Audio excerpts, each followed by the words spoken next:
Welcome to the podcast. I hope you enjoy my stories. Today's episode is Bleed Through by James Byron Love. Copyright 2026. All rights reserved. Now let's get into this gripping sci-fi story. The university shut itself down by degrees after dark. The administrative offices on the upper floors went quiet by 6, the faculty hallways by 8, and by 11 the building had reduced itself to the hum of its own systems and the unhurried footsteps of the security guard who made his rounds on the 3rd and 4th floors without ever bothering with the basement. There was nothing in the basement worth stealing, as far as campus security was concerned, and the man who worked down there kept hours that had long since stopped raising questions. Some professors were simply like that. The guard had learned this in his first week and had not reconsidered it since. In the basement, Harvey Griswold was at his workstation. The lab occupied the full footprint of the building's lower level, a long rectangular space with a ceiling low enough that Harvey had learned in his first year to be conscious of where he stood when he straightened up quickly. Exposed conduit ran the length of the ceiling in parallel lines, and the fluorescent lighting was supplemented by the glow of monitors and indicator panels that Harvey had stopped noticing as separate light sources years ago. They were simply part of the room's atmosphere now, the way the smell of solder and old paper and recycled air was part of the room's atmosphere. The lab had its own climate, its own quality of silence, its own logic. It had been accumulating all of these things for 30 years. The equipment along the walls told that history plainly, if you knew how to read it. On the left side of the room, 3 units from the mid-90s occupied their original housings, their casings the particular shade of yellowed plastic that belonged to that era and to no other.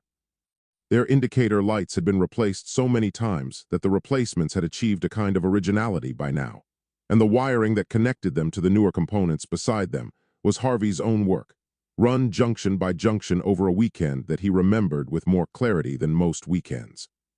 To the right of those, newer equipment gleamed with the clean and somewhat impersonal finish of recent manufacture.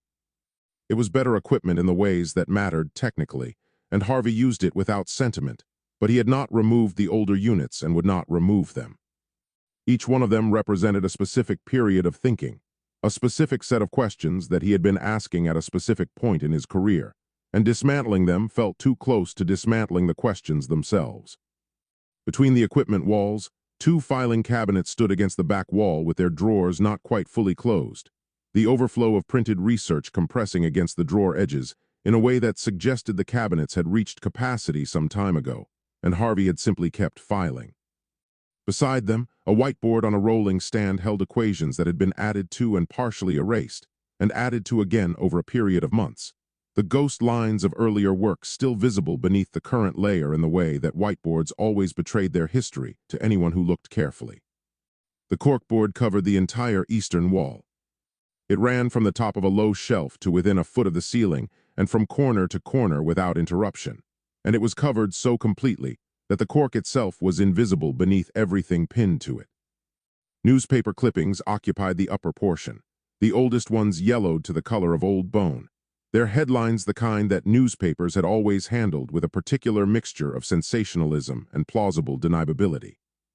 Below those, photocopied historical documents were layered and overlapping, ecclesiastical records, handwritten correspondence, pages from journals that had never been widely circulated.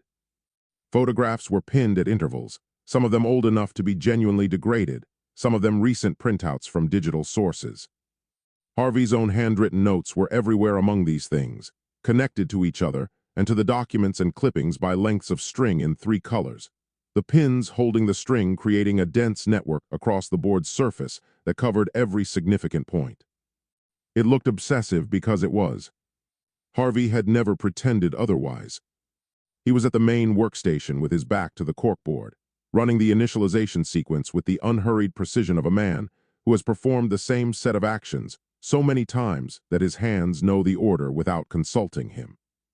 Power to the primary array. Diagnostic check on the signal processors. Calibration confirmation across the left wall units, then the right.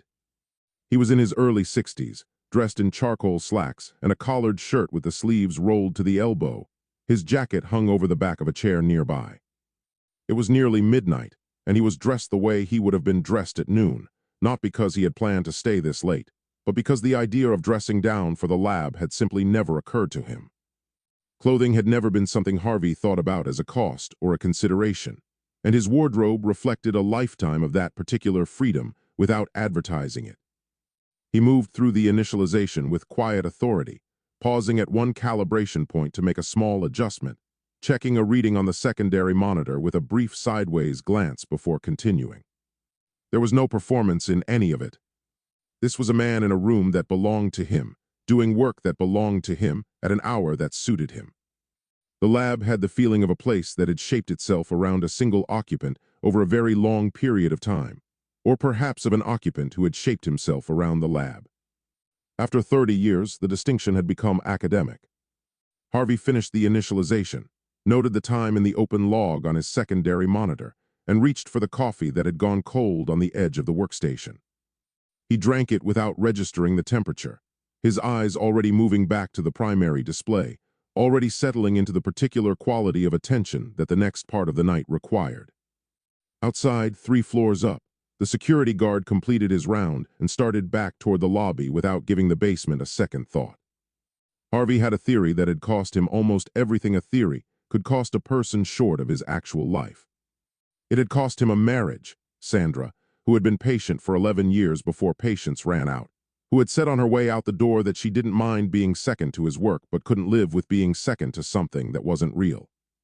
It had cost him a department chair position that had been essentially offered, and then quietly rescinded after a paper he published in 2003 drew the kind of attention that physics departments at serious universities did not want drawn to them. It had cost him friendships, grant funding, and the particular kind of professional respect that opens doors without requiring the person walking through them to explain themselves first. What it had not cost him was the conviction that he was right. He pulled up the targeting parameters on the primary monitor and studied them for a moment before beginning the first attempt of the night. The parameters had been refined over decades of incremental adjustment, each modification logged and dated and reasoned in the notebooks that occupied 2 full shelves above the workstation. Version 1 of the targeting array had been built in 1994 in a different lab at a different university, where he had still been young enough that the other faculty had found his ideas eccentric rather than embarrassing. Version 11, which was what he was running tonight, bore almost no physical resemblance to version 1, but the thinking that drove it was a straight unbroken line from the same source. The source was the corkboard. Harvey did not look at it while he worked. He didn't need to. Every item on that wall lived in his memory with the fidelity of something he had handled and studied and argued with for years, which was exactly what he had done. The newspaper clipping in the upper left corner was from a regional paper in rural Germany, dated 1987, describing a mass sighting event that local authorities had attributed to swamp gas, and that Harvey had spent 3 weeks analyzing against similar events from 1743, 1891, and 1952. The ecclesiastical record from a monastery in northern France, dated 1214, described in careful and frightened Latin what its author had interpreted as a visitation from hell, and what Harvey had catalogued as a bleed-through event of approximately 4 to 6 minutes duration. Based on the physiological details, the monk had recorded without understanding what he was recording. There were 417 documented events on that wall, spanning 9 centuries and every inhabited continent. They were not supernatural. They had never been supernatural. What they were was evidence of a barrier between 2 coexisting worlds that was, under certain conditions, thin enough to fail briefly in localized areas. The entities that had come through those failures, the demons, the devils, the dark angels, the things without names that frightened people had described in the vocabulary available to them, were simply the inhabitants of the adjacent world made briefly visible by a physics that neither side fully understood yet. Harvey had been arguing this position in papers and presentations and increasingly uncomfortable faculty meetings for 30 years, and the argument had not made him popular, but popularity had never been what he was after. He initialized the first attempt and settled back in his chair. The equipment responded the way it always responded, a low harmonic hum building through the array as the power climbed, the indicator lights on the left wall units cycling through their sequence, the primary monitor displaying the signal curve in real time as it rose toward the detection threshold. Harvey watched it with his hands resting on the edge of the desk, not touching anything, because the initialization phase required monitoring rather than intervention, and intervening too early was how you corrupted a run. The curve climbed. It reached the plateau zone at 62% of threshold, which was within normal range, and held there for 90 seconds, which was also within normal range, and then began the familiar degradation back toward baseline. Harvey logged it. He wrote the plateau duration and the degradation rate in the log with the same unhurried hand he used for everything, because the log was not a record of his feelings about the results. It was a record of the results. His feelings about the results were his own business, and were, in any case, not particularly dramatic anymore. He had stopped experiencing failure as failure somewhere around the 12th year. What the failed attempts were, properly understood, was data. Each one told him something about what hadn't worked and under what conditions it hadn't worked, and that information was as useful as a successful result in its own way, provided you were disciplined enough to treat it that way. Sandra had called this rationalization in one of their later arguments. She had said he had developed an entire philosophical framework for being wrong indefinitely without having to feel it. Harvey had said that was a reasonable description of the scientific method. She had not found this as clarifying as he had intended it. He got up and went to the side table where the small coffee machine sat among a clutter of technical manuals, a box of spare fuses, 2 empty mugs, and a photograph that faced away from the room toward the wall. The photograph was of a woman and a younger version of Harvey standing in front of a mountain he could name without looking at it, taken on a trip that had been intended as a reconciliation, and had served instead as the last attempt before both of them accepted that attempts were no longer productive. He had put the photograph face toward the wall approximately 2 years after Sandra left and had not turned it around since, but he had also never moved it, which was something he chose not to examine too carefully. He made coffee, drank half of it standing at the side table, and brought the rest back to the workstation. The reset took 6 minutes. He ran the second attempt at 12:41. It performed almost identically to the first. The climb, the plateau at 60% this time rather than 62, the degradation. Harvey logged it with the same steady hand. Outside, somewhere in the building above him, he heard the elevator run. The security guard, probably, though the guard almost never came down to the basement level. Almost never, because once, about 4 years ago, Harvey had been in the middle of a run when the door had opened, and the guard had stood in the doorway looking at the equipment and at Harvey, and at the corkboard wall behind Harvey with an expression of profound uncertainty.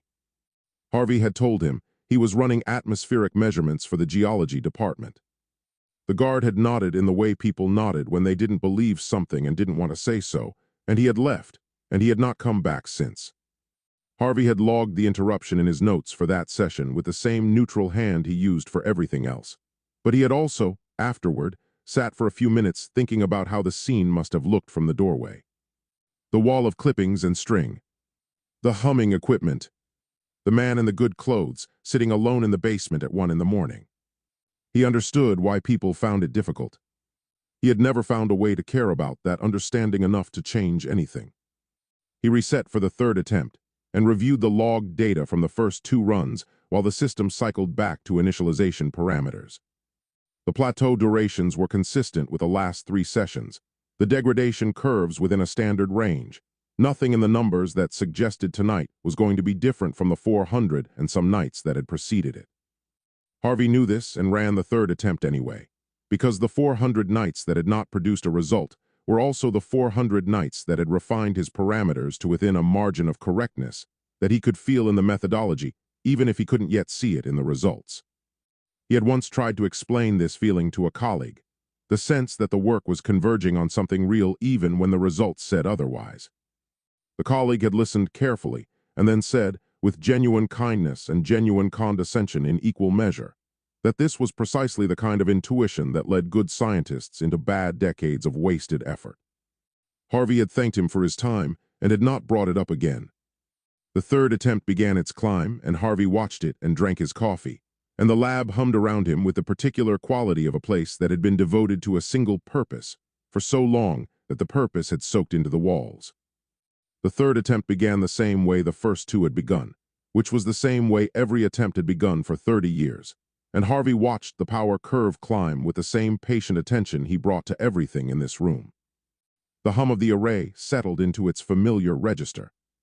The indicator lights cycled. The primary monitor traced the signal curve upward in the same gradient he had logged hundreds of times, and Harvey held his coffee and watched it and thought about nothing in particular, which was the mental state that the plateau phase required. Not inattention, the opposite of inattention, a kind of alert emptiness that kept the mind available without letting it get ahead of the data. The curve passed 60% and kept climbing. Harvey set the coffee down. It was not the number itself that changed something in the quality of his attention. 60% was well within the normal plateau range, and the curve had passed it before without producing anything. What changed things was the character of the climb above it, the way the signal moved through 62 and 64, and into territory it had reached before, but never with this particular quality of smoothness. Previous highs had been jagged approaches, the curve fighting its way upward against interference that showed in the data as a kind of turbulence. This was not turbulent. This was a clean, unbroken line moving through interference that seemed, for reasons Harvey could not immediately identify, to be offering less resistance than it ever had before. He leaned forward and pulled up the secondary monitor without taking his eyes off the primary display. The secondary showed him the barrier resonance readings, which were the closest thing his equipment had to a direct measurement of the membrane between his world and whatever was on the other side of it. On every previous attempt, the resonance readings had shown him noise, a chaotic signal that reflected the barrier's impermeability as a kind of indifference. What the secondary monitor was showing him now was not noise. There was structure in it, a pattern in the resonance that was faint and not yet coherent, but was categorically different from noise in a way that Harvey's nervous system registered before his analytical mind caught up. He did not let himself react to this. He had been here before, or close enough to hear that the distance was not reassuring. Twice in the early years, he had seen readings that looked like this, and had let himself believe in them before the data collapsed into the same baseline everything else collapsed into. The first time had cost him 2 weeks of excited recalculation, and a phone call to a colleague that he had spent years wishing he could take back. The second time he had been more controlled, but not controlled enough. He had learned from both experiences with the thoroughness of a man who found repetition of his own mistakes genuinely intolerable. So he made a small adjustment to the targeting array, a fractional change to the phase calibration that should have had a negligible effect on the readings if the signal was artifactual. The readings did not change. The curve continued its smooth climb. He made a second adjustment, smaller than the first, and watched the secondary monitor with the specific quality of stillness that he had developed over decades for exactly this kind of moment. The stillness was not calm.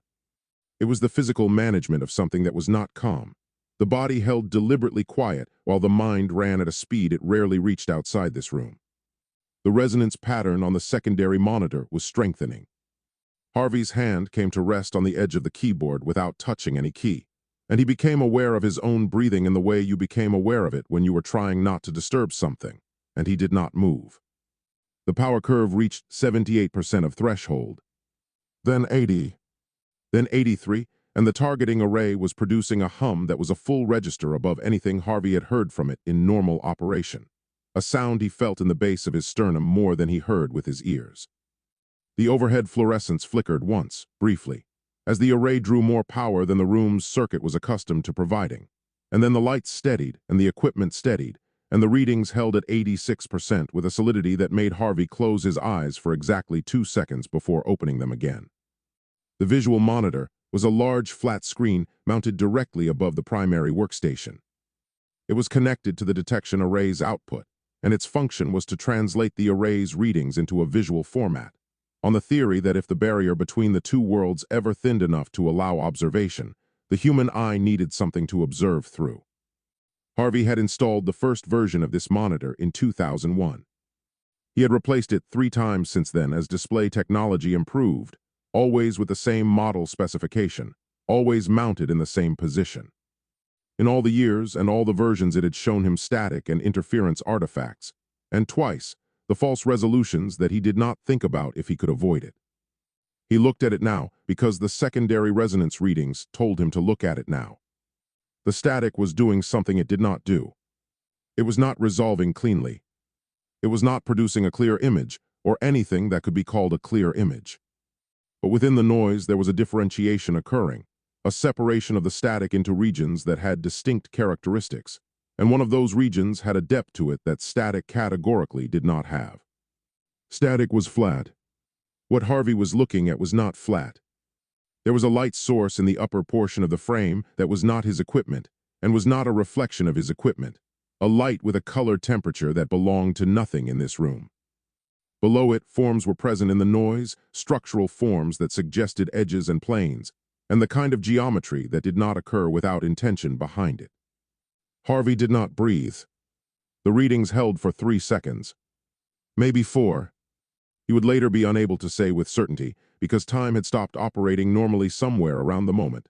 The light source became visible, and had not resumed until after the barrier reasserted itself, and the screen went back to flat featureless static, and the power curve dropped from 86% to baseline in a clean descending line that the equipment logged with complete indifference to what had just occurred. Harvey did not move for a long time after the screen went dark. Then he reached out with a hand that was steadier than it had any right to be, and pulled up the recording on the primary monitor. 3 seconds of footage.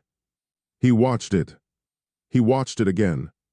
He watched it a third time and then sat back and looked at the ceiling of the lab for a moment, at the conduit and the low tiles and the fluorescent lights that had flickered once during the attempt, and then held. And he thought about Sandra saying that he had built a philosophical framework for being wrong indefinitely. And he thought about the colleague who had warned him about intuition leading good scientists into bad decades. And he thought about the department chair position and the paper from 2003, and the funding that had dried up, and the looks at faculty meetings that he had learned to absorb without expression. He did not describe to himself what he had seen on the screen during those 3 or 4 seconds. It did not need describing. It lived in him now in the place where 30 years of conviction had lived without proof, and the proof and the conviction had found each other, and what that felt like was not triumph, and it was not vindication, and it was not any of the things he might have predicted if he had ever let himself predict it. It was more serious than any of those things. He pulled the log open and began documenting the attempt with the same steady hand he used for everything, because the documentation had to be done and had to be done correctly, and the doing of it was the only thing available to him right now that was equal to the moment. Outside, 3 floors up, the building was silent. The security guard had finished his rounds. The elevator had not run in over an hour. The university existed above Harvey's head in its nighttime state of complete indifference, and in the basement beneath it, Harvey Griswold wrote his notes in longhand and did not sleep and did not try. Harvey started with the power readings.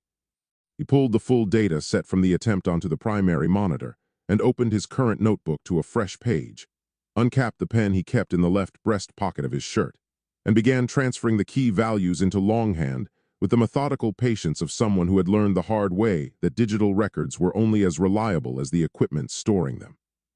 In 1998, a cooling system failure had taken out a workstation overnight, and with it, 14 months of logged attempt data that existed nowhere else. Harvey had rebuilt what he could from memory, and from the handwritten notes that had survived because they were paper and paper did not require power, and he had kept the longhand habit ever since without ever needing to justify it to anyone because it was his lab and his data and his business how he kept it. The power curve values went into the notebook first, point by point, with the timestamps and the calibration state at each measurement interval. Then the barrier resonance readings from the secondary monitor, which required more care because the values were fine-grained, and the differences between them were where the important information lived. Harvey worked through these slowly, checking the digital log after each entry to confirm he had the number right, not because he doubted his own transcription, but because confirmation was part of the process, and the process was what kept the work honest. It was 1:17 in the morning. The lab was very quiet. The equipment had settled back to its standby state after the attempt ended, and the hum that had filled the room during the power climb was gone, replaced by the low baseline sounds of systems idling.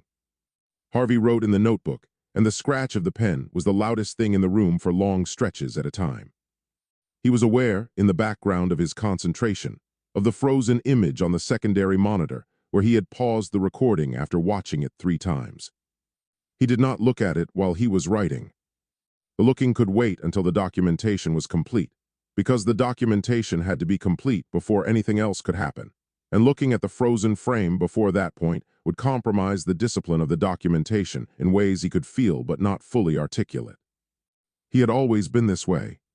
Sandra had called it compartmentalization and had not meant it as a compliment. She had said he could section off his emotional responses with the efficiency of a man filing paperwork, which she had experienced over 11 years, less as a character trait and more as a form of ongoing rejection. Harvey had understood her point and had not known how to address it because the ability she was describing was not something he had cultivated deliberately. It was simply how he was built, and the lab was the place where that particular construction served its intended purpose most completely. He finished the resonance readings at 2:04 and moved on to the targeting array output logs, which were the most technically dense portion of the documentation and required the most sustained attention. These were also the values that Harvey most wanted to understand, because the targeting array was what he had adjusted during the attempt, and the adjustments were what had kept the signal stable past the plateau point. And understanding precisely what those adjustments had done was the beginning of understanding why tonight had been different from every other night. He worked through the array logs for 40 minutes without stopping. What emerged from the documentation, slowly and then with increasing clarity, was a picture of something he had done almost without thinking during the attempt, a micro-adjustment to the phase calibration that he had made by instinct rather than by calculation, and that had, by the evidence of the data, introduced a subtle shift in the targeting array's output frequency. The shift was small enough that Harvey could not have predicted it would matter. But the barrier resonance readings told a clear story about what it had done to the membrane's response. And the story was that the frequency shift had found a correspondence with something in the membrane's own natural resonance, that his previous targeting parameters had been missing by a margin so narrow it was almost insulting. Harvey sat with this for a while. He looked at the numbers in the notebook and the numbers on the monitor, and he thought about 30 years of attempts that had missed by that margin. 30 years of plateau and degradation logged in the same steady hand in notebooks that occupied 2 full shelves above the workstation. And he did not let himself feel the full weight of that thought, because the full weight of it was not something the current moment could accommodate. There would be time for that later. Possibly. For now there was the data, and what the data meant and what came next. At 2:51, he looked at the frozen frame on the secondary monitor. He allowed himself this now because the documentation was complete, and the preliminary analysis was done, and he had earned it in the only currency this lab recognized, which was the work itself done properly. He rolled his chair to face the secondary monitor and looked at the image and let himself look at it without the analytical overlay he had been maintaining since the attempt ended, without the part of his mind that processed everything as data to be logged and examined. He just looked. The frame showed static with the differentiation still visible in it, the regions that had separated out of the noise during the attempt, the structural forms in the lower portion, and the light source in the upper portion with its particular color temperature that belonged to nothing in this room or this world. It was grainy and it was partial and it was unmistakable, and Harvey looked at it for a long time in the quiet of the lab while the building above him slept, and the city beyond the building went about its nighttime business without any awareness that in a basement beneath a university physics department, a man was sitting in front of an image that made every religious text and folklore account, and frightened historical document on the corkboard wall behind him retroactively, irrevocably coherent. He became aware at some point that he was hungry, which seemed like an absurd thing to be, and then recognized the absurdity as a sign that his mind was returning to its normal operational state after the sustained intensity of the last several hours. He found half a protein bar in the desk drawer and ate it without tasting it, and drank the last of the cold coffee from the mug he had abandoned during the attempt. Around 4:15, he picked up his phone. He looked at the time and put it back down on the desk. He looked at the corkboard wall. He looked at it the way you looked at something that had been waiting for you for a very long time. The whole accumulated record of every bleed-through event he had documented, and every argument he had made, and every professional cost he had absorbed in the service of the position that the data on his monitor tonight had just confirmed beyond any threshold of reasonable doubt. He let himself have the satisfaction of it for exactly as long as it took to acknowledge that it was real, and that he had been right, and that the years had not been wasted. Then he picked up the phone again. It was too early to call. Carl kept reasonable hours, and reasonable hours did not begin at 4:15 in the morning, and Harvey knew this, and he looked at the contact name on the screen for a moment before setting the phone face down on the desk. Carl Betzlow would answer regardless of the hour if Harvey called, because Carl treated his phone the way he treated all of his equipment, which was as a tool that existed to be used when it was needed and not to be catered to on its own terms. But waking Carl at 4:15 was the kind of thing that started a conversation on the wrong foot, and the conversation Harvey needed to have was not one he could afford to begin at a disadvantage. He knew what Carl would do with the data. He knew it with the certainty of 2 years of close collaboration and a clear-eyed understanding of how Carl's mind worked, which was systematically and without mercy toward conclusions that the evidence did not fully support. Carl would take the recordings and the logs and the notebook, and he would go through all of it looking for the explanation that did not require the result to be what Harvey knew it was. He would find every alternative interpretation and run it to ground before he would accept the reading that the data most naturally supported. This was not stubbornness. This was Carl, and it was precisely the quality in Carl that made him the right person to have in the room when the result was something that the entire scientific establishment would line up to dismantle. Harvey needed someone who would try to break it first. He sat in the chair and looked at the corkboard wall and waited for the light to change in the single high basement window, the narrow rectangle of glass near the ceiling that showed him a strip of the exterior stairwell, and beyond it, the faint shift in the sky that preceded dawn. When the light in the window had changed enough to be called morning by any reasonable standard, he picked up the phone again and found the contact and pressed call, and listened to it ring, and was not surprised when it was answered on the second ring. Carl Betzlow took the stairs. He took them every morning for the same reason he did most things, which was that they were faster than the alternative, and Carl had never seen a compelling argument for choosing the slower way to do anything when the faster way was right there, and required nothing more than a decision. He came down 2 flights from the side entrance he used because the side entrance was closer to the parking structure, moved through the basement corridor at the pace of someone who knew exactly where he was going and had no interest in the scenery, and pushed open the lab door at 7:15 the way he pushed it open every morning, with his travel mug in his left hand and his bag on his right shoulder, and his mind already sorting through the first things that needed doing. The monitors were all running. Carl stood in the doorway and looked at the room with the specific quality of attention he brought to any system he was responsible for, which this lab was in all the ways that actually mattered regardless of whose name was on the door. He read the power consumption across the active units in a single practice sweep, the way another person might read a clock, taking in the whole picture before focusing on any part of it. His jaw tightened in the specific way it tightened when he encountered a problem that was beneath the level of problems this lab was supposed to be producing. He came inside and let the door close behind him. Harvey was asleep in his chair.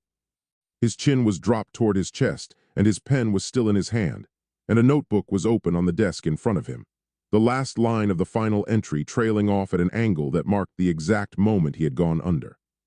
He was breathing with the slow regularity of someone who had gone deeply out, the kind of sleep that didn't negotiate with chairs or lights or equipment humming at close range.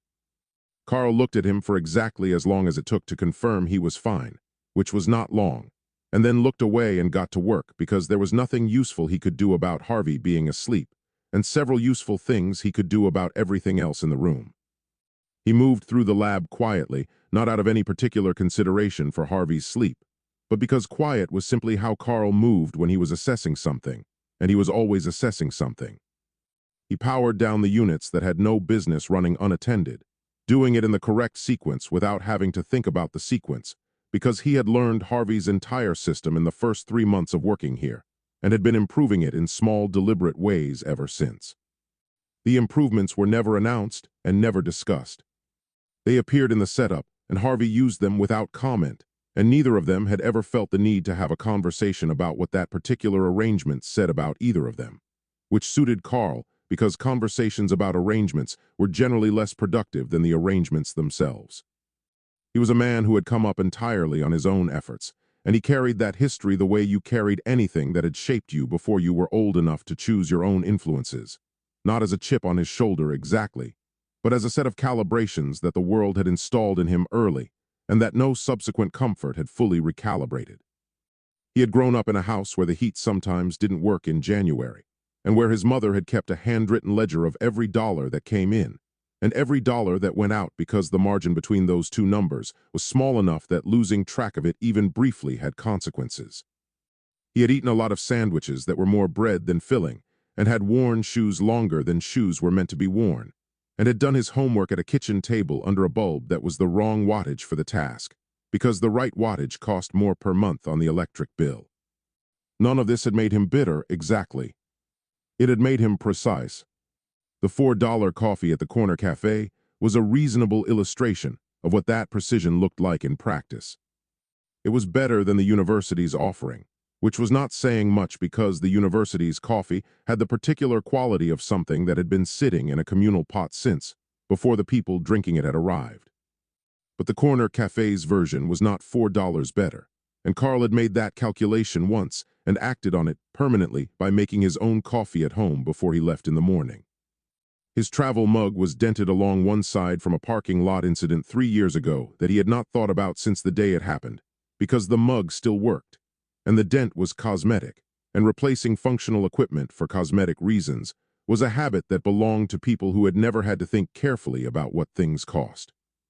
He unscrewed the cap and drank while he worked his way along the left wall units, checking each one as he powered it down, pausing at the third unit where a calibration indicator was sitting at a value that was not where Harvey left calibration indicators as a rule. Carl looked at it for a moment and made a note of it in the small notebook he kept in his jacket pocket, the one that was separate from his lab notebook, and that contained the running list of things he intended to look at more carefully when he had time to look at them properly. Then he moved on to the secondary workstation. The calibration state of the targeting array stopped him completely. He set his travel mug on the edge of the workstation and pulled up the overnight power log on the secondary monitor, and read it from the beginning with the focused stillness of someone who has learned that the fastest way through complex data is not to rush it. The log showed him the initialization sequence, which was Harvey's standard sequence and which Carl could have recited from memory, and then the first attempt of the night, which had performed within normal parameters, and then the second attempt, which had also performed within normal parameters, and then the third attempt, which had not. The curve on the third attempt had reached 86% of threshold. Carl read that section of the log twice. He read the resonance readings that accompanied the power curve, and then read them again, and his face did not change while he did this, but something behind it was running at a speed and intensity that his face simply did not reflect, because Carl's face had never been in the business of advertising what his mind was doing. 86% was not a high reading in the way that previous high readings had been high, as outliers that the next session's data would absorb back into the normal range. 86% with these resonance values was a reading that existed in a different category from everything that had come before it, and Carl knew the everything that had come before it because he had read all of it. He picked up Harvey's mug from the desk without disturbing the notebook or the pen resting near Harvey's slack hand. The coffee in it had been cold for hours, the surface carrying that dull, flat look of something that had given up on itself some time ago. Carl took it to the small sink in the corner and poured it out and rinsed the mug and set it on the edge of the sink and started the machine on the side table. Then he went back to the secondary workstation and stood in front of it and looked at the power log and looked at the resonance readings and looked at the frozen image on the secondary monitor that he had not fully registered until this moment because he had been focused on the log, and now he was not focused on the log anymore. He was focused on the screen. What was on it was not static. Carl had looked at enough of Harvey's attempt recordings over 2 years to know every variety of static and interference artifact that the equipment produced, and he knew them the way a radiologist knew a clean scan, as the baseline against which everything meaningful was measured. The image on the screen had depth where static was flat. It had a light source in its upper portion that belonged to no fixture in this room or any room Carl had ever stood in, a light with a color temperature that his mind tried to assign to something familiar and could not. It had structural forms in its lower portion, with a geometry that did not occur without intention behind it. Carl stood in front of the secondary monitor for a long time. He was not a man who was easily unsettled. He had grown up in circumstances that had built a high threshold for difficulty into him before he was old enough to have a say in his own construction, and that threshold had served him reliably through everything his adult life had produced so far. 3 degrees earned on scholarships that he had applied for with the focused desperation of someone who understood that the scholarship was the only door, and there was no other door. Years of working in other people's labs on other people's research, while developing his own thinking in the margins of his own time. The particular experience of being the smartest person in most rooms he entered, and having learned early that this was not an asset that the rooms themselves would necessarily recognize or reward. None of that had unsettled him in any lasting way. He had simply calibrated to it and continued.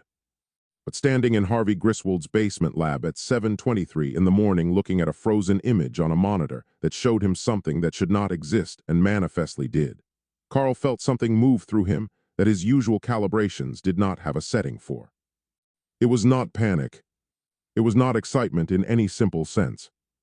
It was the specific sensation of a worldview that had been internally consistent for 36 years, encountering something that its internal consistency had not accounted for, and beginning, in real time, to restructure itself around the new information. He stood with it for a moment in the way he stood with difficult things, which was directly and without flinching, and without rushing to resolve the difficulty into something more manageable than it actually was. The coffee machine finished its cycle. Carl filled Harvey's mug and carried it to the desk and set it where Harvey would reach for it when he woke, and then he picked up the notebook from the desk carefully, without disturbing the pen or the angle of the trailing last entry, and carried it to the stool and sat down across from Harvey and began to read. Harvey breathed in his slow, deep way, and the lab was quiet around both of them, and Carl read the notebook from the beginning and did not look up from it, and did not look at the monitor and did not look at Harvey and simply read. Because the notebook was the next thing, and Carl always did the next thing, and whatever came after the notebook would be dealt with after the notebook. And that was how it worked, and how it had always worked, and how it would continue to work regardless of what was sitting on that monitor behind him, patient and impossible and absolutely real. Harvey emerged from sleep with his usual startling speed, arriving all at once without the slow surfacing most people described as waking up. One moment he was under, and the next moment he was not, his mind picking up from wherever it had been running in the dark and continuing without a noticeable seam. He registered the smell of fresh coffee first, then the stiffness in his neck from the chair, then Carl sitting on the stool across from him with a travel mug and an expression that Harvey had learned to read over 2 years of close collaboration, and was reading now with the clarity of someone who had just slept 4 hours and returned to something important. Carl was reserving judgment about something. The expression was specific, and Harvey knew it well, the particular quality of stillness that Carl produced when he had formed a preliminary conclusion, and was waiting for more information before deciding whether the conclusion would hold. It was not a comfortable expression to be on the receiving end of at 7 in the morning after 4 hours of sleep in a chair. But Harvey had stopped expecting comfort from Carl in the first month of working together, and had found, somewhat to his own surprise, that he did not miss it. Harvey stood up without reaching for the coffee first, which was not his normal order of operations, and pulled up the recording on the primary monitor with 4 keystrokes. He stepped back and put his hands in his pockets and waited, because he knew Carl well enough to know that explaining something before Carl had looked at it properly was the fastest way to make Carl look at the explanation instead of the thing itself, and the thing itself was what mattered here. The recording ran for 3 seconds and stopped. Carl watched it without expression. He watched it a second time. Then he turned from the monitor and looked at Harvey with the directness that was not rudeness, but simply how Carl's attention worked, full and unmediated and slightly uncomfortable if you were not used to it. The power curve, Carl said, his eyes steady on Harvey. Above the plateau zone. Was the gradient consistent all the way up, or did it vary? Consistent, Harvey said. Smoother than anything I've logged before. I noted it in real time because it was different enough to notice. Carl's expression didn't shift. What were you at when you made the first calibration adjustment? Somewhere between 63 and 65%, Harvey told him. The curve was holding in a way it hadn't held before, and I wanted to test whether I had any influence over it without pushing hard enough to destabilize it. Carl nodded once, the small, precise nod that meant the answer had landed where he needed it to land. And the second adjustment? Carl asked. A few minutes later, Harvey said. Smaller than the first. Maybe a third of the change. Carl held his gaze on Harvey for a moment before asking his next question. Did you log the ambient temperature last night? Harvey looked at him across the desk. Of all the things sitting on that monitor 3 feet behind Carl's left shoulder, of all the questions the morning had available to it, the ambient temperature was what Carl wanted to know about. Harvey kept his voice even when he answered. Yes, same as always. It's in the environmental column in the log file. Carl turned back to the monitor and looked at the frozen final frame with the same methodical focus he had given the recording, his eyes moving across the image the way they moved across any data he was processing, which was without hurry and without the kind of visible reaction that might have told Harvey something useful about what Carl was actually thinking. Harvey watched him look at it and felt the frustration building in the specific way it built when he was trying to be patient, and patience was not cooperating. The image, Harvey said because he could not help himself. Carl, you're looking at the image. I'm aware of what I'm looking at, Carl said without turning from the screen. Harvey took a step closer to the monitor. Then can we talk about what's on it? Carl was quiet for a moment that stretched long enough to have a shape to it. Then he turned from the monitor and looked at Harvey with an expression that was not unkind, and was not warm, and was somewhere in the precise territory between those two things that Carl occupied most naturally. I need to see your calibration logs from the last 6 months before I say anything about what's on it, Carl told him. Harvey stared at him. You're looking at something that has never appeared on that screen in 30 years of attempts, and you want the calibration logs. Yes, Carl said simply. Harvey shook his head slowly. That's what you want right now. Not to talk about what we're looking at. The calibration logs. Harvey, Carl's voice carried the patient firmness of someone who had made a decision and was not revisiting it. Where do you keep them? Harvey held Carl's gaze for another moment and then let it go, because arguing with Carl about methodology before Carl had finished his methodology was a battle that Harvey had never once won and was not going to win now. Second drawer, Harvey said, hearing the flatness in his own voice and making no effort to soften it. Filing cabinet against the back wall. Organized by month, most recent at the front. Carl was already off the stool and moving across the lab before Harvey finished the sentence, crossing to the filing cabinet with the unhurried efficiency of someone who had identified the next necessary thing and was simply going to it. Harvey stood in the middle of the room and watched him go and picked up his coffee from the desk and drank it, and turned back to the frozen frame on the monitor. The light source in the upper portion of the image sat exactly where it had sat all night, belonging to nothing in this room or any room he had ever worked in, patient and indifferent and real in a way that 3 technical questions and a request for temperature data had done nothing whatsoever to diminish. Behind him, he heard the filing cabinet drawer open. These are organized reasonably well, Carl said from across the room, with the tone of someone grading something they had expected to grade lower. Harvey kept his eyes on the monitor. I've been keeping logs for 30 years, Carl. I didn't say they were perfect, Carl replied evenly, already pulling the relevant folder free from the drawer. Harvey turned from the monitor and looked at Carl standing at the open filing cabinet with the folder in his hand, and the expression of a man who was several steps ahead of the conversation, and had no particular interest in waiting for it to catch up.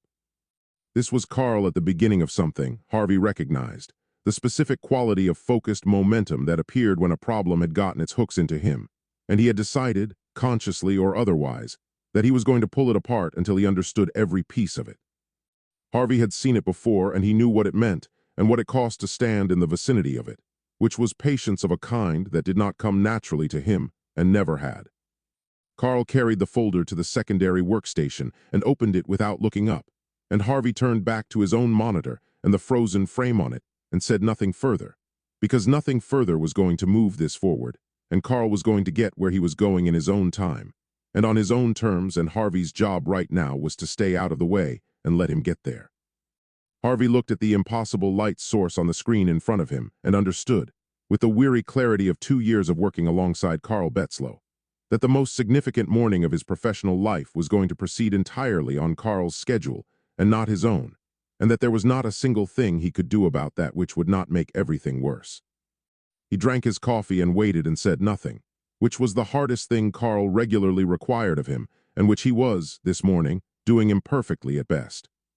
Harvey found half a sandwich in his desk drawer wrapped in wax paper, left over from the previous day or possibly the day before that, and he unwrapped it and ate it standing up, because sitting back down in the chair felt like a concession to the night's exhaustion that he was not prepared to make. The sandwich was turkey, and it was stale, and he ate it without tasting it and watched Carl work, and thought that there were very few things in his professional life that made him feel simultaneously fortunate and inadequate in equal measure. But watching Carl Betzlow move through a data set was reliably one of them. Carl had the calibration logs open on the secondary workstation, and the overnight power readings pulled up beside them, and he was moving between the two with the focused economy of someone who had already decided what he was looking for and was simply finding it, which was not quite accurate, but was what it looked like from the outside. What was actually happening, Harvey knew from 2 years of observation, was considerably more complex than that. Carl did not decide what he was looking for before he looked. He looked without predetermined conclusions and let the data tell him what mattered, which sounded like the same thing but produced categorically different results. And Harvey had watched enough people work through data sets over 30 years to understand that this quality in Carl was not teachable and not common, and was worth every difficult thing that came attached to it. Carl pulled 3 months of logs onto the secondary screen simultaneously, and began a comparison that Harvey could follow in its broad strokes, but not in its detail.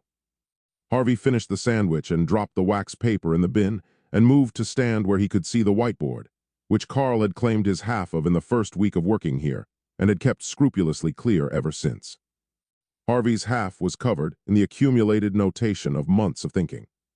Carl's half was bare white surface, and Harvey had come to understand that this was not minimalism for its own sake, but the working practice of a mind that needed clean space the way other people needed quiet. Carl uncapped a marker and began writing on his half of the board without preamble, and Harvey watched the first values go up and recognized them as a comparison matrix, pulling corresponding data points from 3 different months of calibration logs set against the previous night's readings. "The third column," Harvey said, studying the emerging matrix. "I'm not seeing where you're going with it yet." "You will," Carl said, and kept writing.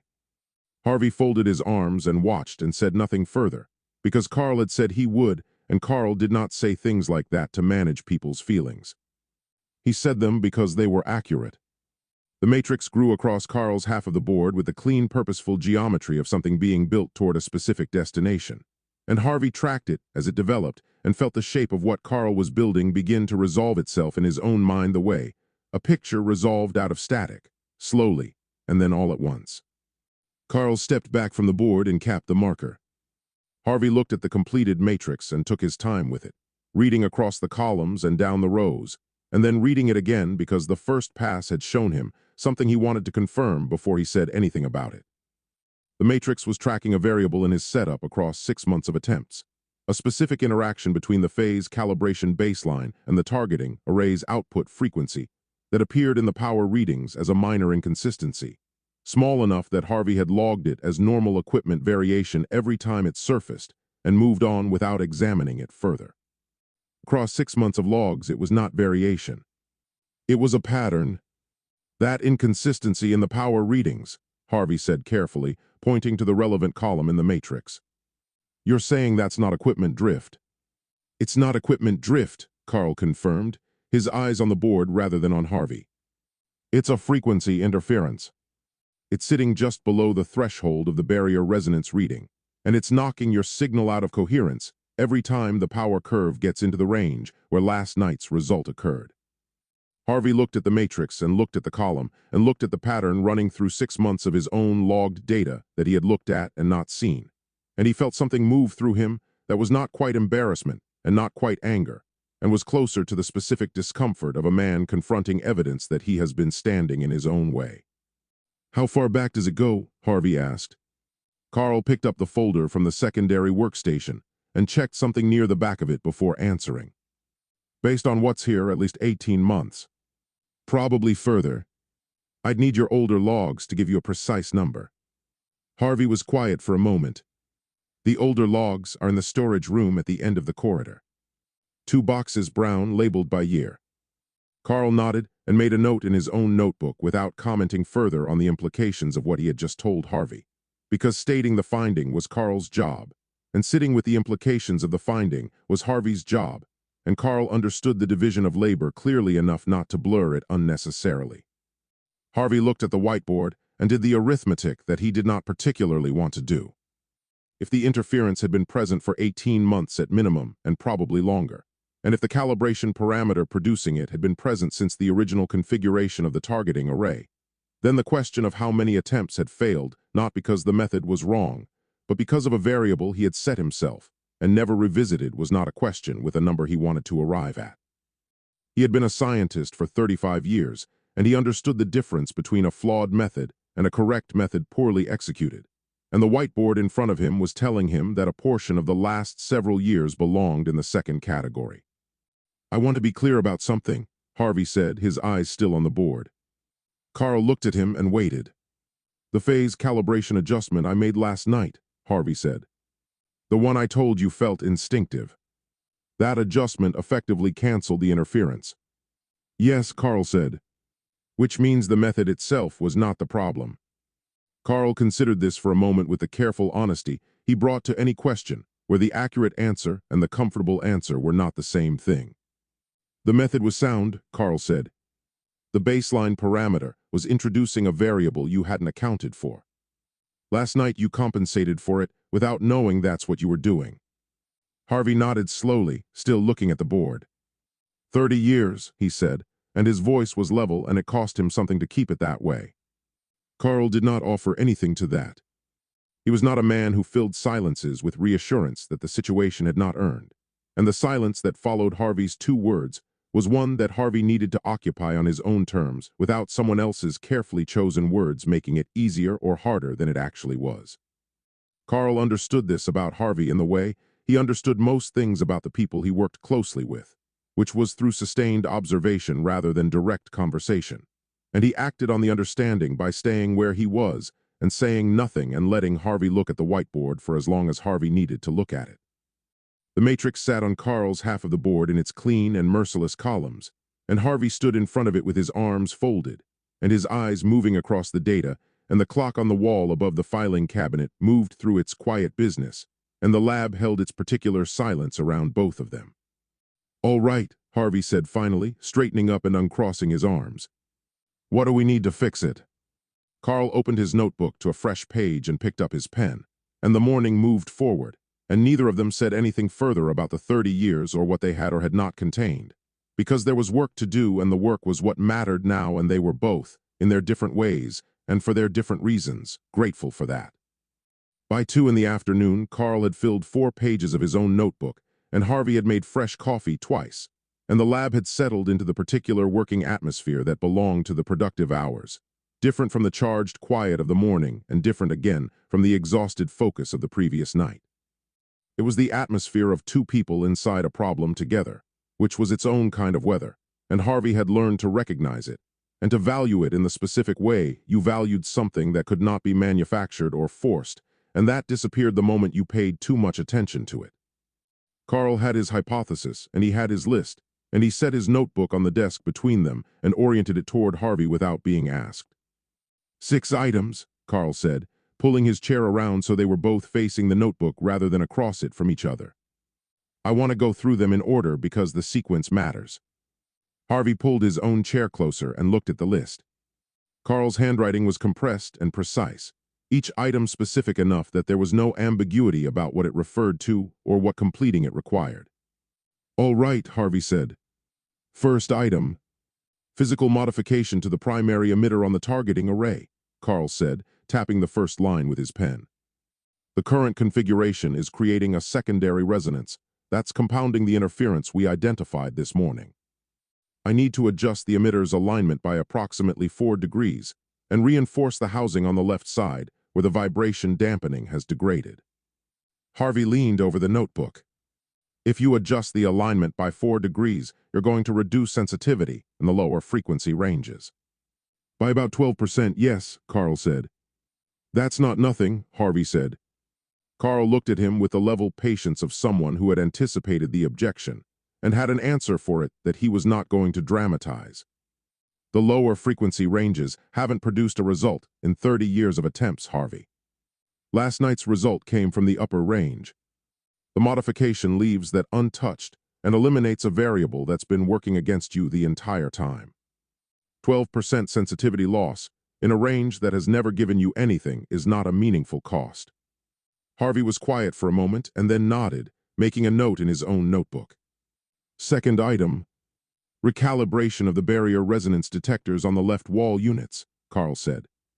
The baseline has drifted from its original specification. Not by much, but enough to matter given what we're trying to measure. I can walk you through the recalibration sequence, or I can do it myself, whichever you prefer. Walk me through it, Harvey said. I want to be able to run it independently. Carl nodded and moved to the third item without comment, and Harvey wrote in his notebook, and the afternoon moved through the lab in the unhurried way of hours that were being used properly. They went through the list item by item with the established rhythm of two people who had developed a shared language around a problem over enough time that the language had become mostly nonverbal. Harvey asking questions when something needed clarifying, and Carl answering them with the directness of someone who considered accuracy a higher obligation than reassurance. The fifth item was a component that needed to be sourced, a specific signal processor that Carl had written out by full model number and specification. University procurement runs about 3 weeks on specialty components, Harvey said, looking at the model number. I'm not using university procurement, Carl said. Harvey looked up from the notebook. You have a source for this? I have several, Carl said, in the tone he used when a question had an answer he considered self-evident. I can have it here in 4 days, possibly 3. Harvey looked at him for a moment and decided not to ask for details, because asking Carl for details about his supplier network was the kind of thing that produced a look Harvey found difficult to interpret and information Harvey generally found he could have done without. Fine, Harvey said, and moved to the sixth item. The sixth item was a component Carl intended to build himself, a modified phase discriminator with a specification that the commercial market did not produce in the configuration the updated targeting array would require. 3 lines of notes in the notebook, dense and technical, with a build time estimated at 5 to 6 days. I don't want you absorbing the material's cost on that, Harvey said, looking at the specification. Not personally. It's not significant, Carl said. That's not the point, Carl, and you know it's not the point. Carl looked at him with the level patience of someone who had a consistent position on this particular subject and was not going to be moved from it by a conversation that had barely started. Keep the receipts and we settle it when the component is built and confirmed to work, Carl said. Having this conversation before either of those things has happened is premature. Harvey recognized the closure for what it was and accepted it for the same reason he accepted most of Carl's closures, which was that arguing with Carl about money had the specific futility of arguing with someone whose entire history on the subject was more concrete and more serious than your own, and Harvey was self-aware enough to know that his own history on the subject was neither. Fine, Harvey said again, and meant it differently than the first time. They worked through the rest of the afternoon, with the notebook between them and the whiteboard covered in Carl's precise notation, and the coffee going cold and getting replaced, and the hours moving through the lab in the way hours moved in rooms where real work was happening. Harvey watched Carl think, and Carl watched Harvey's questions for what they revealed about where Harvey's understanding was, and where it needed to go, and the exchange between them had the quality of something that had been refined over 2 years into an instrument that both of them relied on without ever having directly acknowledged that they relied on it. What neither of them talked about was the recording. It sat on the secondary monitor behind Carl's left shoulder through the entire afternoon, the frozen final frame with its impossible light source, and its structural forms resolved out of noise that should not have been able to resolve into anything. And it was present in the room the way significant things were present when they were not being discussed, which was more heavily than if they had been talking about it directly. Harvey was aware of it at the edge of his attention throughout the afternoon, the way you were aware of something you were deliberately not looking at, which required a low, continuous effort that was its own kind of work on top of the actual work. He understood why Carl had not raised it.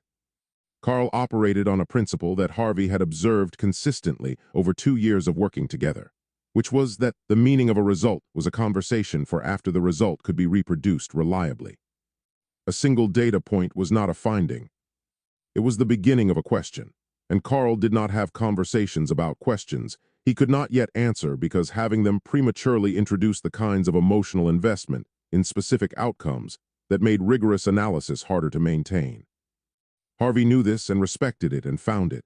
On this particular afternoon with that particular image sitting on the monitor 3 feet behind Carl's left shoulder, almost unbearably disciplined. At 4:45, Carl closed his notebook and capped his marker and began packing his bag with the same efficiency he brought to everything else. The movements of someone who had decided the productive portion of the day was complete and was acting on that decision without lingering over it.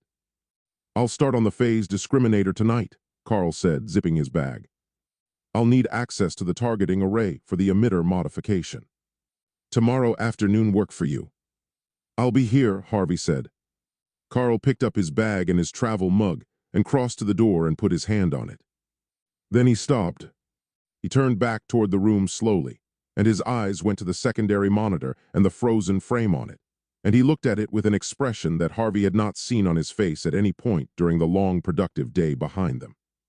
It was not the analytical focus of the morning, or the working concentration of the afternoon, or the brisk efficiency of the last 10 minutes. It was something quieter and less defended than any of those things. The expression of a man looking at something that his professional discipline had kept at arm's length all day, and that was now, in the unguarded moment between the work and the door, looking back at him without the buffer of methodology between them. Harvey did not say anything. He watched Carl look at the monitor, and he waited. Carl stood there for a moment that had a weight to it that the rest of the day had not had. Then he turned back to the door and opened it and left, and the door closed behind him with the same matter-of-fact click it always closed with, and Harvey listened to his footsteps in the corridor moving away at their usual pace until the corridor was quiet.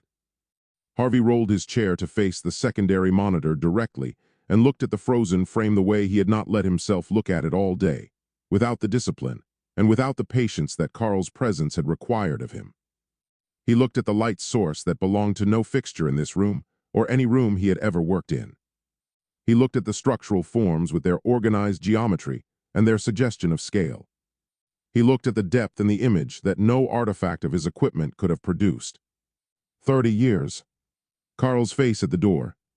The list in the notebook with its 6 items, and its 5 to 6 day build time, and its promise that in less than a week, they would be able to try again with a setup that actually gave them a fighting chance. Harvey sat alone in the lab with the impossible image on the monitor and the work of the day behind him and the work of the coming days in front of him. And he thought about Carl standing at the door with that unguarded expression. And he thought that whatever else was true about the two of them, and whatever difficulties the days ahead were going to produce between them, there was this. Carl had looked at the monitor when he thought no one was watching. For tonight, it was enough to know that Carl had looked. The Directorate of Strategic Analysis occupied the 4th and 5th levels of the Cavith complex, which was neither the tallest nor the most imposing structure in the administrative district, but was widely understood to be the one that mattered most, in the way that the most important rooms in any city were rarely the most visible ones.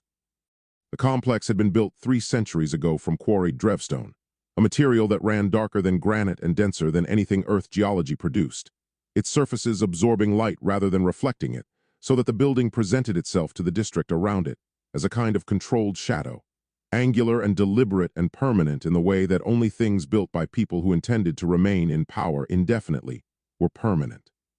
The bioluminescent conduits ran through the walls at intervals of roughly 2 meters, casting the corridors in a cold blue-white light that had no flicker and no warmth, and that made every face it fell on look like it was being examined rather than illuminated. It was not a light that encouraged sentiment. It was a light that encouraged precision, which was presumably why whoever had designed the building had chosen it, or perhaps they had simply liked the way it looked, which amounted to the same thing in the end. The corridors were busy at this hour in the way they were always busy, the particular organized motion of a bureaucracy that ran on multiple shifts and never fully emptied, figures moving between offices and secured rooms with the purposeful economy of people who understood that being seen standing still in this building was a statement about your relevance that you did not want to make. Documents moved. Data vessels changed hands. Somewhere on the level above, a dispute between 2 divisions that had been running for 11 months was being arbitrated for the 3rd time by a mediator who had arbitrated the previous 2, and had privately concluded that neither division wanted resolution so much as they wanted the dispute itself, which gave them something to do with their mornings. Zul was late. He moved through the 4th level corridor at a pace that communicated urgency without advertising it. which was a skill that took years to develop in a building where everything about how you moved was read and interpreted by people whose professional function was reading and interpreting things. He was tall by the standards of his world, his frame carrying the density of someone past middle age who had never stopped moving, and he moved through the corridor with the particular authority of a person who had been in the building long enough that it had stopped presenting itself as an obstacle and had become simply the environment in which he operated.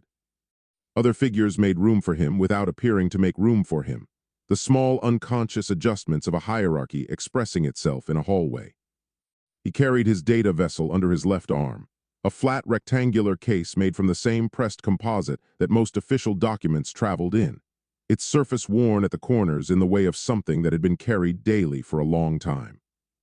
Inside it were the materials for the briefing he had called 2 days ago and had spent most of yesterday preparing with a thoroughness that was habitual rather than anxious, because Zull did not do anxious and had not done anxious in any professional context for longer than he could usefully remember. What he did this morning, for the first time in a career that had never given him cause to do it before, was stand at the door of his monitoring station for 20 minutes before he could make himself walk away from what was on his instruments. He was a senior analyst in the Directorate's adjacent division, which was the division responsible for monitoring, documenting, and assessing everything that pertained to the barrier membrane between their world and the one that existed alongside it. The division had existed in various forms for longer than the current governmental structure had existed, because the knowledge that another world lay adjacent to their own was not new knowledge and had never been new knowledge, not really, though the understanding of what that adjacency meant had changed considerably over the centuries as the instruments for measuring it had improved. Zull had run the adjacent division's monitoring operations for 19 years, which meant he had spent 19 years looking at the barrier membrane through instruments of increasing sophistication and documenting what he found there with the careful neutrality that the work required. He had documented bleed-through events. He had documented resonance fluctuations. He had documented the slow and previously unremarkable degradation of the membrane's structural integrity that his instruments had been tracking for the last several decades, a degradation so gradual that it had never risen above the level of a background concern in the Directorate's priorities. Until this morning, when his instruments had shown him something that was not gradual and was not background, and was not anything he had seen in 19 years of looking. He turned the corner into the briefing corridor and pushed open the door to the room he had reserved 2 days ago, a mid-sized space with a document table and 6 chairs, and a display surface on the far wall that he had already loaded his materials onto remotely from the monitoring station. His 2 junior analysts were already seated at the table, which told him he was later than he had intended to be, and they looked up when he came in with the expressions of people who had been waiting long enough to wonder whether something was wrong but not long enough to say so. Dax was the younger of the 2, precise and efficient, and still in the phase of his career where he worked harder than the situation required, because he had not yet learned to calibrate his effort to what the situation actually needed rather than what his ambition suggested it needed. He was good. In several years he would be very good, provided the work didn't grind the edges off him before he got there, which it sometimes did. Seer sat beside him with the particular stillness that was her most consistent quality, a composure that Zull had initially read as reserve, and had come to understand over 3 years of working together was something more active than that. Seer was always watching, not in the way that suggested mistrust, but in the way that suggested she understood that most of what mattered in a room was not what was being said out loud, and she had organized her attention accordingly. She was watching Zull now as he set his data vessel on the table and opened it, and he was aware of her watching him and did not address it because there was a briefing to run, and the briefing came first. "I apologize for the delay," Zull said, settling into the chair at the head of the table and pulling his materials in front of him. "We have a considerable amount to cover this morning, and I want to move through it carefully, so I'll ask you to hold questions until I've finished the initial presentation." Dax nodded and opened his own notebook. Seer simply waited, which was what she did, and Zull began. Zull began with the archive because the archive was always where he started, not out of habit, but because the archive was the foundation without which nothing else in the briefing would have the weight it needed to carry. The archive of the adjacent currently holds documentation on 41,217 confirmed bleed-through events, Zull said, pulling the summary display onto the wall surface. spanning 4,300 years of recorded observation. That number represents confirmed events only. The estimated actual occurrence rate, accounting for the periods in our history when our monitoring capability was insufficient to detect low-intensity events, is considerably higher. Dax was writing in his notebook with the focused industry of someone determined to record everything. How considerably? He asked without looking up. Our modeling suggests the true occurrence rate is between 3 and 4 times the confirmed figure, Zull said. But we work from what we can verify, not what we can estimate. The confirmed figure is what matters for today's purposes. He moved through the categories of documented events methodically, the way he moved through everything, because the methodology was not bureaucratic fastidiousness, but the accumulated understanding that people who were given information without context did not actually receive the information. They received their own assumptions wearing the information's clothing. Visual bleed-throughs were the most common category and the most extensively documented. Events in which the barrier membrane thinned sufficiently in a localized area to allow observation in one or both directions. Their records described these events in detail that ranged from the clinical precision of the last several centuries to the terrified and sometimes barely coherent accounts of the earliest documented observers, who had interpreted what they saw through whatever framework their culture had provided them, and had almost universally gotten the framework wrong while getting the observation itself surprisingly accurate. The early accounts, Dax said, looking up from his notebook. How reliable are they? Given the interpretive distortion. More reliable than you might expect, Zull said. The observers didn't understand what they were seeing, but they described what they saw with reasonable accuracy in most cases. A figure emerging from a disruption in the air and behaving in ways that seemed purposeful rather than random is a figure emerging from a disruption in the air and behaving in ways that seemed purposeful rather than random, regardless of what theological vocabulary the observer used to frame it. Seer had not written anything yet. She was watching Zull with the quiet attention she brought to everything, and Zull was aware of it in the way he was always aware of Seer's attention, which was as a presence at the edge of his field of focus that he had learned not to underestimate. He moved to the secondary categories. Acoustic events, in which the membrane had thinned enough to transmit sound without visual component, were documented in roughly 8% of confirmed cases. Physical intrusions of matter, in which objects from the adjacent world had crossed the barrier either partially or fully, represented less than 1% of the total record, and were among the most extensively studied events in the archive's holdings because of what they revealed about the physical properties of the membrane and about the adjacent world itself. 3 cases in the archive involve full physical crossings from the adjacent side, Zull said, and paused to let that settle before continuing. In all 3 cases, the crossing was almost certainly involuntary. In all 3 cases, the barrier reasserted before a return crossing was possible. In all 3 cases, our analysts at the time conducted as thorough a study as the circumstances allowed. Dax looked up. What happened to them? The ones who came through. Zull looked at him steadily. They did not survive the experience of being on the wrong side of a reasserted barrier for an extended period. The precise mechanism is not fully understood even now, but the physiological effects were well documented. He moved on without elaborating further, because the elaboration was in the archive for anyone who wanted to read it, and reading it was not something he was going to recommend to Dax at 7 in the morning before the main portion of the briefing had even begun. He pulled up the overnight readings on the display surface, and the room changed quality in the subtle way that rooms changed when the thing everyone was actually there to discuss finally appeared. These are the barrier resonance readings from the last 14 hours, Zull said. I want you both to look at them carefully before I say anything about them. Dax studied the display with his pen poised over his notebook. Seer looked at it for a long moment without moving. It was Dax who spoke first. The fluctuation pattern in the 3rd hour, he said, leaning forward slightly. That doesn't match any of the seasonal variation profiles. No, Zull said. It does not. It could be instrument drift, Dax said, in the tone of someone offering a reasonable possibility rather than a committed position. The secondary resonance array on the East Monitoring Station has been flagging intermittently for the last month. If the calibration has drifted far enough, it could produce a false fluctuation pattern that looks like this. Zol looked at him with an expression that was not unkind and carried no impatience, but closed the suggestion with a finality that made it clear the suggestion had already been examined and set aside before either of them had arrived in this room. I ran full diagnostics on every instrument in the monitoring station at 11 last night, again at 2 this morning, and again before I left the station today, Zol said.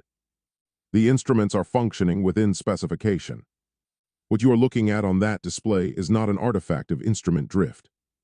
Dax nodded and wrote something in his notebook and did not push the point, because Dax was good enough at his job to recognize when a door had been closed by someone who had already stood on the other side of it. Seer had still not written anything. She was not looking at the display anymore. She was looking at Zol, and she was doing it with the particular quality of attention that meant she was not listening to what was being said so much as she was reading the space around what was being said, the shape of what was being left out. Zol met her eyes briefly and looked back at the display, and the exchange lasted less than 2 seconds and communicated more than the last 10 minutes of briefing had communicated, and Dax, bent over his notebook, missed it entirely. The fluctuation pattern, Seer said, her voice level and careful. You said it doesn't match seasonal variation. Does it match anything in the archive? Zol considered the question for a moment in the way he considered questions that had accurate answers he was not yet ready to give in full. It has partial similarities to several categories of documented events, he said. I want to complete the presentation of the raw data before we move to interpretation. It's important that you form your own initial read before I give you mine. Seer held his gaze for a moment and then looked back at the display, and the small silence that followed was the silence of someone who had asked a question, received an answer that confirmed what they already suspected, and decided to wait. Dax looked up from his notebook. What's the magnitude of the fluctuation relative to the confirmed bleed-through events in the archive? Is it in that range? It is above that range, Zol said. Dax's pen stopped moving. He looked at the display and then looked at Zol, and then looked back at the display. Above the bleed-through range, he said, making sure he had heard correctly. Significantly above it in 2 of the 14 measurement intervals, Zol said. I want to be precise about what that means and what it does not mean before either of you draws conclusions, which is why I am going to ask you to look at the full 14-hour record before we discuss it further. He pulled the complete data set onto the display surface, and the room went quiet in the particular way rooms went quiet when the people in them were looking at something that had replaced whatever they had expected to be looking at this morning with something considerably more serious. And Zol sat at the head of the table and watched his 2 analysts look at his overnight readings and thought about the 20 minutes he had stood at the door of his monitoring station before he could make himself leave it, and understood that the 20 minutes had not been indecision. It had been the last quiet moment before everything that came after it. The monitoring station was 3 levels below the briefing room, and at the end of a corridor that most people in the Cavith complex had no reason to use, which was one of the things Zol had always valued about it. It was not a prestigious location. It did not advertise itself. The door was unmarked except for the division identifier and the security clearance notation, and the people who passed it in the course of their working day were the same small group of people who had always passed it, none of whom gave it more attention than they gave any other door in the corridor. Zol closed it behind him and stood for a moment in the particular quality of quiet that the station produced when it was running on standby, the low hum of instruments that were always on because the barrier membrane did not keep office hours, and neither did the events that occurred along it. The room was not large.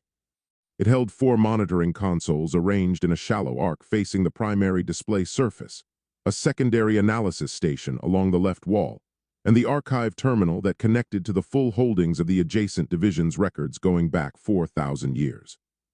Every surface that was not a console or a display was covered in the careful organized notation of ongoing work, Zol's own system, developed over 19 years and legible to perhaps 3 other people in the division.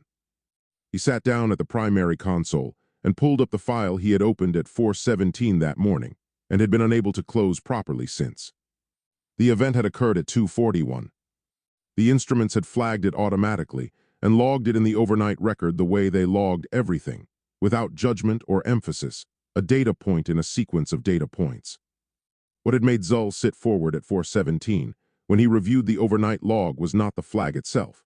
but the classification the automated system had assigned to it, which was a category that appeared in the archive's historical records 17 times across 4,000 years of documentation, and had not appeared in the live monitoring log in Zull's 19 years of running the station. Earthside contact attempt. He pulled the raw event data onto the primary display and went through it the way he had gone through it 3 times already, not because he expected to find something new in it, but because the discipline of repeated careful examination was the only honest check he had against the possibility that he was seeing what he wanted to see rather than what was there. The data did not change on the 4th examination.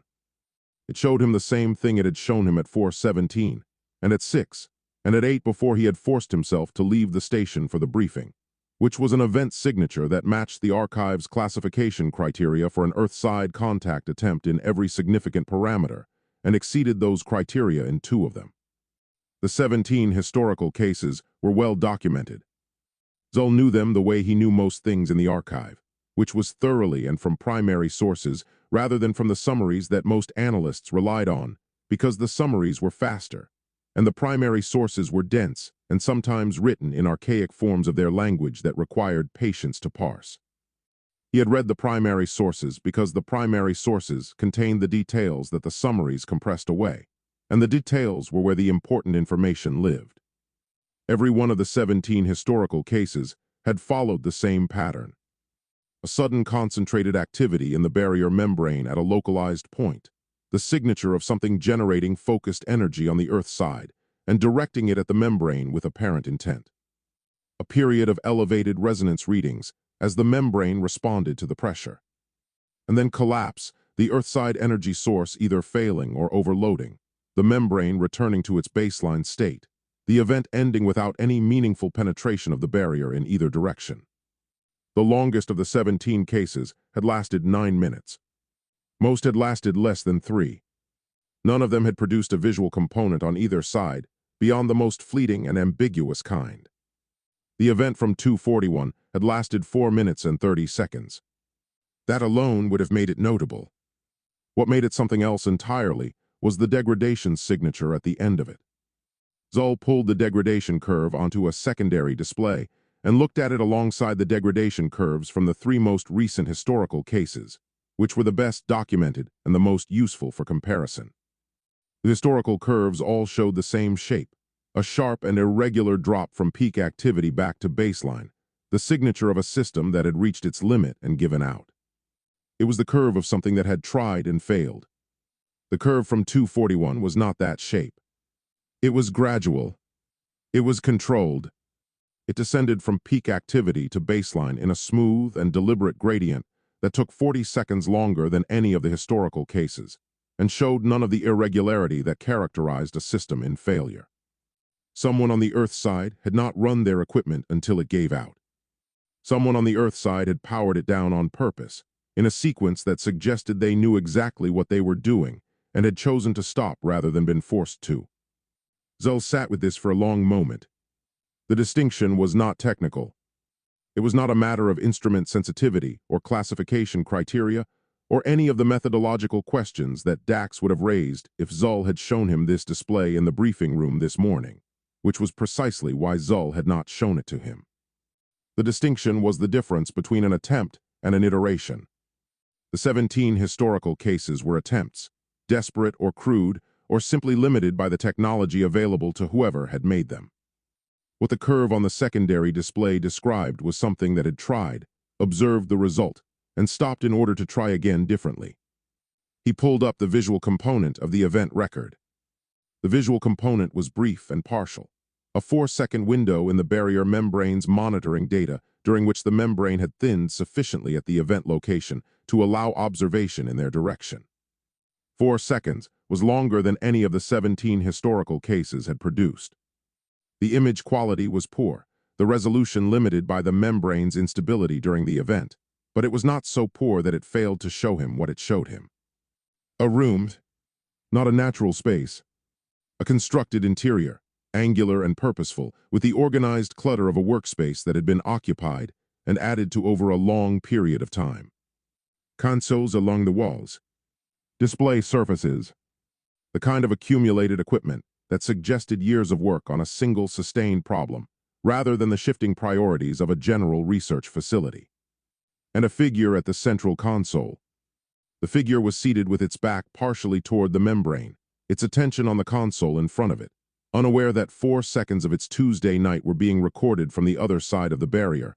It was actively probing. It was human in the way that the adjacent world's inhabitants were human, which was to say it was recognizably a person engaged in recognizably purposeful activity. And beyond that, Zull's instruments could not resolve the detail that would have told him more. The figure was there, and then the window closed, and the membrane returned to its baseline, and the record ended. Zull watched the 4 seconds of footage a 5th time. He watched the figure at the console, and he thought about the controlled degradation curve on the secondary display, and he thought about the 17 historical cases and what separated this event from all of them, and he thought about the briefing he had just given and what he had told Dax and Seer and what he had not told them. And he understood with the clarity of someone who had spent 19 years learning to read the barrier membrane's behavior that whoever was sitting at that console on the other side had not been having a bad night. They had been having a breakthrough. Zull cleared the visual component from the primary display and replaced it with the long-term barrier degradation model. It was a file he had built and maintained himself over 11 years, separate from the official model that the Directorate used for its strategic assessments, because the official model had not been updated in 6 years and was therefore wrong in ways that mattered. He had never told anyone in the Directorate that his model was better. Saying so would have opened a conversation about why the official model had not been updated, and that conversation would have led to another about whose responsibility the update was, and that one to another about budget allocation and divisional priority. Zull had looked at the entrance to that particular corridor and had chosen instead to build the better model himself, keep it on his own station, and use it when he needed it. He needed it now. He ran the overnight event data against the long-term degradation curve, and then ran it again with the event data excluded, confirming what the inclusion was showing him. The result was the same both times. He sat with it for a moment before he allowed himself to move forward, because moving forward meant accepting what the result said, and accepting what it said meant the rest of the day was going to be a very specific kind of work. The barrier was failing, not in the localized way that bleed-through events represented, the temporary thinning at a specific point that the membrane recovered from and restabilized after. This was structural. It was happening across the barrier's full extent, on a curve that his instruments had been tracking for decades, and that the official model had not been updated to reflect. The degradation had been slow enough for long enough that classifying it as normal variation had been defensible, which was what the official model had done, and what the Directorate's strategic assessments had therefore concluded. What Zull's model showed was that the degradation had moved outside normal variation approximately 3 years ago. More critically, the rate at which it was moving outside that range was itself accelerating, which was the detail that changed the character of the problem from serious to something that the Directorate's administrative vocabulary did not have a comfortable word for. He worked through the afternoon with the focused thoroughness of someone who understood that the quality of what he produced in the next several hours would determine whether anyone in a position to act on his findings could dismiss them. It was not enough for the findings to be accurate. They had to be presented in a form that made accuracy the only reasonable conclusion available to anyone who read them, because unwelcome findings had a reliable way of finding the gaps in their own presentation and retreating into them. He built the documentation layer by layer. Raw instrument data first, then the analysis, then the long-term model, then the comparison between his model and the official model, then the projection curves that comparison produced. Each layer carried its sources and methodology transparently, and the conclusions were stated without embellishment, because embellishment gave skeptics something to hold on to, and Zull was not giving anyone anything to hold on to. The Earthside probe event was documented as what it was, a data point within a larger pattern rather than the cause of it. The barrier degradation predated the probe event by decades, and would have continued on its current trajectory regardless of whether anyone on the Earth side had ever pointed their equipment at the membrane. The probe event mattered, but for different reasons, and Zull documented those separately because conflating the two would give the Directorate an excuse to focus on the wrong problem. When the documentation was complete, he sat back and looked at the primary display. The corridors outside were still busy in the way they were always busy. The low, constant noise of the building's operation coming through the walls. The ordinary grinding business of a civilization running its daily affairs. None of it had any awareness that a man in a monitoring station 3 levels below the 4th floor had just finished writing a document that described in careful and unimpeachable detail the process by which those daily affairs were going to be changed, in ways that no administrative vocabulary had been built to accommodate. Zull opened a new file in the archive terminal. The archive's classification system had been developed over 4,000 years of institutional operation and had a category for most things, including the things that administrations preferred not to have categories for because the existence of a category implied a level of seriousness that was inconvenient to acknowledge. The category Zull navigated to now was one of those. It had been created 400 years ago by an analyst who had understood that the archive needed a place to put findings that did not fit anywhere else, findings that sat outside the range of problems that existing institutional responses were designed to address. He created the new file and moved his cursor to the title field. In their language, the word he typed translated to no single clean equivalent in any Earth tongue, but its meaning was precise, and had been precise for the 400 years it had lived in the archive's classification system. It described an event of sufficient scale and speed that the civilization experiencing it would not have the organizational capacity to respond to it effectively using any infrastructure that existed prior to the event's onset. It was not a word that appeared often in the archive. It was not a word that anyone who worked in the building above him used in the course of a normal day. Zull looked at it in the title field for a long moment, at the word sitting there in the cursor's quiet blink, and he thought about Seer watching his face in the briefing room this morning, and understanding that something was being withheld, and he thought about the figure at the console on the other side of the barrier, unaware of being observed, working through a Tuesday night toward a breakthrough that the figure did not yet know was the smallest part of what was coming toward both of their worlds. He thought about 19 years of watching the membrane and what those years had built in him by way of preparation for a moment like this one, and he concluded that 19 years had not been enough, and that no number of years would have been enough, and that this was simply the nature of moments like this one. He began to write, and the archive terminal recorded his keystrokes with the same patient indifference it brought to everything. And outside in the corridors, the building continued its business, and the barrier membrane between two worlds continued its slow and accelerating work, and neither of those things waited for him to finish. 6 days had changed the lab in ways that were immediately visible, and some that were not. The 3 older peripheral units on the left wall had been stripped to their base components and rebuilt, their casings opened during the process, and now closed again with a neatness that was not Harvey's neatness. The fasteners seated flush, and the cable routing changed to something cleaner and more logical than what had been there before. The main detection array had been rewired from its junction points outward, and Harvey had followed the logic of the rewiring as Carl worked through it and had understood it, and could not have executed it himself, which was a distinction he had made his peace with sometime around the 3rd day, when Carl had pulled a section of wiring that Harvey had run himself 15 years ago and replaced it without comment with something demonstrably better. 2 components sat in the system that had not been there a week ago.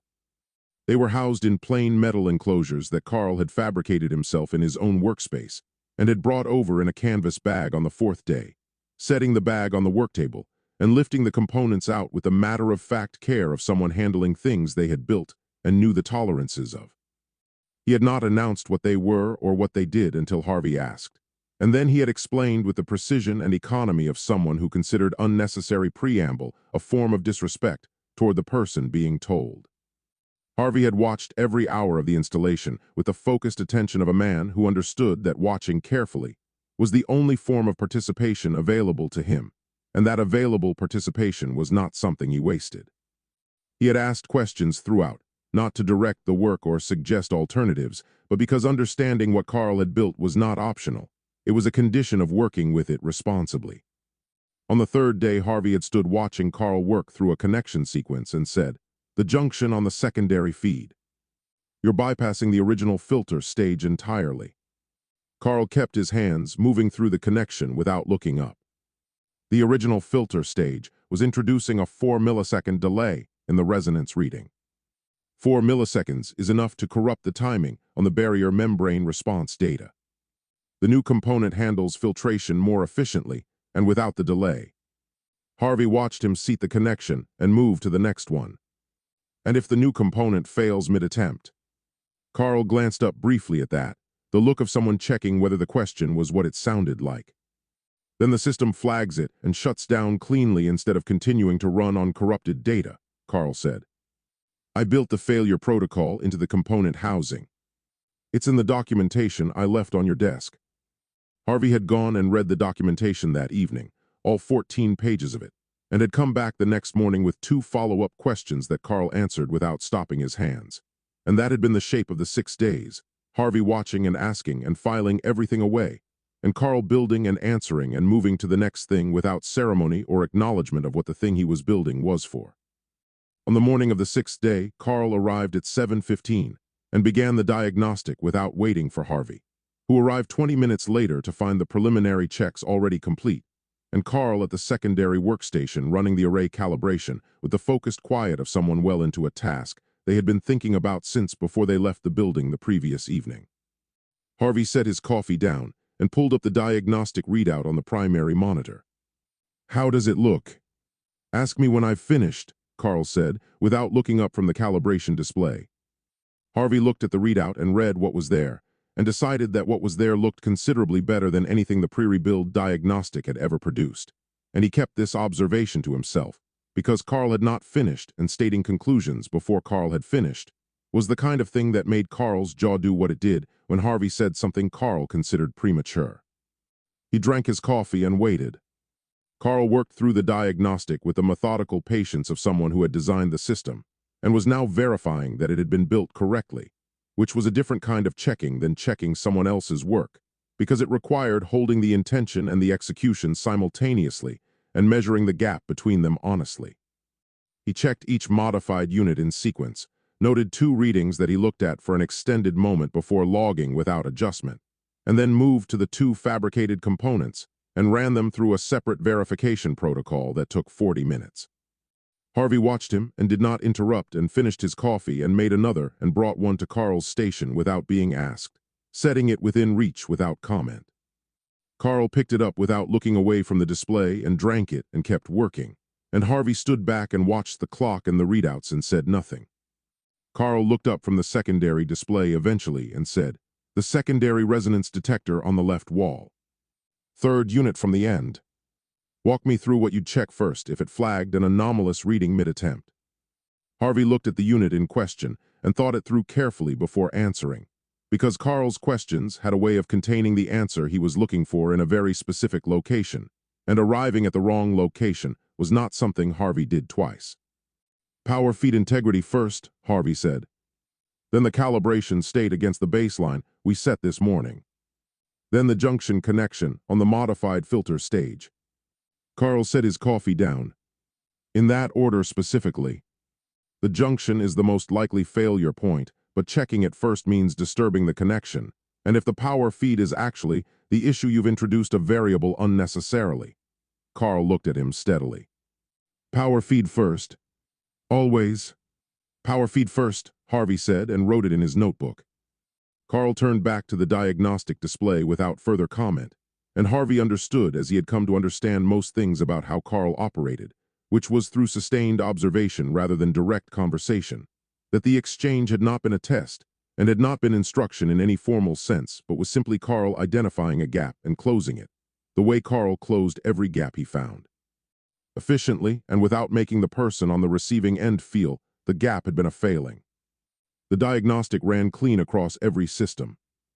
Harvey watched the final readout populate on the primary monitor with the controlled attention of someone who had been waiting 6 days for a clean board and was not going to let the waiting show in his face now that it was here. He stood at the primary console and looked at the green across every parameter and felt something move through him that he did not examine too closely, because examining it would have required acknowledging how much the 6 days of waiting had cost him, and that was a conversation he was not having with himself in front of Carl. Carl looked at the completed readout for a long moment. Then he reached past Harvey to the calibration panel and made one small adjustment to a single parameter, a change so minor that Harvey had to look twice to confirm anything had changed at all. Carl straightened up and looked at the board one more time. "We can try," Carl said. Harvey had been waiting 6 days to hear those 3 words, and he simply nodded and pulled out his chair and sat down at the primary console. And the lab settled into the particular quality of silence that preceded something that mattered. And outside in the corridor, the building went about its Tuesday morning business with complete indifference to what was about to happen in the basement beneath it. Harvey initialized the sequence at 9:47, and the lab became a different kind of place the moment he did. It was not dramatic in any visible sense. The equipment did what equipment did, powering up through its sequence with a familiar harmonic build that Harvey had heard hundreds of times in this room.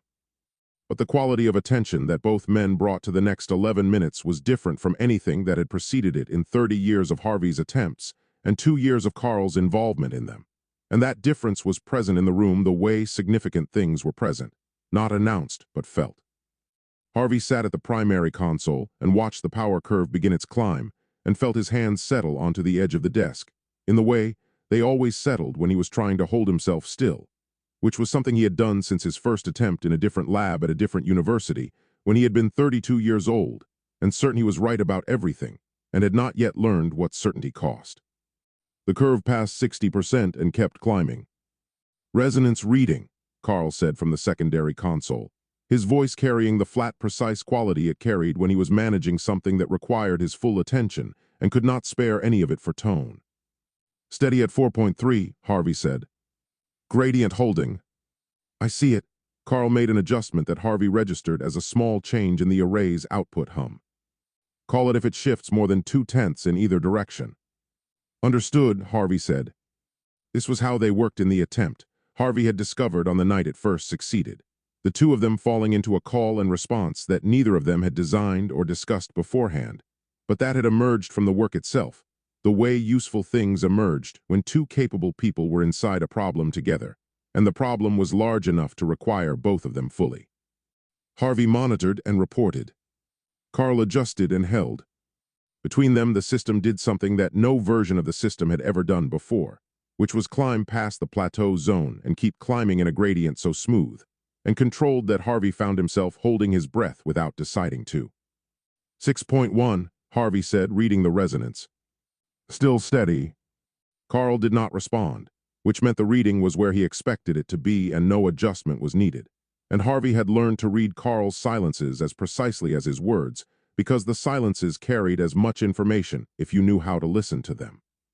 The power curve reached 80%, then 85, then 90, which was territory that the pre-rebuild system had never approached, and that the rebuilt system climbed through with a solidity that Harvey felt in the back of his throat, a kind of controlled disbelief at watching something work the way it was supposed to work after so long of watching it not. He thought about Sandra saying he had built a philosophical framework for being wrong indefinitely. He thought about the paper from 2003, and the looks at faculty meetings, and the department chair position that had been quietly rescinded, and the colleague who had warned him about intuition leading good scientists into bad decades. He thought about 32 years of attempts in various labs with various equipment and various versions of the same conviction that the data was real, and the phenomenon was real, and the barrier between the two worlds was a physical fact that could be measured and approached and eventually crossed. "Visual feed," Carl said sharply. Harvey's eyes went to the monitor. The screen was doing what it had done on the night of the first attempt, but doing it differently, not the sudden brief resolution that had lasted 3 or 4 seconds before the barrier reasserted, but a gradual emergence, the way a photograph developed in a chemical bath, the image arriving in layers rather than all at once. Shapes came first, dark against less dark, the suggestion of geometry and scale. Then depth, the screen acquiring a quality that static categorically did not have, the sense of space extending beyond the plane of the display into something that was not this room. Then detail, accumulating with each passing second, as the barrier membrane thinned further under the sustained pressure of what Carl had built, and was managing from the secondary console, with the small, precise interventions of someone keeping a system in a state it had never been designed to occupy. Harvey did not call out readings. Carl did not ask for them. For 4 minutes and 30 seconds, neither of them spoke, and neither of them moved from their stations, and the recording ran on 3 separate redundant systems that Carl had built into the setup specifically for this moment. Because Carl had understood before the attempt began that if it worked, there would be no second chance at a first recording, And redundancy was not optional when the stakes were what these stakes were. What was on the screen was not fire. It was not shadow or chaos, or any of the iconography that 30 centuries of human mythology had built around the idea of what lay on the other side of the barrier between the worlds. It was a city. The visual feed showed them a section of what was unmistakably urban infrastructure, dense and angular, built on an aesthetic logic that had no direct Earth equivalent, but that was recognizable as the product of a civilization that had been building things for a very long time and had developed strong opinions about how things should be built. The structures were tall and close together. Their surfaces worked in ways that suggested both function and intention, and between them transit systems moved through elevated corridors with the regularity of systems that ran on schedules. Communication arrays sat on the upper surfaces of the taller structures, pulsing with a rhythm that suggested active data transmission rather than passive broadcast. And there were people, the figures moving through what appeared to be a public thoroughfare, below the transit corridors, were not doing anything that the word demonic had ever been used to describe in any human account Harvey had read in 30 years of research. They were commuting. They were checking what appeared to be communication devices. Two of them were standing to one side of the thoroughfare in the particular posture of people having an argument they had been having for some time and had not finished having, and one of them made a gesture that Harvey recognized without being able to explain how he recognized it. The gesture of someone making a point they considered obvious to someone who was failing to find it obvious. They were people. They looked like what they looked like, and what they looked like was what every religious text and folklore account and frightened historical document on Harvey's corkboard wall had described in the vocabulary of nightmare and damnation. And they were standing on a street corner arguing about something while the transit system ran overhead. And the cognitive collision of those two things happening simultaneously in the same image was the most disorienting experience Harvey Griswold had ever had in a room full of disorienting experiences. He became aware after some unmeasured period of time that his hands were no longer resting on the edge of the desk, but were gripping it, and that he had leaned forward in his chair by several inches without noticing, and that his coffee had gone cold at his elbow at some point during the 11 minutes of the attempt's build, and he had not touched it since. He became aware also that Carl had not made an adjustment in some time, and he looked away from the monitor for the first time in 4 minutes and 30 seconds, and looked at Carl at the secondary console. Carl was not looking at the infrastructure. He was not looking at the transit systems, or the communication arrays, or the figures on the thoroughfare. Carl was looking at the scale of it, his eyes moving across the image with the specific quality of attention he brought to data he was processing rather than experiencing. And what his face was doing in that moment was nothing that Harvey could name except to say that it was the face of a man arriving at conclusions he did not like and arriving at them quickly and with complete conviction. And Harvey understood without being told that whatever Carl was seeing in the same 4 minutes and 30 seconds of footage was not what Harvey was seeing, and that the difference between what they were each seeing was going to matter. Carl initiated the controlled degradation at the 4-minute 30-second mark, his hands moving through the shutdown sequence with the same precision they brought to everything, and the image on the screen faded the way it had arrived, in layers, detail first, and then depth, and then shapes, and then nothing. The screen returning to baseline static as the power curve descended in its clean, controlled gradient back to standby levels. The lab was very quiet. Harvey sat at the primary console and looked at the static on the screen where the city had been 30 seconds ago, and he thought about the figures on the thoroughfare and the argument he had watched without being able to hear it, and he thought about the communication devices and the transit schedules and the aesthetic logic of the structures. And he felt something that was not triumph, and was not vindication, and was not any of the things he had spent 30 years imagining he would feel when this moment arrived. It was closer to responsibility, the specific and uncomfortable weight of knowing something that changed what was required of you, and not yet knowing what the new requirement was going to cost. The screen showed them a city, not the city of any human imagining of what lay on the other side of the barrier, not the landscapes of punishment and fire that had populated 2,000 years of religious iconography, and that Harvey had spent his career arguing were misinterpretations of something real and measurable. A city in the way that any city was a city, which was to say a place where a large number of people had decided to be in close proximity to each other for reasons that had to do with commerce and governance and the simple human, or in this case not quite human, need for company. The structures were tall and densely packed, and built from materials that had no Earth equivalent.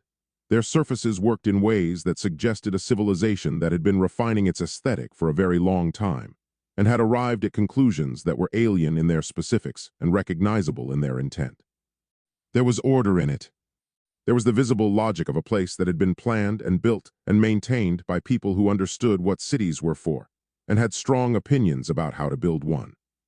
Transit systems moved through elevated corridors between the upper levels of the structures, running on a schedule that was apparent from the regularity of their movement, and Harvey watched one of them pass through the frame and thought about the engineering that implied, the materials science and the power systems and the civic infrastructure required to put a transit vehicle on an elevated track and run it on time, and felt something open up in his chest that he did not have a clean word for.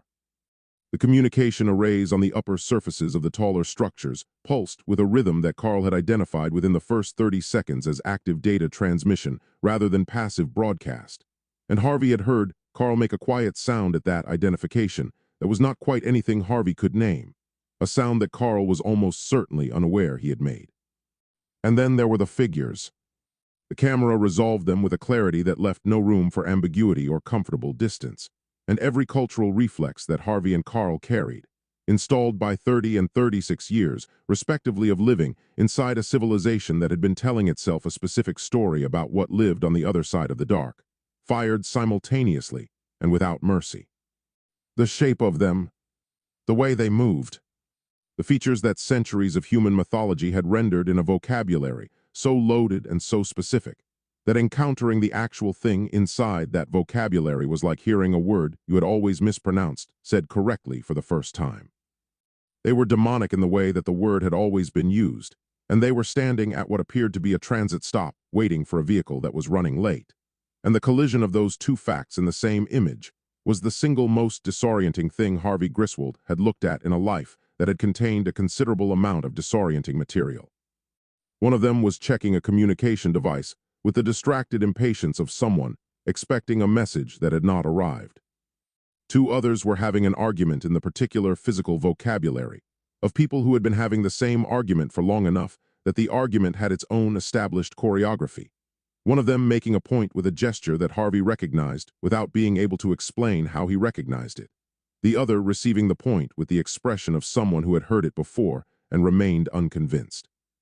A fourth figure stood slightly apart from the others with a specific quality of stillness that belonged to someone who was present in a place, but not in a conversation, thinking about something that had nothing to do with the transit stop, or the argument, or the communication device that had not yet delivered its message. Harvey leaned forward in his chair without noticing he had done it. He looked at the thoroughfare and the figures and the transit infrastructure and the communication arrays, and the dense ordered cityscape behind all of it, and he felt 30 years of conviction meet 30 years of accumulated cost, and produce something that was not triumph and not vindication, but was the specific and overwhelming recognition that the questions he had been asking his entire adult life were not just answerable, but were in fact much larger than he had understood them to be, and that the answers were going to require more of him than the questions ever had. He became aware at some point that his face was doing something he could not control and did not try to control, an openness that he would have managed more carefully if he had been thinking about managing it. But he was not thinking about managing it because he was thinking about the figure standing apart from the others at the transit stop with its private thoughts, and about what those thoughts might be, and about whether whatever was on the other side of the barrier had any awareness that two men in a basement laboratory were watching them wait for a train. Carl had not moved from the secondary console. Harvey turned to look at him and found Carl exactly where he had been for the last 4 minutes, seated at the console with his arms crossed and his eyes on the screen and his face doing the thing it did when he was running calculations that he did not like the results of. He was not looking at the figures. He was not looking at the argument or the communication device or the figure with its private thoughts. Carl was looking at the infrastructure the way he looked at any system, which was for what it told him about capacity and scale and the implications of both.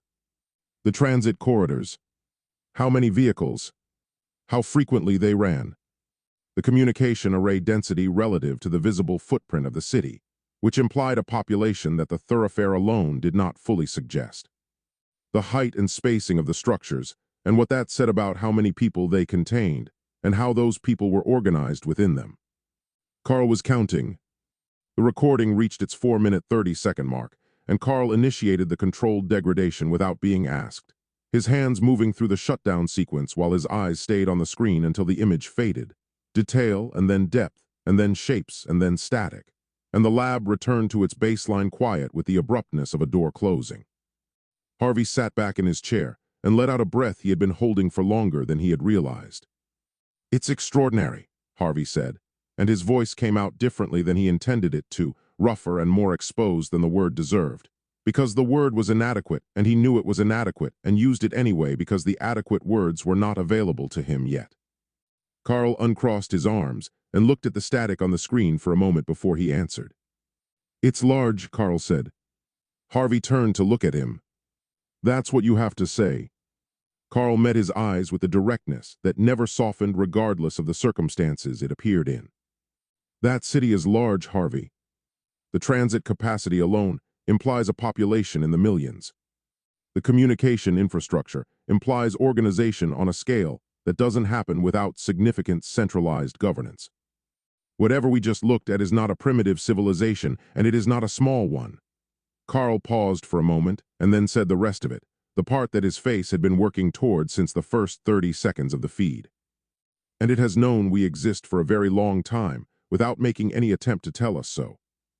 Harvey looked at him across the lab and felt the fault line open between them with the particular clarity of something that had been there all along, and had simply been waiting for the right moment to become visible.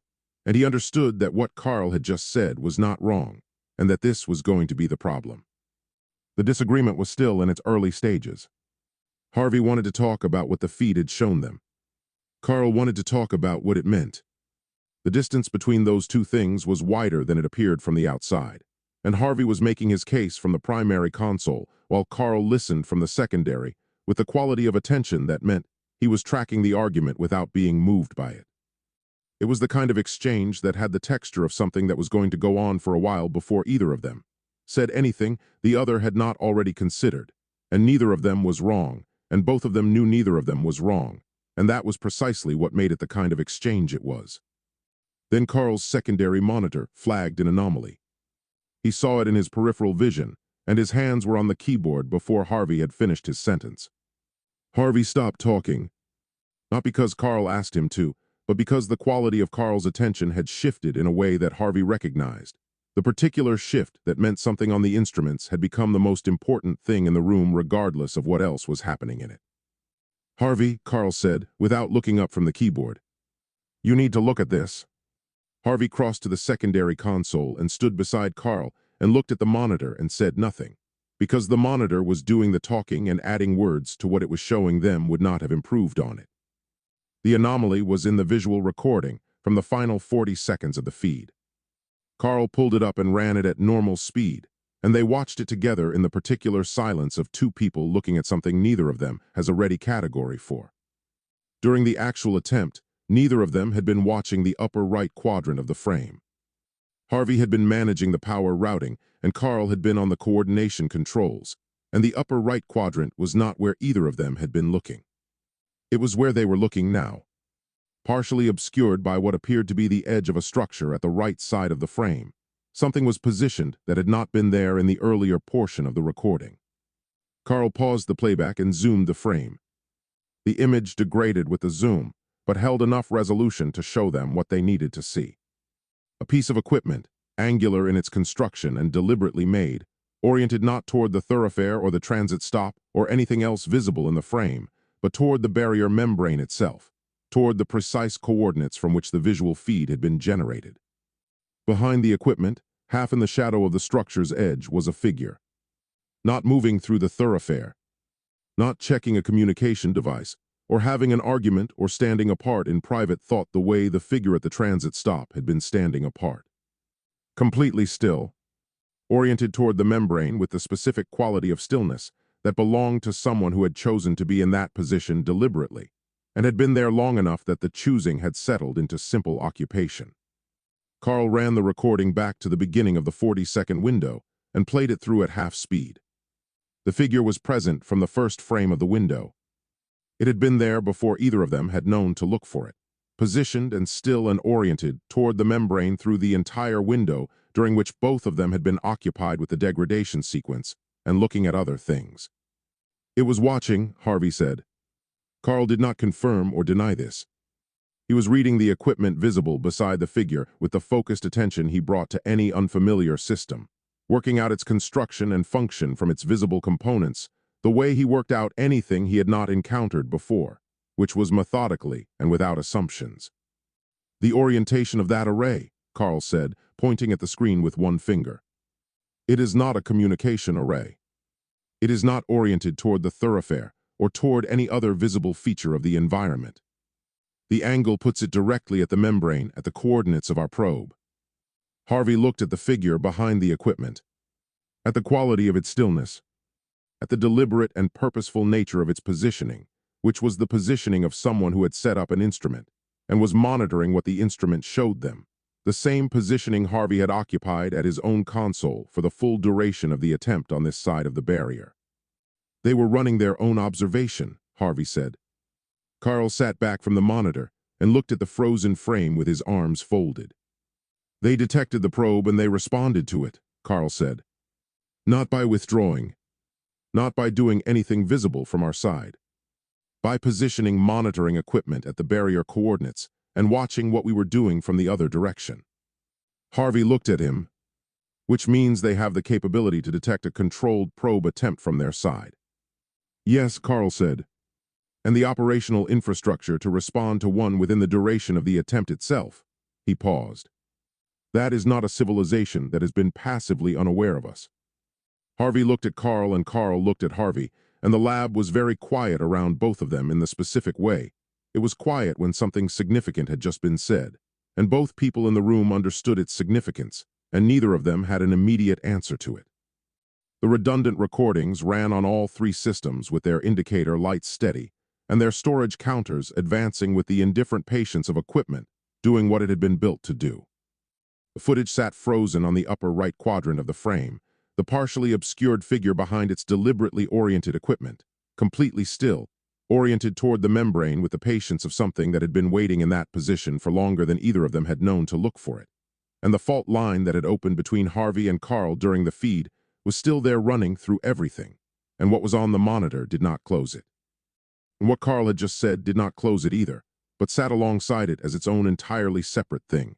The understanding that whoever was on the other side had known the probe was happening and had chosen not to look away, and that the not looking away was the most significant data point either of them had encountered since the feed began, and that neither of them was going to sleep well tonight, and that tomorrow the work was going to be different from anything it had been before.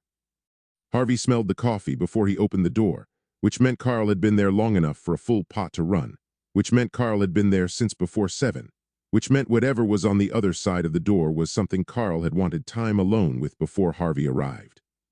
He opened the door and stood in the doorway and looked at the whiteboard. Carl was at the secondary workstation with his back to the door, working through something on the display that he did not look up from when Harvey came in, and the whiteboard behind him was covered completely from left edge to right edge, and from the top of the frame to within a foot of the bottom, every inch of it Carl's handwriting, and none of it was anything Harvey had seen Carl working on in the 3 days since the visual confirmation. Harvey set his bag down inside the door without moving further into the room. The board was divided into 3 sections with clean vertical lines between them. The left section was dense with mathematical modeling that Harvey recognized in its foundation as barrier dynamics equations, the same class of mathematics they had both been working with for 2 years, but extended from that foundation into territory that Harvey had not seen Carl work in before, and that would have taken, by Harvey's estimate, considerably more than 3 days to produce. The center section held a timeline graph, a horizontal axis marked in intervals that Harvey could not read from the doorway, and a curve plotted against it that his stomach recognized before his mind had finished processing what he was looking at. The right section was a column of variables with probability weights assigned to each one in Carl's compressed notation, the kind of weighted analysis that Carl built when he had enough data to model outcomes and wanted to be honest about the range of them. Harvey looked at the board for a long time without moving. Then he crossed to the side table and poured himself a coffee and came back to stand in the center of the room where the full board was visible and drank the coffee and read what was on it from left to right with the careful attention of someone reading a document they had not been handed and were not entirely sure they wanted to be handed. The mathematical modeling in the left section was the kind of work that did not get produced in an afternoon or a week, the kind that accumulated through sustained engagement with a problem over a long enough period that the problem had started giving back answers instead of just receiving questions. Harvey followed the notation from its foundation upward and felt the shape of Carl's argument emerging from it, the way a structure emerged from a foundation, each layer resting on the one below it with the specific solidity of work that had been checked and rechecked before it was committed to the board. Carl continued working at the secondary workstation and did not speak, which meant he was aware that Harvey had arrived and aware that Harvey was reading the board, and had decided that the reading should finish before the conversation started, which was consistent with every other way Carl had ever introduced a significant finding in Harvey's presence. It was also, Harvey noted with the part of his mind that was not occupied with the board, the behavior of someone who had been sitting with what was on that board for long enough to have made a certain peace with it, and who understood that Harvey had not had that time and needed it now, and was going to need it without interruption. Harvey read the center section. The timeline graph's horizontal axis was marked in months. The curve plotted against it was not a straight line, and was not a gradual arc of the kind that allowed for comfortable long-range planning. It was a curve that had been building slowly across the left portion of the graph, and that accelerated through the center and that reached, at a point on the right side of the graph that Harvey's eyes went to and stayed on, a threshold line that Carl had drawn in a different color from everything else on the board, and that Carl had labeled in his compressed notation with a single word that translated, in the vocabulary of barrier membrane physics, to the point of no return. Harvey looked at where on the timeline that threshold line sat. He looked at it for a long time. Then he looked at the probability weights in the right section, at the variables Carl had identified, and the weights Carl had assigned to each one, the column of them running down the right side of the board with the honest and merciless precision of a man who had decided that the only responsible thing to do with findings like these was to present them without softening and let them be what they were. "How long have you been working on this?" Harvey said without turning from the board. Carl turned from the secondary workstation to face him. 2 weeks on the current version, Carl said. The preliminary work goes back further. Harvey turned to look at him. How much further? 6 weeks, Carl said. Approximately. Harvey held Carl's gaze and said nothing for a moment, and Carl held it back with the composure of someone who had prepared for this conversation, and had decided in advance how he was going to have it, and was following through on that decision with the consistency that characterized everything Carl did once he had decided on a course. 6 weeks, Harvey said, and his voice was level in the way his voice was level when keeping it level was costing him something. I needed the calculations to reach a confidence threshold before I presented them, Carl said, without apology and without the softening that an apology would have provided. If I had brought this to you at the 2-week mark, you would have questioned the methodology, and you would have been right to question it, because at 2 weeks the methodology could not yet support the findings. At 6 weeks it can. The findings are what matter here, and I needed the ground under them to be solid before I asked you to stand on it. Harvey turned back to the board. He stood with a cold coffee in his hand and read the timeline graph again from left to right, the slow build of the curve and its acceleration, and the threshold line in its different color sitting on the right side of the graph at a point that was not centuries away, and was not decades away. And he felt the full weight of what Carl had been carrying alone for 6 weeks settle onto him, with the specific and irreversible quality of something that could not be unknown once it had been known. Does anyone else know about this? Harvey said. No, Carl said. Harvey nodded slowly, still looking at the board. Then we need to talk about what comes next, Harvey said.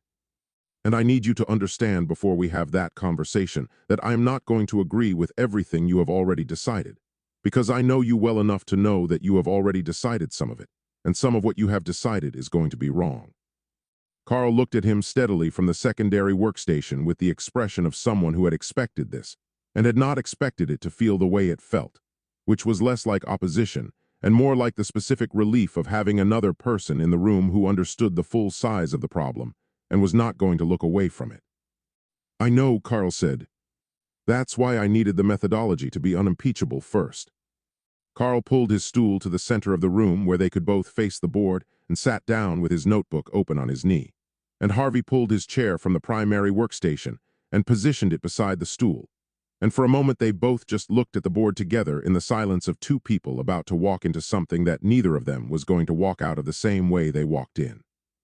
Left section first, Carl said, because nothing in the center or the right makes sense without it. Harvey nodded and Carl began. The core of the left section's mathematical modeling was not barrier dynamics in the way Harvey had been working with barrier dynamics, which was as a set of measurements describing the membrane's current state. Carl had extended the equations into a different domain entirely, using the 18 months of barrier data from the lab's instruments combined with historical bleed-through frequency data from Harvey's archive records to model the membrane's behavior not as a current state, but as a process with a direction and a rate. The membrane is not static, Carl said, tapping the foundation equations on the left side of the board with his pen. We have always known it was not static because bleed-through events demonstrated variability over time. What we treated as variability, I am now classifying as symptom. Harvey leaned forward with his elbows on his knees. Symptom of what specifically? Carl looked at him. Structural degradation, Carl said. Progressive and directional. The membrane is not fluctuating around a stable baseline. It is declining from one. Harvey was quiet for a moment. The bleed-through frequency increase over the last century, Harvey said slowly. I attributed that to better documentation. More observers, more literacy, more channels for accounts to be recorded and preserved. I know you did, Carl said. That explanation accounts for some of the increase. It does not account for all of it. And I correct for documentation improvement using the methodology in the left section here. Carl pointed to a subsection of the modeling that Harvey had spent 20 minutes reading from across the room. The residual increase in bleed-through frequency is consistent with a membrane that has been thinning on a long curve across the last 300 years at minimum. Harvey sat back in his chair and looked at the equations and said nothing. Carl gave him a moment and then continued. The rate of thinning was slow enough for long enough that it was invisible against the background noise of natural variability. What changed approximately 18 months ago is the rate itself. Carl moved his pen to a specific point in the modeling where the equations shifted register, a transition that Harvey could see now that Carl was pointing to it and that he had not fully parsed on his first reading of the board. The degradation accelerated. Not by a small amount. The current rate of membrane thinning is approximately 4 times what the long-term curve would have predicted at this point. Harvey stared at the transition point in the equations. What caused the acceleration? Carl looked at him with the steady honesty that Harvey had come to understand was Carl's highest form of respect, which was the refusal to offer comfort that the data did not support. I don't know, Carl said. The models describe the acceleration clearly. They do not explain its origin. That is a question for later. What matters right now is what the acceleration produces, which is what the center section shows. Harvey's eyes moved to the timeline graph. Carl stood and crossed to the board and positioned himself beside the center section with his pen, and Harvey watched him stand there for a moment before beginning, and thought that Carl had the specific quality of stillness in this moment of someone who had lived with what he was about to say for long enough that the saying of it had become something he had rehearsed without intending to. 3 scenarios, Carl said, pointing to the 3 curves plotted on the timeline graph, each one in a different line weight that Harvey now understood corresponded to the probability weights in the right section. Each one based on a different assumption about whether the current rate of acceleration holds, increases, or decreases over the projection period. The probability weights are in the right section, and I will walk you through the methodology behind them after we finish the center, but I want you to understand the scenarios first before we discuss the weights. Harvey nodded. Carl pointed to the lightest line on the graph, the one that extended furthest to the right before reaching the threshold line. Most optimistic scenario, Carl said, assumes the rate of acceleration decreases significantly from its current level, returning toward the long-term curve. Under this scenario, the membrane reaches fracture conditions in approximately 11 years. Harvey looked at the line and at where it crossed the threshold and said nothing. Median scenario, Carl said, pointing to the middle line, assumes the current rate of acceleration holds roughly constant without significant increase or decrease. Under this scenario, fracture conditions are reached in 3 to 5 years, with the midpoint of that range representing the highest probability outcome within the scenario. Harvey's jaw tightened slightly, and Carl saw it and continued. Most probable scenario, Carl said, and his voice did not change in register or pace or any other way that would have indicated that what he was about to say was different in kind from what he had already said, because Carl considered it a form of dishonesty to editorialize findings through the way you delivered them. He pointed to the heaviest line on the graph, the one that reached the threshold line well before the others, at a point on the timeline that Harvey had been looking at since he first read the graph from across the room and had been hoping he was misreading. Based on the acceleration curve of the last 18 months and the probability weighting methodology I will walk you through in a moment, this scenario carries the highest likelihood of the three. Fracture conditions are reached somewhere between 14 and 20 months from the current date. The lab was very quiet. Harvey looked at the point where the heavy line crossed the threshold, and he did not look away from it, and Carl did not say anything further because there was nothing further to say that the graph had not already said, and Harvey needed to be in the room with the number for a moment without anything being added to it, and Carl understood this and stood beside the board and waited. 14 months, Harvey said, after a period of silence that had weight and texture to it. On the high probability scenario. 14 months. To 20, Carl said. The range reflects genuine uncertainty in the acceleration rate projection. I will not narrow it further than the data supports. Harvey nodded slowly, still looking at the graph. The other side, Harvey said. When we were watching the visual feed 3 days ago. Whatever monitoring capability they have over there, if it is anything close to what Zull, or whoever that figure was running in that station we saw, they have this data too. Carl looked at him. Almost certainly, Carl said, which is either reassuring or the opposite depending on what they intend to do with it. Harvey turned from the board and looked at Carl, and the fault line between them that had opened 3 days ago in front of the visual feed was still there, running through the middle of everything they had said and not said since, and the timeline graph behind Carl's shoulder with its 3 curves and its threshold line, and its 14 to 20 months sat in the room between them with the patience of a thing that did not care whether they agreed about it or not. We have to talk about what we do with this, Harvey said. Carl sat back down on the stool and opened his notebook to a fresh page. Yes, Carl said. We do. And I want you to know before we start that I have already formed some conclusions about that, and I am aware that you are going to disagree with at least one of them, and I am asking you to hear all of them before you do. Harvey looked at him for a moment and then pulled his chair a fraction closer to the board and said, Then start talking, Carl, because 14 months is not a timeline that has room in it for either of us to be careful about the other one's feelings. Carl looked at him with something that was not quite surprise and not quite relief, and that Harvey recognized, after 2 years of learning to read Carl's face, as the expression Carl produced when someone had said exactly the right thing at exactly the right moment, and Carl had not expected them to. No, Carl said. It is not.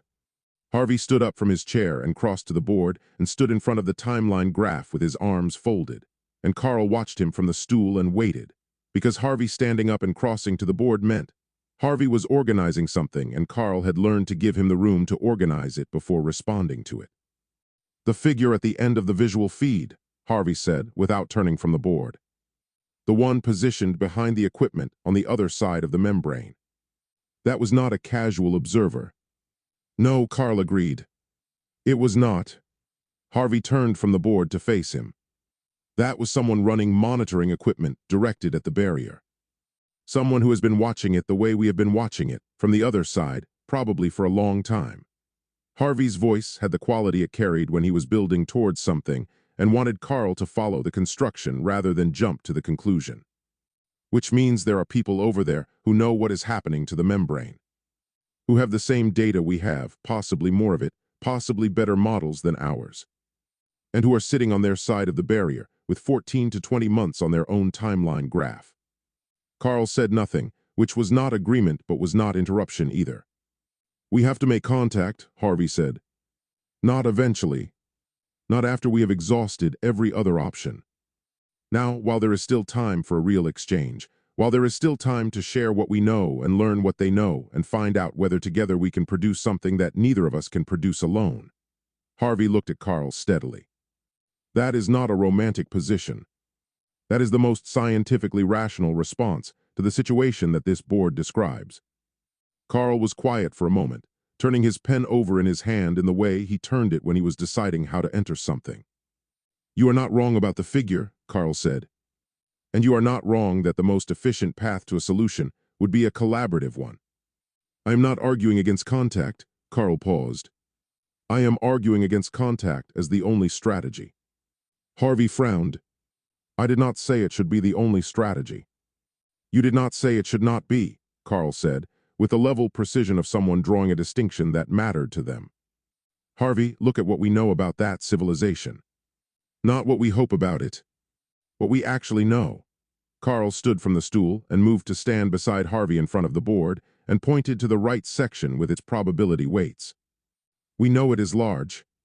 We know it is technologically capable. We know it has organizational infrastructure sophisticated enough to run transit systems and communication networks across a major urban area. And we know that it has been aware of our existence by their own archive records for at minimum several thousand years. Harvey looked at the board. Yes, and in several thousand years of awareness, Carl said, they have made no contact attempt. Not one, not even a crude one. Carl turned to look at Harvey directly. I want you to think carefully about what the political and strategic reasons for that might be, because they are not all benign, and you know they are not all benign. Harvey met his gaze. They are also not all hostile. A civilization that has been watching a neighboring world develop over several thousand years without interfering is not obviously a civilization that intends harm. It could be caution. It could be a version of the same uncertainty we have about them. It could be a policy of non-interference that reflects values we would actually respect if we understood them. It could be, Carl said. And it could be that they have been watching and waiting and assessing for several thousand years and have concluded that the barrier is the only thing between us and a situation they prefer. We do not know which of those things is true. Carl's voice was not raised, and it was not hard, and it carried, underneath its precision, something that Harvey recognized as genuine rather than rhetorical. Harvey, I am not arguing that they are hostile. I am arguing that we do not know enough to assume they are not, and that assuming they are not is not a more scientific position than assuming they are. It is just a more comfortable one. Harvey turned away from the board and walked to the window, the single high basement window that showed him a strip of the exterior stairwell and the feet of people passing on the pavement above, the ordinary world going about its ordinary business 3 feet above his head. He stood there for a moment with his back to Carl and his hands in his pockets. So what are you proposing? Harvey said without turning around. Carl crossed to the secondary workstation and picked up his notebook. I am proposing that we pursue contact, Carl said, and simultaneously begin modeling what a fracture event actually looks like on the ground. Casualty projections, infrastructure failure scenarios, geographic distribution of the membrane weak points, and what the fracture pattern implies for population centers on both sides. Carl paused. We plan for the worst case at the same time as we work toward the best one. That is not defeatism. That is the only honest response to a situation where both outcomes are genuinely possible. Harvey turned from the window. And if the modeling becomes the primary focus, if the contact work gets treated as secondary, because the fracture preparation feels more urgent and more concrete. Carl looked at him. That is a failure of prioritization, not of strategy, Carl said. The strategy is sound. Harvey shook his head slowly. The strategy is sound if the people executing it maintain the prioritization, Harvey said. But I know how you work, Carl, and I know that concrete problems with measurable variables pull your attention in ways that open-ended communication attempts do not. And I am telling you right now that I am not willing to let the contact work become secondary because it is harder to quantify. Carl held his gaze for a moment, and the lab was very quiet around both of them. And I am telling you, Carl said carefully, that I am not willing to bet 2 civilizations on the assumption that the people on the other side of that barrier want the same thing we want, without any evidence beyond the fact that you find it more comfortable to believe they do. Harvey looked at him across the lab, and the fault line between them was fully visible now, running through everything, and neither of them looked away from it, because looking away from it was not something either of them was built to do. You think I am being naive, Harvey said. Carl was quiet for a moment before he answered. I think you have spent 30 years wanting there to be something on the other side of that barrier, Carl said. And now there is. And I think the wanting is making it harder for you to look at what is there with the same clarity you would bring to any other set of findings. Carl paused, and when he continued, his voice had lost none of its precision, but had acquired something underneath it that was not softness exactly, but was adjacent to it. I am not saying you are wrong. I am saying I cannot afford to assume you are right. Not with this timeline. Harvey stood in the middle of the lab and looked at the whiteboard and the timeline graph and the threshold line and the curve that reached it in 14 to 20 months. And he thought about the figure at the transit stop with its private thoughts, and the argument with its established choreography, and the communication device waiting for a message that had not arrived. And he thought about Carl sitting alone in this lab for 6 weeks building the model on that board without saying a word about it. And he understood that they were both right, and that being both right was going to be more difficult than being wrong would have been, because wrong had a resolution, and right in two different directions at the same time did not. We pursue contact, Harvey said, and we build your models. Both, in parallel, with equal resource. Carl looked at him for a moment, and then looked at his notebook and wrote something at the top of a fresh page. Agreed, Carl said, on the condition that the modeling findings inform the contact strategy as they develop. If the fracture preparation work produces information that changes the risk profile of the contact attempt, that information has to be incorporated, not suppressed because it is inconvenient. Harvey looked at him. And if the contact work produces information that changes your threat assessment of the other side, that information gets incorporated too, Harvey said. Not set aside because it does not fit the model you have already built. Carl met his eyes and held them. Agreed, Carl said. They looked at each other across the lab, and the agreement sat between them in the particular way that agreements sat between people who were not fully satisfied with them, and both knew it, and had made them anyway because the alternative was worse. And outside in the corridor, the building went about its business, and the timeline graph on the whiteboard held its threshold line, in place with the indifference of mathematics toward the feelings of the people who had produced it. They worked through the division of effort with the practical efficiency of two people who had found a position they could both stand on and wanted to confirm its dimensions before either of them moved. Communication apparatus, Harvey said, standing at the primary workstation with a notepad. I want to start with a carrier wave system, something that can push a structured signal through the membrane without requiring the full power draw of a visual attempt. Lower profile, more sustainable, something we can run repeatedly without burning out the array. Carl nodded from the secondary workstation. I can give you the frequency parameters from the membrane modeling that are most likely to carry a signal cleanly. The degradation work has produced a detailed picture of the membrane's resonance characteristics, and there are windows in that picture that a targeted carrier wave could use. Harvey looked up from the notepad. You already have that. I have the preliminary data, Carl said. It needs refinement, but it is usable as a starting point. Harvey looked at him for a moment. How long have you had it? Carl met his eyes without flinching. 3 weeks. Harvey set his pen down on the notepad and looked at the ceiling briefly in the way of someone deciding whether the patience they needed was available to them. Then he looked back at Carl. Is there anything else you have that is directly relevant to what I am working on that I do not know about yet? Carl was quiet for a moment. Nothing that is developed enough to be actionable, Carl said. Harvey picked his pen back up. Carl, nothing actionable, Carl said again, and his voice was steady and his eyes were steady, and Harvey read both of those things and understood that he was getting the honest answer to the question he had asked, which was not necessarily the honest answer to the question he should have asked, and that the distinction was deliberate, and that pushing on it right now was not going to produce anything useful. Fine, Harvey said. Send me the frequency parameters tonight, and I will start the carrier wave design in the morning. Carl nodded and turned back to his display. They worked in parallel for another 2 hours, Harvey roughing out the communication apparatus design and Carl running refinements on the barrier dynamics model. And the lab had the productive quiet of two people doing separate work in the same room who had known each other long enough that the separation did not feel like distance. Harvey made coffee at 7 and brought a cup to Carl's station, and Carl drank it without looking up, and Harvey went back to his own work, and the evening moved through the lab in the way evenings moved when the work was real, and the hours were being spent on something that mattered. At 8:45, Harvey saved his work and closed his notebook and picked up his jacket from the back of his chair. "I am going to head out," Harvey said. "Early start tomorrow." Carl looked up from the secondary display. "I will send the frequency parameters before midnight." Harvey shrugged his jacket on and looked at Carl for a moment. "Are we all right?" Harvey said. "You and I. After today." Carl looked at him with the directness that never varied regardless of the question being asked of it. "We are working," Carl said. "For now, that is the same thing."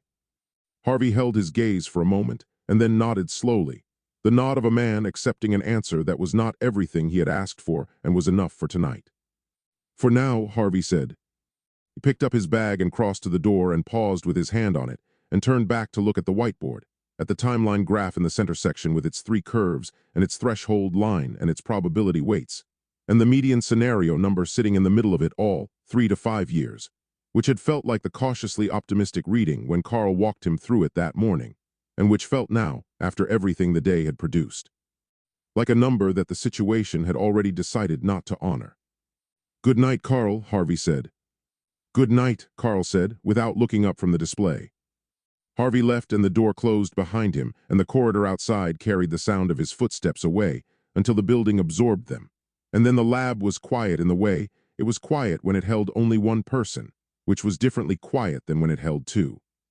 Carl worked for another 20 minutes on the barrier dynamics refinements, and then saved the file and closed it, and sat for a moment at the secondary workstation, looking at nothing in particular.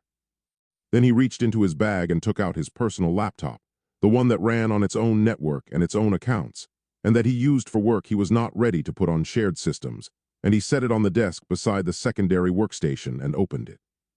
He sat looking at the blank document for a moment before he began.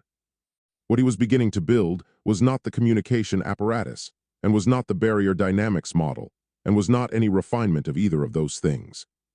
It was something he had been turning over in the back of his mind for the better part of a week, since before the visual confirmation, and since before the timeline graph had made the numbers concrete, a question that the numbers had now made urgent enough that turning it over in the back of his mind was no longer sufficient. The question was this: if the fracture could not be prevented, could the barrier be sealed? Not thinned, not managed, not stabilized in the way that the contact work might produce if everything went as well as Harvey hoped it would go. Sealed, completely and permanently, from the Earth side, before the cascade threshold was reached, in a way that closed the membrane against fracture rather than waiting for fracture to close it catastrophically. Carl did not have a working model. He did not have a clear methodology. He had the conviction that someone needed to be thinking about it, and the equally clear conviction that the someone needed to be him, and that the thinking needed to happen quietly. Because if he told Harvey what he was doing, Harvey would fight him on it before the idea was far enough along to defend. And an idea that could not yet defend itself did not survive the kind of scrutiny Harvey applied to things he had already decided he opposed. Carl was not proud of this reasoning. He noted its similarity to the reasoning Harvey had used to justify the unilateral signal attempt, and he noted that similarity with the honesty he tried to apply to everything, including himself, especially himself. And he sat with it for a moment before he began typing, because the discomfort of the similarity was information, and information was not something Carl discarded because it was uncomfortable. Then he began typing, and the laptop screen filled with the first rough theoretical framework of something that did not have a name yet, and that Carl was not going to name until it had earned one. And outside the single high basement window, the city went about its night, and the whiteboard held its timeline graph in the empty lab with the median scenario number sitting in the center of everything, 3 to 5 years, a number that had felt like the middle ground that morning and that felt now. In the quiet of a lab that held only one person and one open laptop, and one question that nobody else knew was being asked, like the most generous thing the situation was prepared to offer. The chamber that housed the governing council occupied the uppermost level of the Cavith complex, which was an architectural choice that Zull had always read as a statement of intent rather than a matter of practicality. The building's most powerful room at its highest point, furthest from the working levels where the actual business of governance was conducted by the people who actually conducted it. The symbolism was not subtle and had not been intended to be subtle, and Zull had stopped finding it interesting years ago, which was what happened to symbolism when you had walked past it enough times. He arrived 4 minutes before the scheduled time, which was how he always arrived at formal proceedings. Early enough to be composed and late enough not to appear anxious, a calibration he had developed in his first years of presenting to bodies like this one and had never seen a reason to adjust. He set his data vessel on the table in front of his designated position and arranged his materials in the order he intended to present them, and then stood and looked at the empty chamber for a moment and allowed himself the brief private acknowledgement that he was not looking forward to the next 2 hours. The preparation had been thorough. 6 days of it, 4 to get the meeting onto the schedule through the official channels that the governing structure required, and 2 more to produce the documentation that formal briefings demanded before a council session could proceed. Zull had used all 6 days with the focused efficiency of someone who understood that the quality of the preparation was the only variable he could control, because the room he was walking into contained people for whom the data was not the primary consideration and never had been, and the only defense against that was data presented so completely and so carefully that dismissing it required dismissing methodology rather than just conclusion. His findings were organized. His data was presented in the format the council required. His conclusions were supported at every point by archived precedent drawn from the 4,000-year institutional memory of the adjacent division, precedent that he had selected not for its alarm value, but for its methodological similarity to the current situation, because precedent selected for alarm was precedent that got dismissed as advocacy. He had done everything correctly.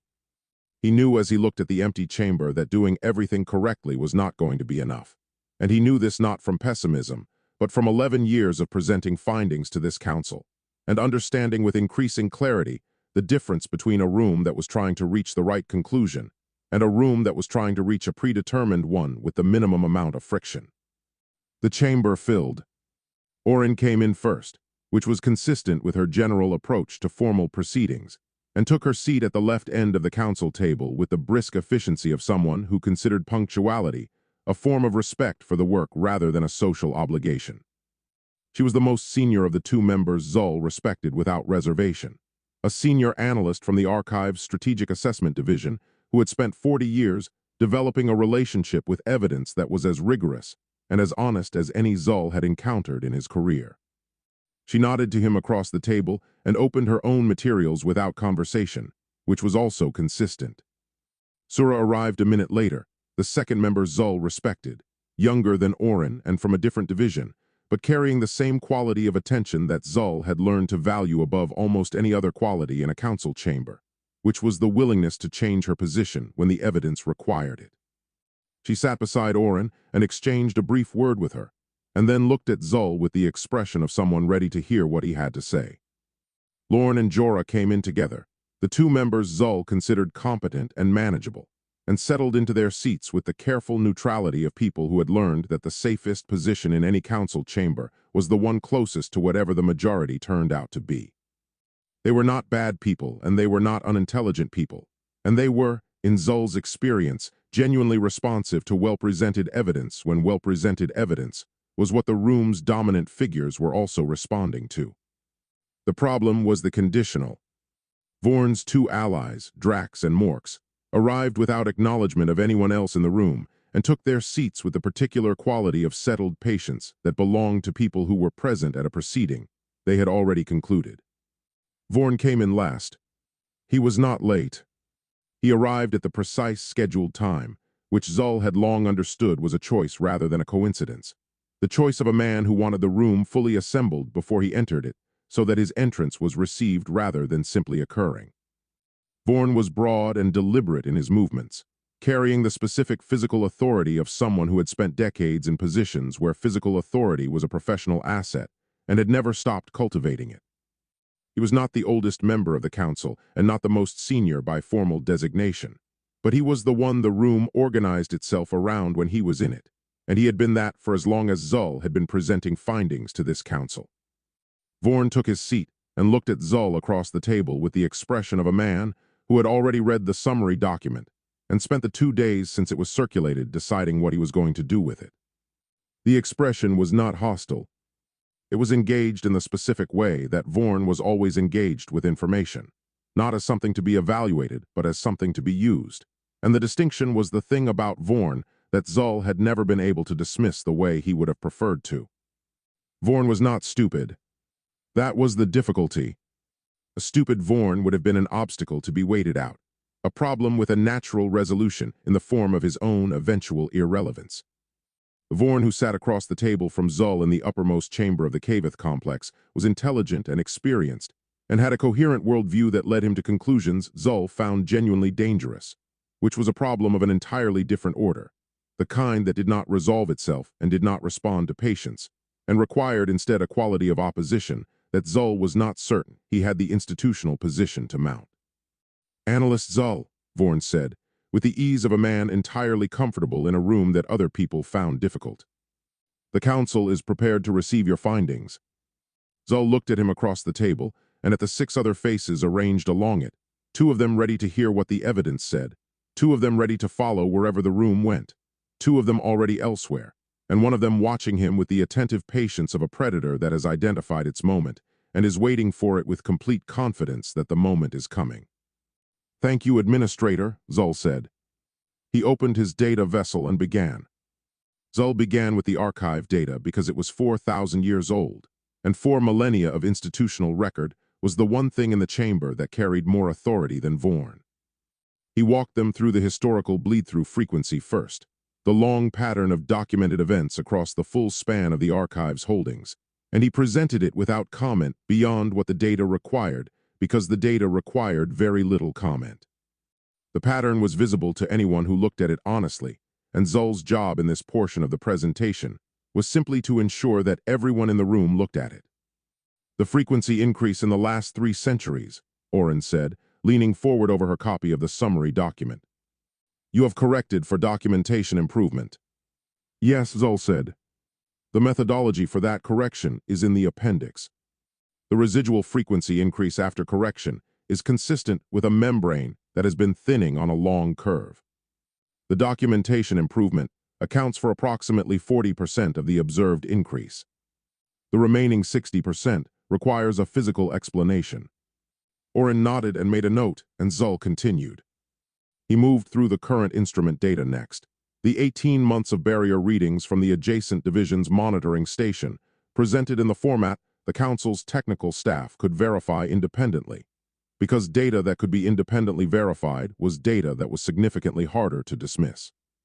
He walked them through the degradation curve and the acceleration finding and the methodology behind both, and he was precise and unhurried, and he did not editorialize, and he did not select his words for their emotional weight because emotional weight in a formal briefing was the first thing Vorn's side of the table would use to discredit everything attached to it.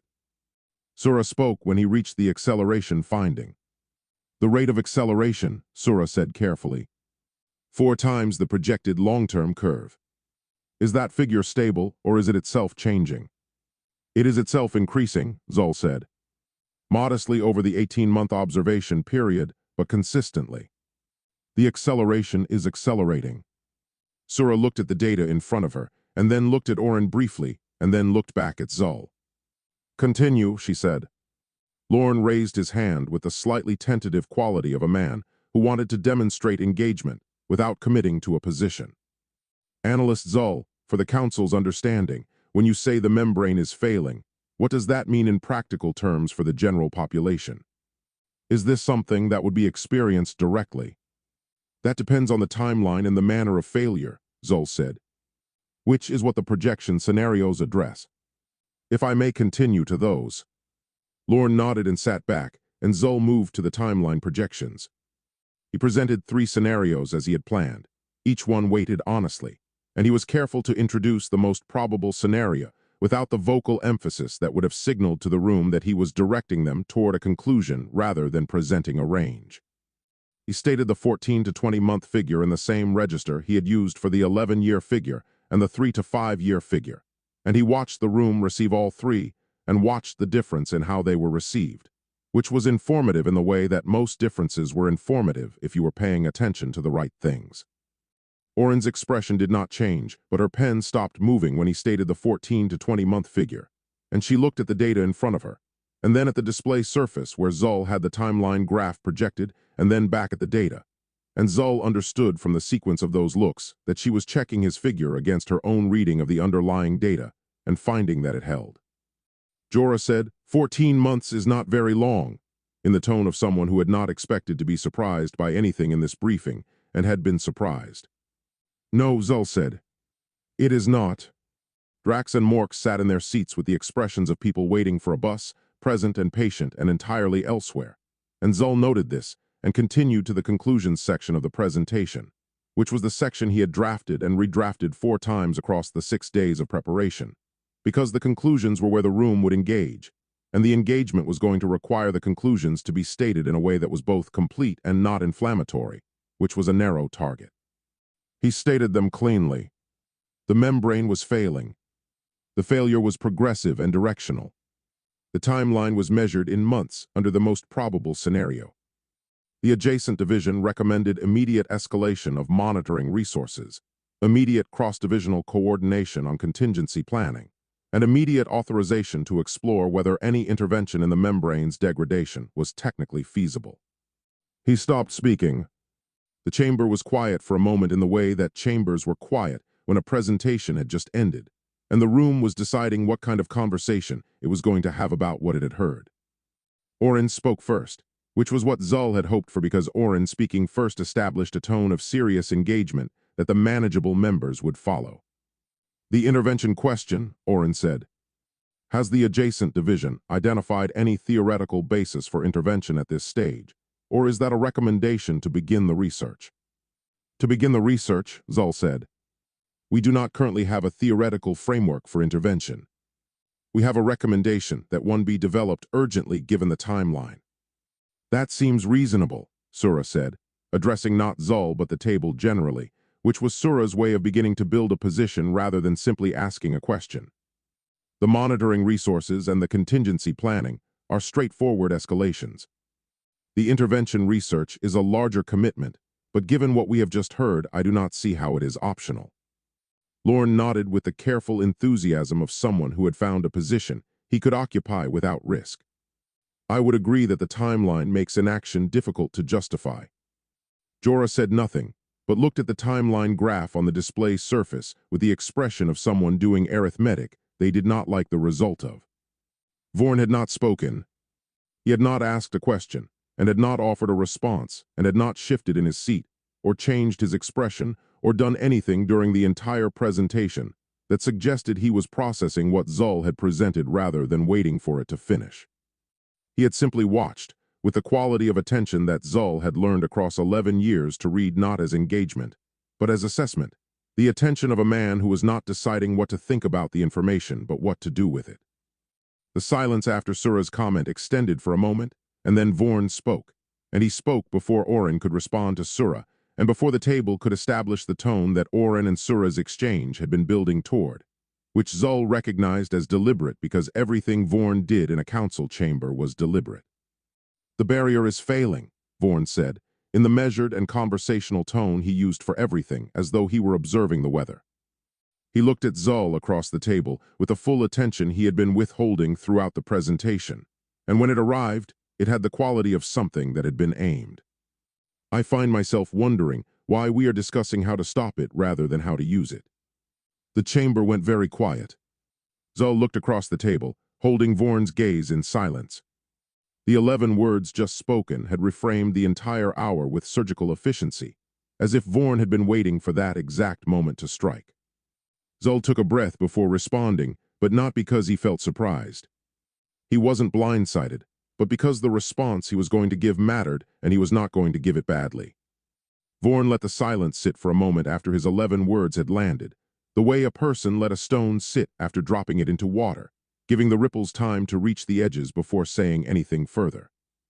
Then he looked away from Zul and addressed the table generally, which was the move of a man who had finished with the presenter and was now talking to the room. We have a resource situation, Vorn said, in the same conversational register he had used to reframe the entire briefing. We have had a resource situation for 3 generations, and the solutions our various divisions have proposed across those 3 generations have shared a common quality, which is that none of them have solved it. He paused and looked at the timeline graph still displayed on the wall surface. What analyst Zull has presented this morning, if his data is accurate, is not a crisis. It is a door. Drax leaned forward from his seat beside Vorn. The adjacent archive documents the Earth side as geographically vast, Drax said, with the efficiency of someone delivering a prepared point.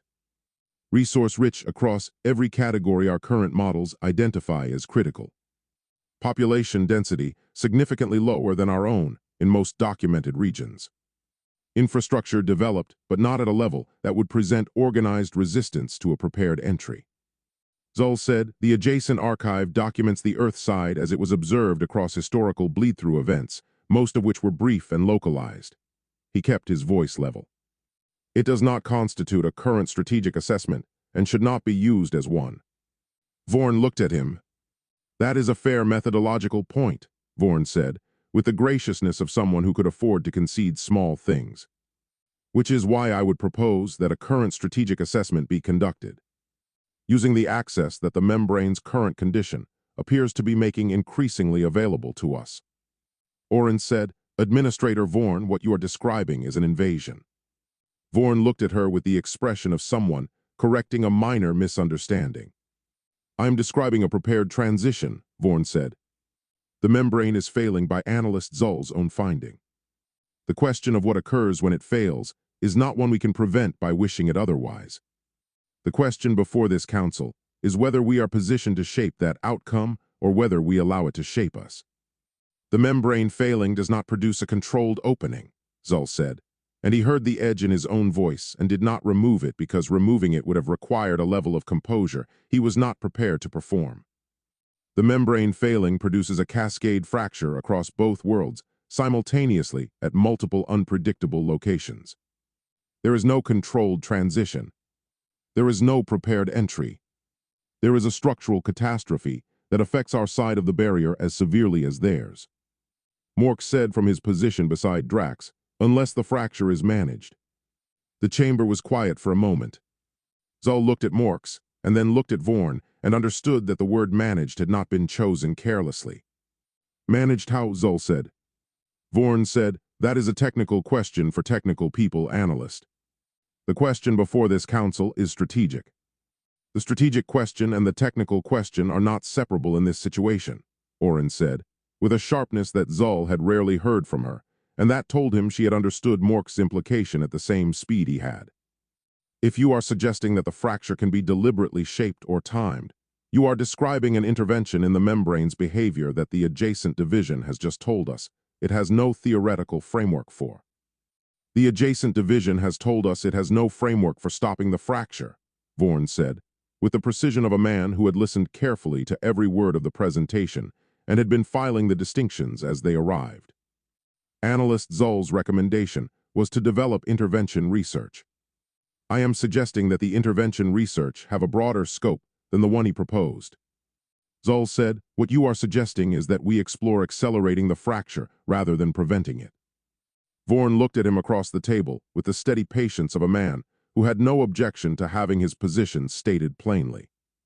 I am suggesting that we explore all options, Vorn said, which is what a responsible governing council does when presented with a situation of this magnitude. Sura said, all options includes the option of attempting to stabilize the membrane and prevent the fracture entirely. Of course, Vorn said pleasantly, and it includes the option of attempting to establish communication with whatever entities on the Earth side are monitoring the barrier, Sura continued, as analyst Zull's data suggests they are doing, with a view to a coordinated response. Vorn's expression did not change, and his voice did not change, and the room temperature did not change, and nothing changed except for something behind Vorn's eyes that shifted in a way that Zull had learned across 11 years to read as the only tell the man possessed, which was the very brief internal adjustment of someone who had not anticipated a specific move and was incorporating it into their model without showing that they were doing so. Communication with the Earth side, Vorn said after a moment. On what basis do we assume they would receive such communication as anything other than a threat? Zull said, on the basis that they are monitoring the membrane from their side with equipment that has become significantly more sophisticated in the last several weeks, which suggests they are aware of the degradation and are trying to understand it. which suggests they have the same problem we have and may be open to addressing it collaboratively. Vorn looked at him. Or they are preparing. For what? Zull said. For the same thing we are discussing, Vorn said simply.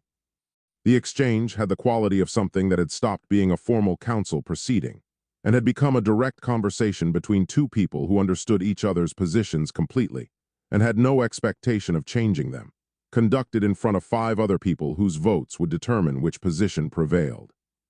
Zull was aware of this and was aware that Vorn was aware of it, and the awareness sat between them like a third presence at the table.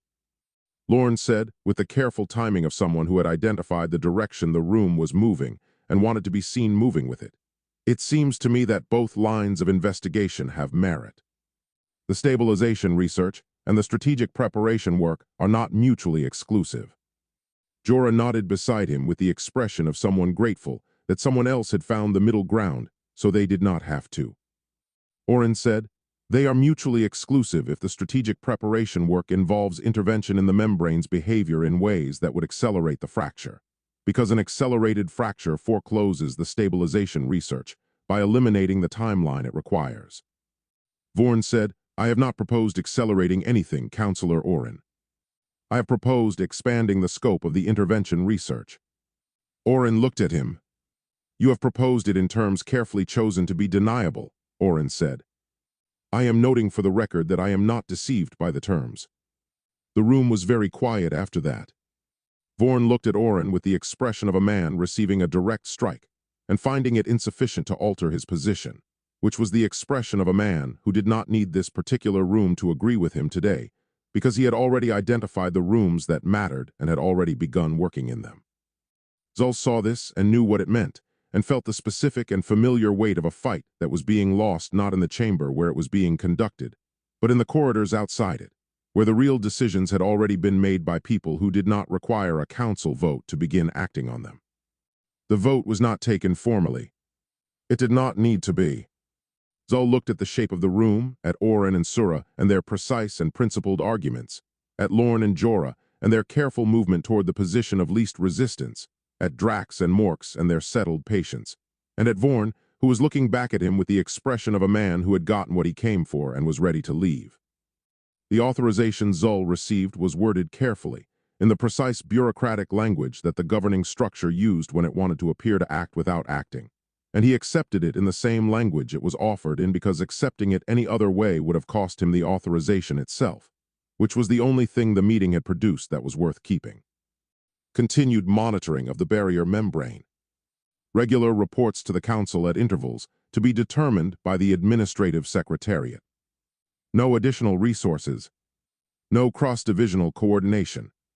No intervention research of any kind pending further council deliberation, which was the governing structure's way of saying pending Vorn's faction consolidating the position it had already decided to take and building the institutional cover required to take it openly. Zull thanked the council for its time and collected his materials and left the chamber. He walked back through the corridors of the Kaveth complex with his data vessel under his arm and the particular internal stillness of someone who had known before they entered a room what the room was going to produce, and had entered it anyway because entering it was the right thing to do, and the right thing to do was not always the thing that produced a result. 11 years of presenting findings to that council had given him a clear-eyed relationship with the difference between doing the right thing and accomplishing something, and he had made his peace with the gap between those two outcomes without ever having fully closed it. He passed Oren in the corridor outside the elevator. She looked at him with the expression she used when she was saying something she could not say in a room with a record being kept. "The intervention research recommendation," Oren said, quietly and without stopping. "File it formally with the archive division as well as the council." "Today." Zull looked at her. "The archive filing has no operational authority." "No," Oren said, "but it has a timestamp." She continued past him without further comment, and Zull watched her go and understood what she was telling him, which was that the record was going to matter, and that the record needed to show clearly and with a verifiable date that the right recommendation had been made by the right person at the right time, regardless of what the council had chosen to do with it. He took the stairs down rather than the elevator, because he needed the 4 flights and what they cost him physically, and by the time he reached the monitoring station corridor, he had done what he needed to do with the meeting, which was to extract from it the one thing it had produced that was actionable and let the rest of it go. He opened the monitoring station door and went to his primary console and sat down. The overnight instrument log was running on the display where he had left it. The routine barrier readings from the hours he had been in the chamber scrolling in their unbroken column of data. Zul scanned the column with the habitual speed of someone who had been reading this particular data stream for 19 years and knew what normal looked like well enough to identify the thing in the log that was not normal before he had consciously registered that he was looking for it. He stopped scrolling. The instrument had flagged a residual trace from the Earthside probe event, the controlled attempt from several days ago that their sensors had captured, and that Zul had documented in the preliminary analysis before the council preparation had consumed his attention. Residual traces were not unusual in themselves. Previous probe events had left traces in the membrane's resonance data, the afterimage of concentrated energy directed at the barrier from the other side, and those traces degraded over time in ways that were well documented in the archive's technical holdings. What was not well documented was what he was looking at now. Zul pulled the trace data onto the primary display and set it beside the archive's reference traces from previous probe events, a comparison he had run dozens of times across his career for various events, and that had always produced the same result, which was confirmation that the trace matched the expected degradation signature of a failed attempt.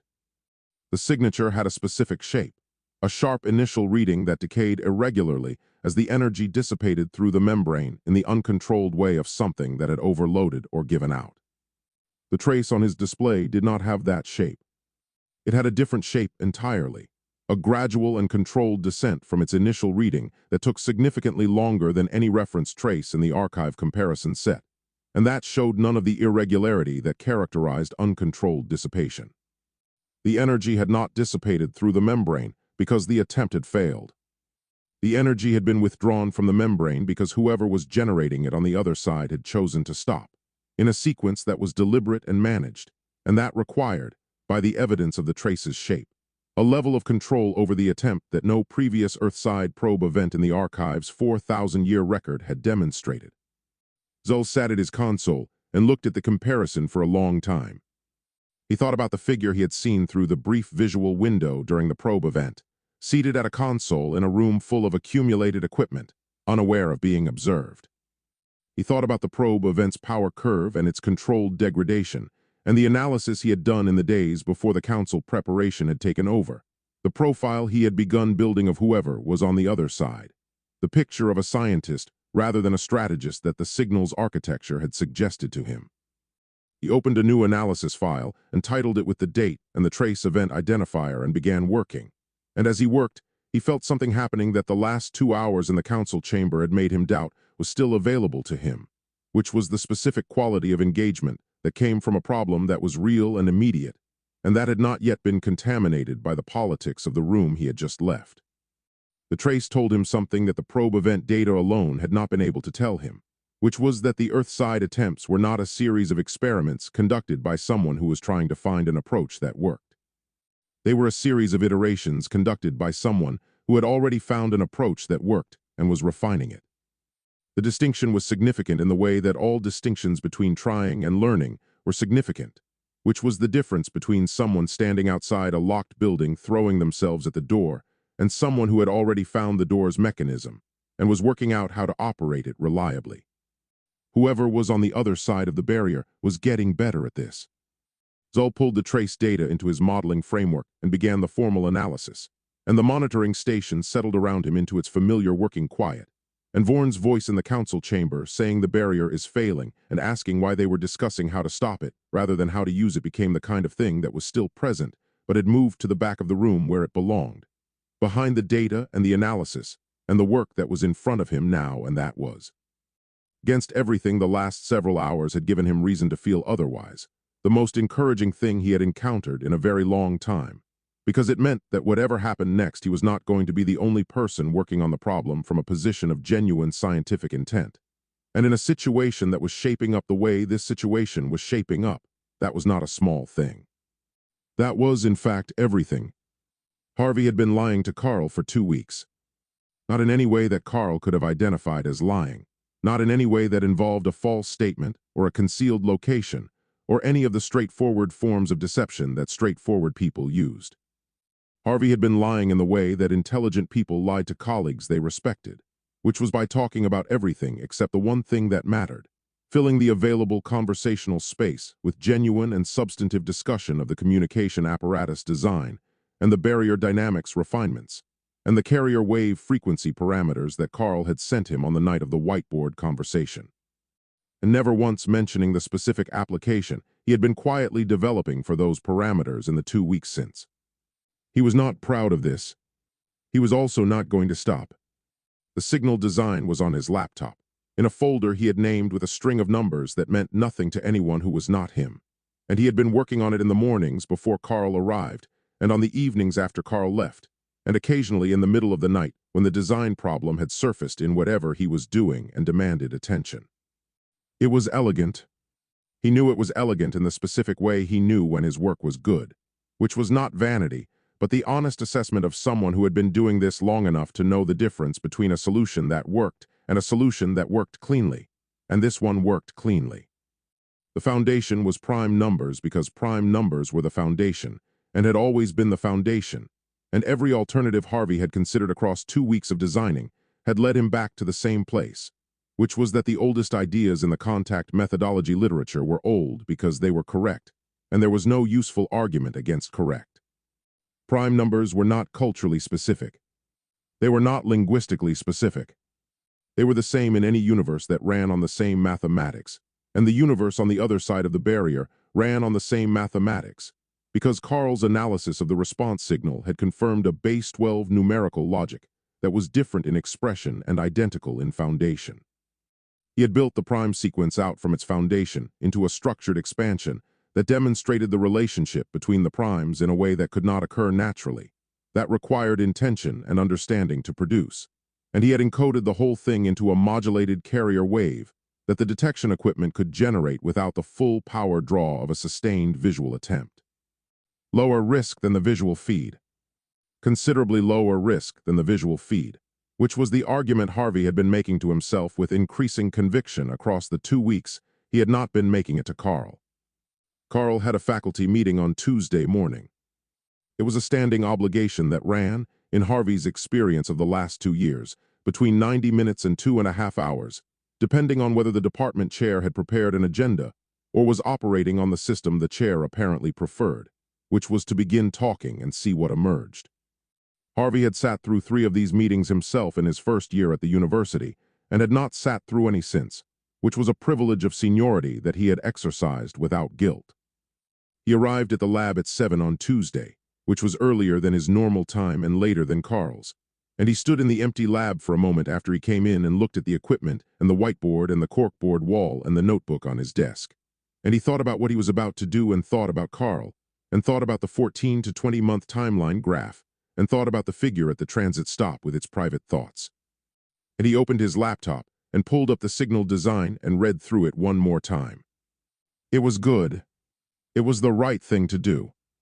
He believed both of these things, and he believed them honestly, and the honest belief did not entirely resolve the other thing, which was the awareness that he was about to do something in Carl's lab on Carl's equipment without telling Carl, and that the reason he was doing it without telling Carl was not purely strategic, but was also if he was being honest with himself.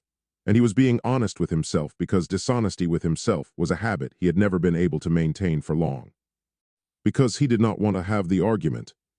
He sat down at the primary console with his laptop open beside him and began the initialization sequence.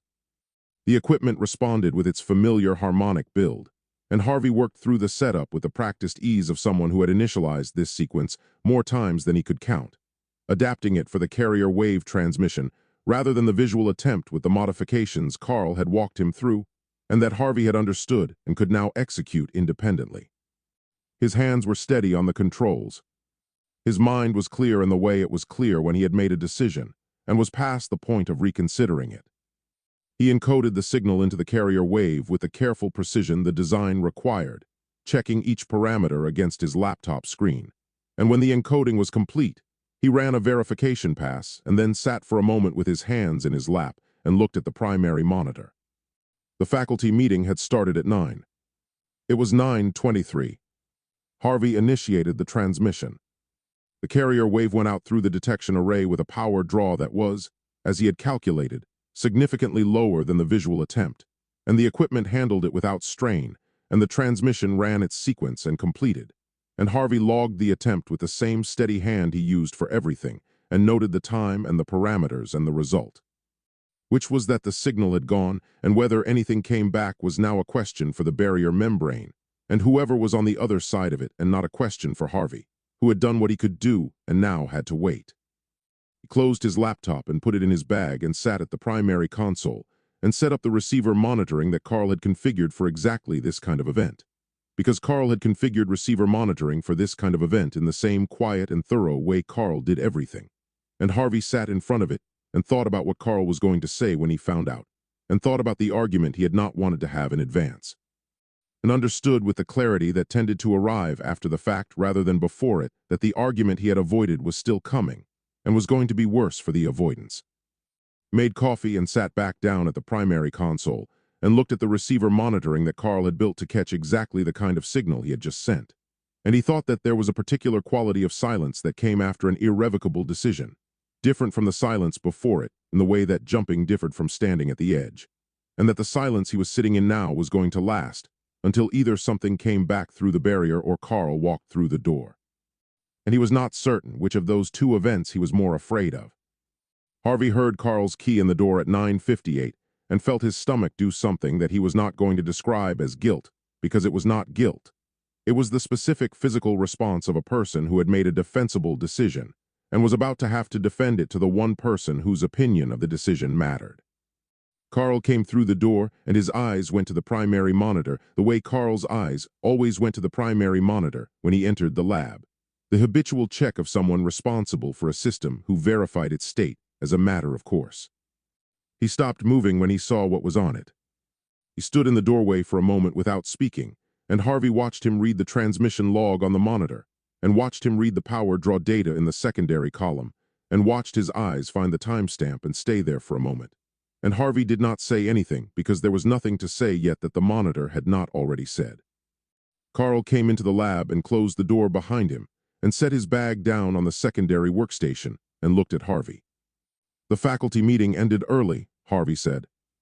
I can see that the faculty meeting ended early, Carl said, in the voice he used when the voice itself was doing the work that another person's raised tone would have done, which was quiet and level and considerably more difficult to sit across from than volume would have been. What I cannot see is when you were planning to tell me about this. Harvey turned his chair to face him. I was going to tell you when you came in. You were going to tell me after it was done, Carl said. Which is a different thing.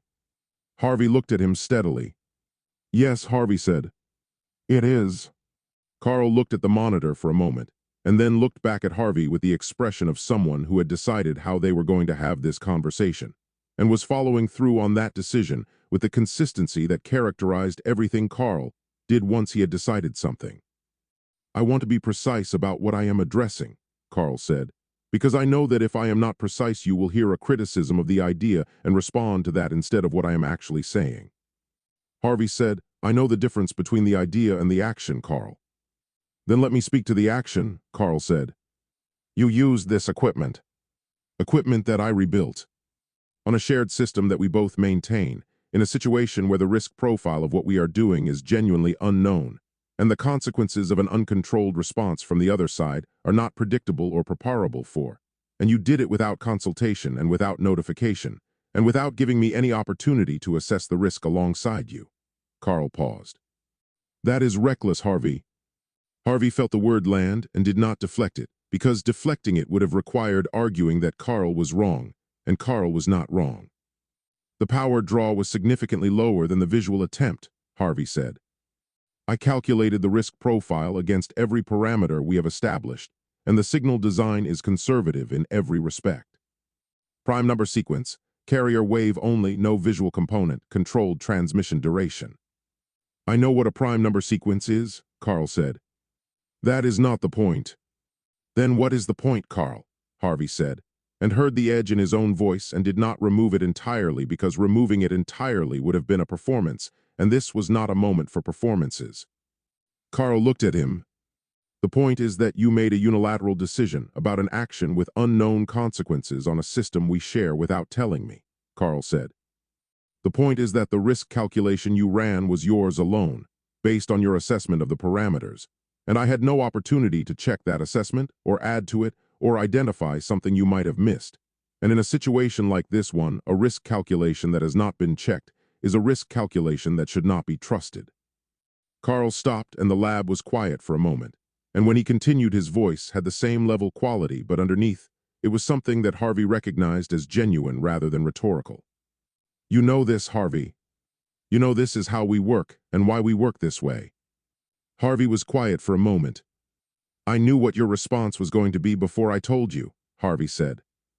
I have watched you become more cautious with every week of this, and I knew that if I raised the signal attempt you would find reasons to delay it, and the delay would stretch, and the timeline would not stretch with it, and we would run out of months before we ran out of reasons to wait. Carl looked at him for a long moment. So you decided that your assessment of my likely response was sufficient justification for removing my ability to give that response, Carl said. You decided that you knew what I would say well enough that you did not need to let me say it. Harvey opened his mouth and closed it again. That is not a scientific argument, Harvey, Carl said. That is a man doing what he wanted to do and constructing a rationale for why the doing of it did not require anyone else's input. Harvey sat back in his chair and looked at the ceiling briefly in the way he looked at the ceiling when he was absorbing something that he could not refute and needed a moment to absorb properly. Then he looked back at Carl. You are not wrong, Harvey said. About the action. You are not wrong. Carl said nothing. The idea is still right, Harvey said. The signal is the right move, and the timing is the right timing, and the design is sound, and I will defend all of that. I know you will, Carl said. And we will have that conversation. After you explain to me why you made a unilateral decision on a shared system without telling me, and I do not mean explain in the sense of giving me the rationale you have already given me, which is that you anticipated my objection and decided to preempt it. I mean explain in the sense of acknowledging what that decision was. Harvey looked at him across the lab, and the monitor behind Harvey's shoulder showed the transmission log with its timestamp and its power draw data, and its clean and complete record of what Harvey had done 40 minutes ago while Carl was in a faculty meeting. And Harvey understood that Carl was not asking for an apology, and was not asking for a defense, and was asking for the one thing that Harvey had been avoiding since the moment he decided not to tell Carl about the signal, which was the honest acknowledgement that the decision had been unilateral, and that unilateral was what it had been regardless of how defensible the reasoning behind it was. It was unilateral, Harvey said. I made a unilateral decision on a shared system without telling you, and explaining the reasoning behind it after the fact does not change what it was. Carl looked at him for a moment with the expression of someone receiving something they had asked for, and finding that receiving it was not as satisfying as the asking had been, which was the expression of a person whose grievance was legitimate, and who would have preferred not to have a legitimate grievance in the first place. Thank you, Carl said, and the two words carried more weight than two words usually carried because Carl did not use them as filler and had not used them here as filler. Harvey nodded slowly. Now can we talk about what happens if something comes back, Harvey said. Carl looked at the receiver monitoring on the secondary display and then looked at Harvey and pulled up a stool and sat down. And the argument was not over, and both of them knew the argument was not over. But the part of it that needed to be had been had, and what was left was the work, and the work was what both of them were there for. The waiting had a texture to it that Harvey recognized from 30 years of attempts, the specific quality of time that passed in a room where something had been set in motion and could not be called back. But this waiting was different from all the previous versions of it in a way that he could feel but not easily name. The previous waitings had been his alone. This one belonged to both of them, and the belonging was uncomfortable in the way that shared discomfort was always more complicated than private discomfort. Carl did not sit down.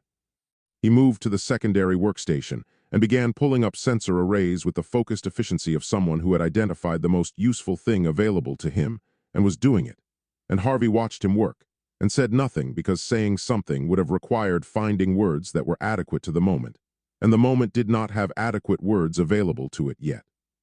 I'm going to extend the monitoring range, Carl said, without looking up from the secondary display. The carrier wave band you used is the obvious channel, but a response could come through on adjacent frequencies if whoever is on the other side is working with different equipment than what we've been modeling. That makes sense, Harvey said. Carl did not respond to this, which meant he had not been asking for Harvey's agreement and had stated it as information rather than as a proposal. And Harvey understood the distinction and stayed where he was at the primary console and watched the main screen and let Carl work. Carl built the logging framework with the same precision he brought to everything he built, configuring each sensor array in sequence and integrating them into a unified monitoring structure that would record and timestamp anything anomalous across the full range he had defined. And Harvey watched him do it, and thought that this was a thing about Carl that he had never said out loud and probably never would. Which was that Carl's anger and Carl's competence occupied the same space and could not be separated from each other, so that Carl angry was also Carl at his most useful, the two things running together on the same fuel. The lab settled into its waiting quiet.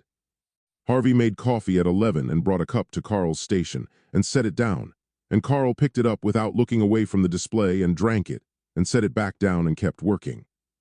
And Harvey went back to the primary console and sat with his own cup and looked at the main screen and thought about the signal traveling through the barrier membrane, and about what was on the other side of it, and about whether the figure he had seen at the transit stop with its private thoughts was anywhere near whatever instruments their world used to monitor the barrier. At 11:40, Carl said, without looking up, "The logging framework is complete. Everything from the carrier waveband through the adjacent frequency ranges is being captured and time-stamped. If anything comes back in any of those ranges, we will have a complete record of it." "Good," Harvey said.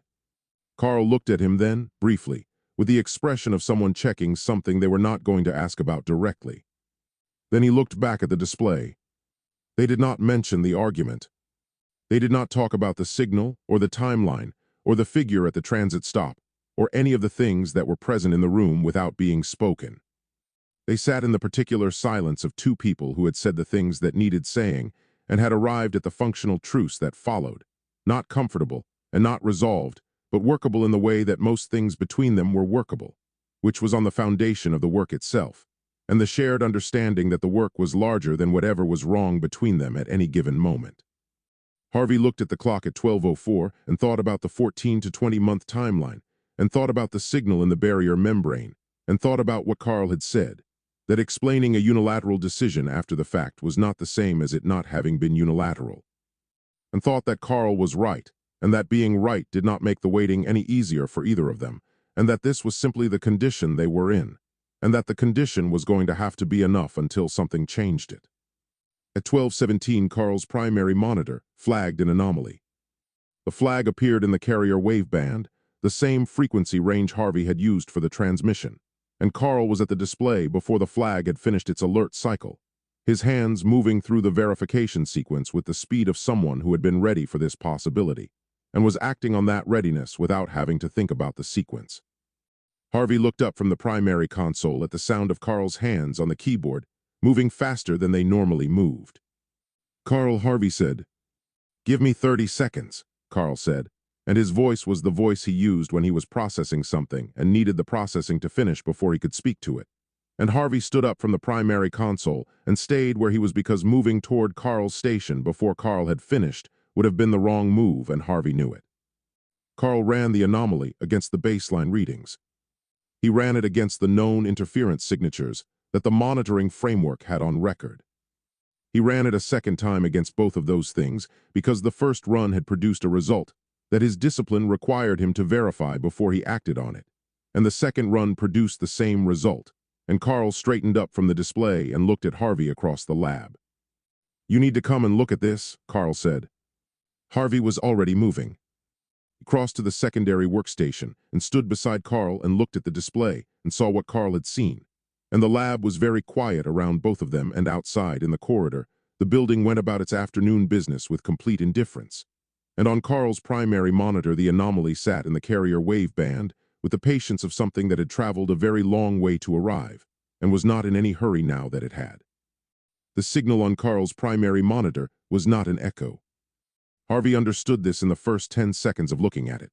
before Carl had said anything, and before the analysis had run, understood it the way you understood things that your entire professional life had been building toward, which was immediately and completely, and with a clarity that did not require the supporting apparatus of methodology to arrive, though the methodology was going to arrive anyway because that was how both of them were built.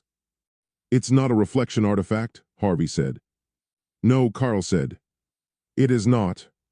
They stood side by side at the secondary workstation and looked at the signal on the display, and neither of them said anything further for a moment that stretched long enough to acquire a quality that moments did not usually have. The quality of something that was going to be remembered not as an event, but as a before and after, a line drawn across the timeline of both their lives that divided everything into what came before they stood in front of this monitor and what came after. Carl moved first, because Carl always moved first when there was something to be done, and the something to be done was clear. "I'm isolating it on every available system," Carl said, his hands already at the keyboard. "Primary log, secondary backup, the external drive on the tertiary station. I want 3 independent records of this that are not connected to each other in any way that a single failure could compromise." "The carrier band," Harvey said, pulling up the analysis framework on the primary console. "It's using the same band I used for the transmission, but the structure is completely different."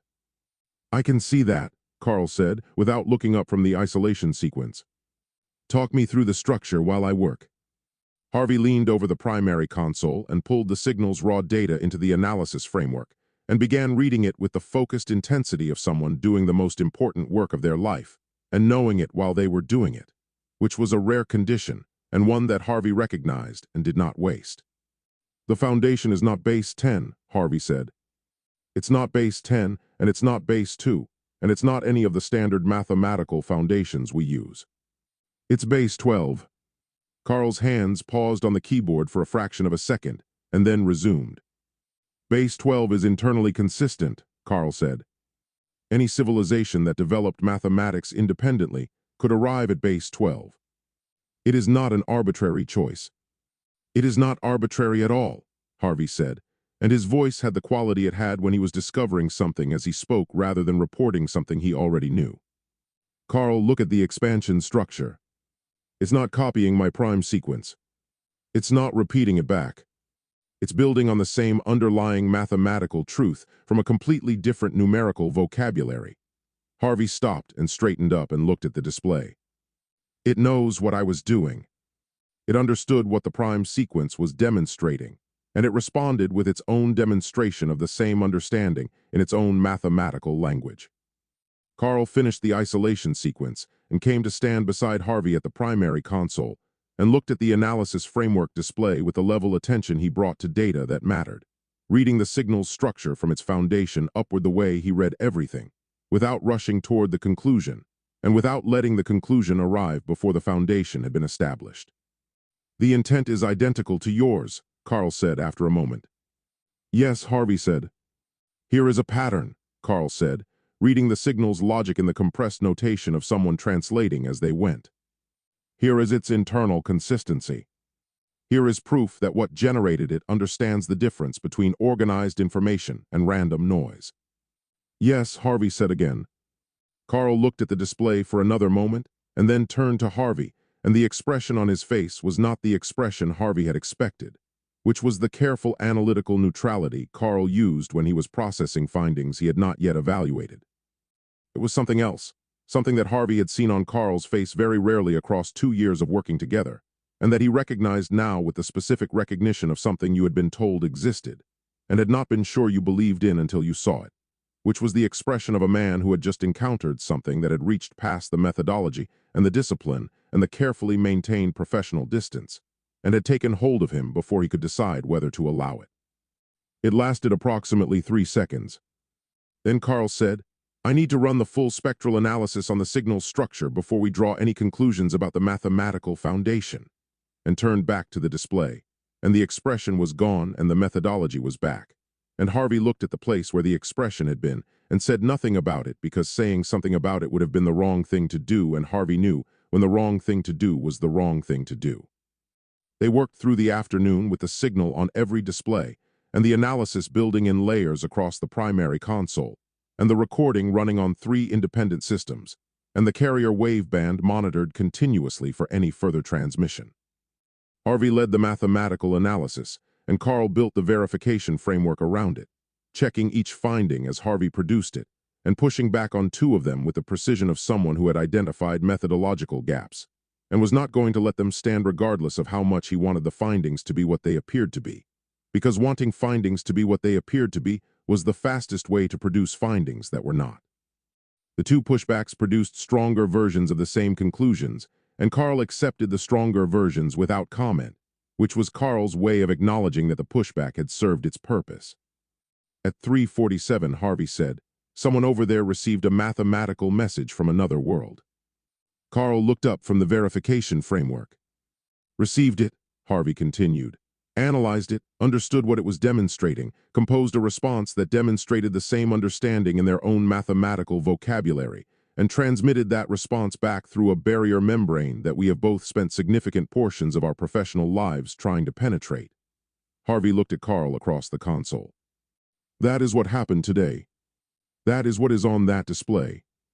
Carl was quiet for a moment. "Yes," Carl said. "That is what happened." "The implications of that," Harvey said. "I know what the implications are," Carl said. Harvey looked at him. "Do you?"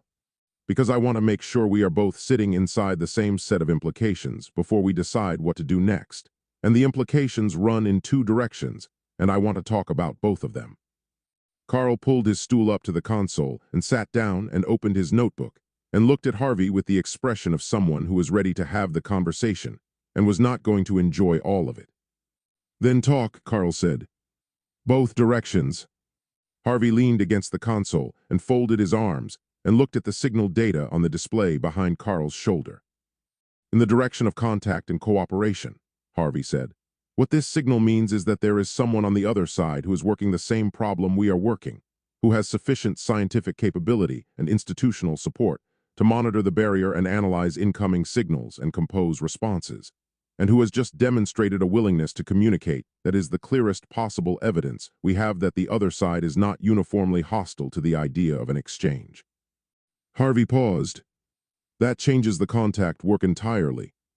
We are not attempting to reach a civilization that does not know we are trying. We are attempting to reach a civilization that just answered the phone." Carl wrote something in his notebook. "And in the other direction," Carl said. Harvey looked at him.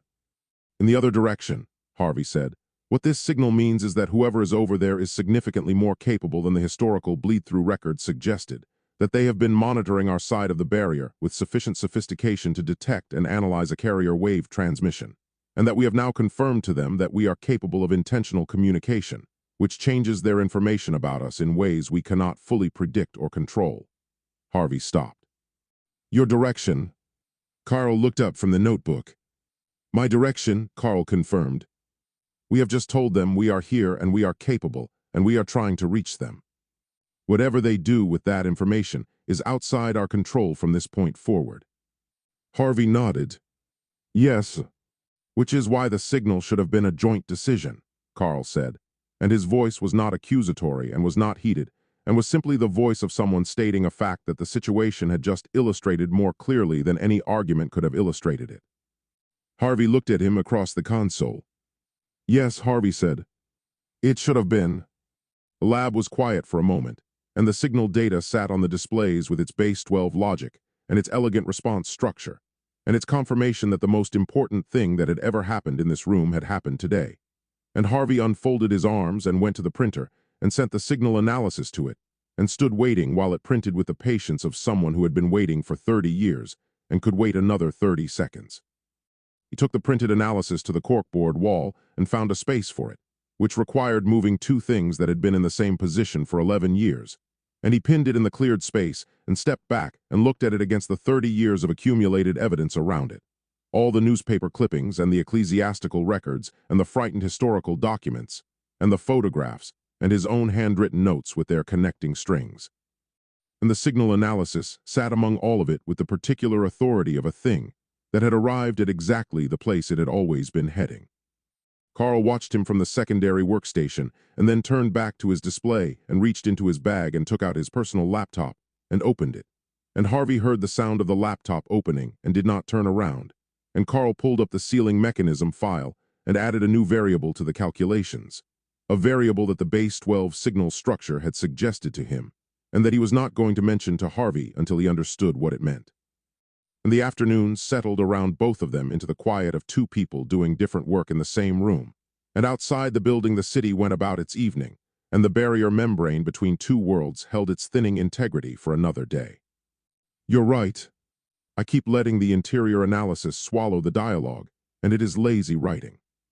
Rewriting section 1 now with real dialogue running through it from the start. Characters on the page as people, not as analytical exercises. Reader engaged and feeling something about both of them. 4 days of silence, and Zul was not worried. He had told Myra this once, years ago, sitting in the secondary archive after a particularly fruitless stretch of monitoring results, when she had asked him how he sustained the attention that his work required across the long, empty intervals between anything worth noting.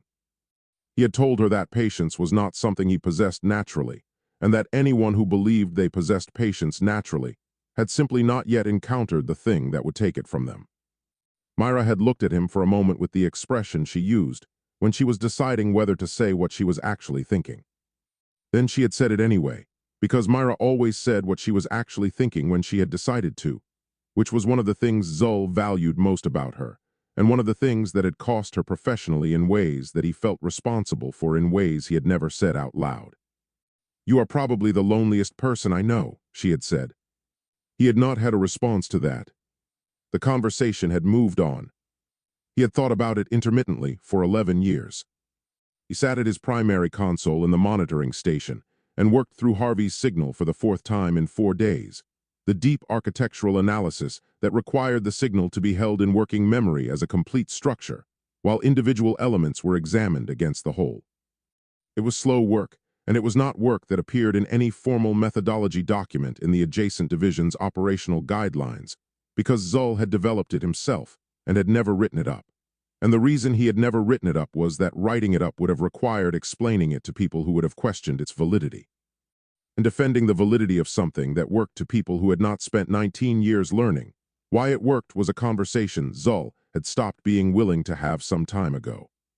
His door opened. Seer came in without knocking, which was not how she normally entered the monitoring station, and the quality of her entry told Zul before she spoke that something had happened that she had considered worth bypassing the knock for. She closed the door behind her and looked at him with the expression she used when the news she was carrying was the kind that needed to be delivered standing up. The council met this morning, Seer said. Unscheduled session. Vorn called it. Zul turned from the console to face her fully. I was not notified. You were not invited, Seer said, and her voice carried the specific flatness of someone who had understood the implications of that fact before she had finished hearing it. Neither was Oren. Neither was Sura. Zul was quiet for a moment. Who was there? Vorn, Drax, Morks, Lorne and Jorah, Seer paused. Lorne and Jorah were invited, which tells you everything about how Vorn has read the room since your briefing. Zul looked at her and then looked at the signal data on his primary display, and then looked back at her. Sit down, Seer. She pulled the second chair from under the secondary console and sat down across from him, and waited with the quality of waiting that was one of her most consistent characteristics, which was active rather than passive, the waiting of someone who was already processing rather than simply pausing. What came out of it? Zul said. Nothing official, Seer said. No formal authorization, nothing in the record. Which is itself the information. She folded her hands in her lap. Vorn does not call unscheduled sessions without formal authorization when he wants a formal authorization. He calls them when he wants something to happen that he does not want a formal authorization attached to. Zul turned back to his console and looked at the signal data, at Harvey's prime sequence and its careful expansion, and the fingerprints of a mind working alone on a problem it had been living with for a very long time. How did you find out about the session? He said. I have a source in the administrative secretariat, Seer said. Someone who has been watching Vorn's scheduling patterns for longer than I have been watching them, and who shares my concern about what those patterns suggest. Zul looked at her. You have been watching Vorn's scheduling patterns. Since the day after your briefing, Seer said, without apology or embarrassment. I watched your face in that chamber, Zul. I watched it when Vorn said what he said, and I watched it when the room told you what the room was going to do. I decided that watching Vorn's scheduling patterns was a reasonable response to what I saw. Zul was quiet for a moment. Outside in the corridor, the building moved through its morning in its ordinary way, the low, constant noise of a bureaucracy that never fully stopped. And in the monitoring station, the signal data sat on the primary display with its patient base 12 logic. And Zul thought about the person on the other side who had built it, and about what that person was doing right now, and about whether that person had their own version of Vorn to contend with. And he thought that if they did, he hoped they had their own version of Seer as well. Thank you, Zul said. Seer looked at him with the directness that was her most consistent quality. Do not thank me, she said. Tell me what we are going to do. Zul turned back to the signal data and pulled the architectural analysis onto the secondary display, so Seer could see it from where she was sitting. I have been analyzing the Earthside signal, he said. Not the surface structure. The architecture. What it reveals about whoever built it. Seer leaned forward to look at the display. And what does it reveal? That whoever is on the other side is working alone, Zul said. Or nearly alone.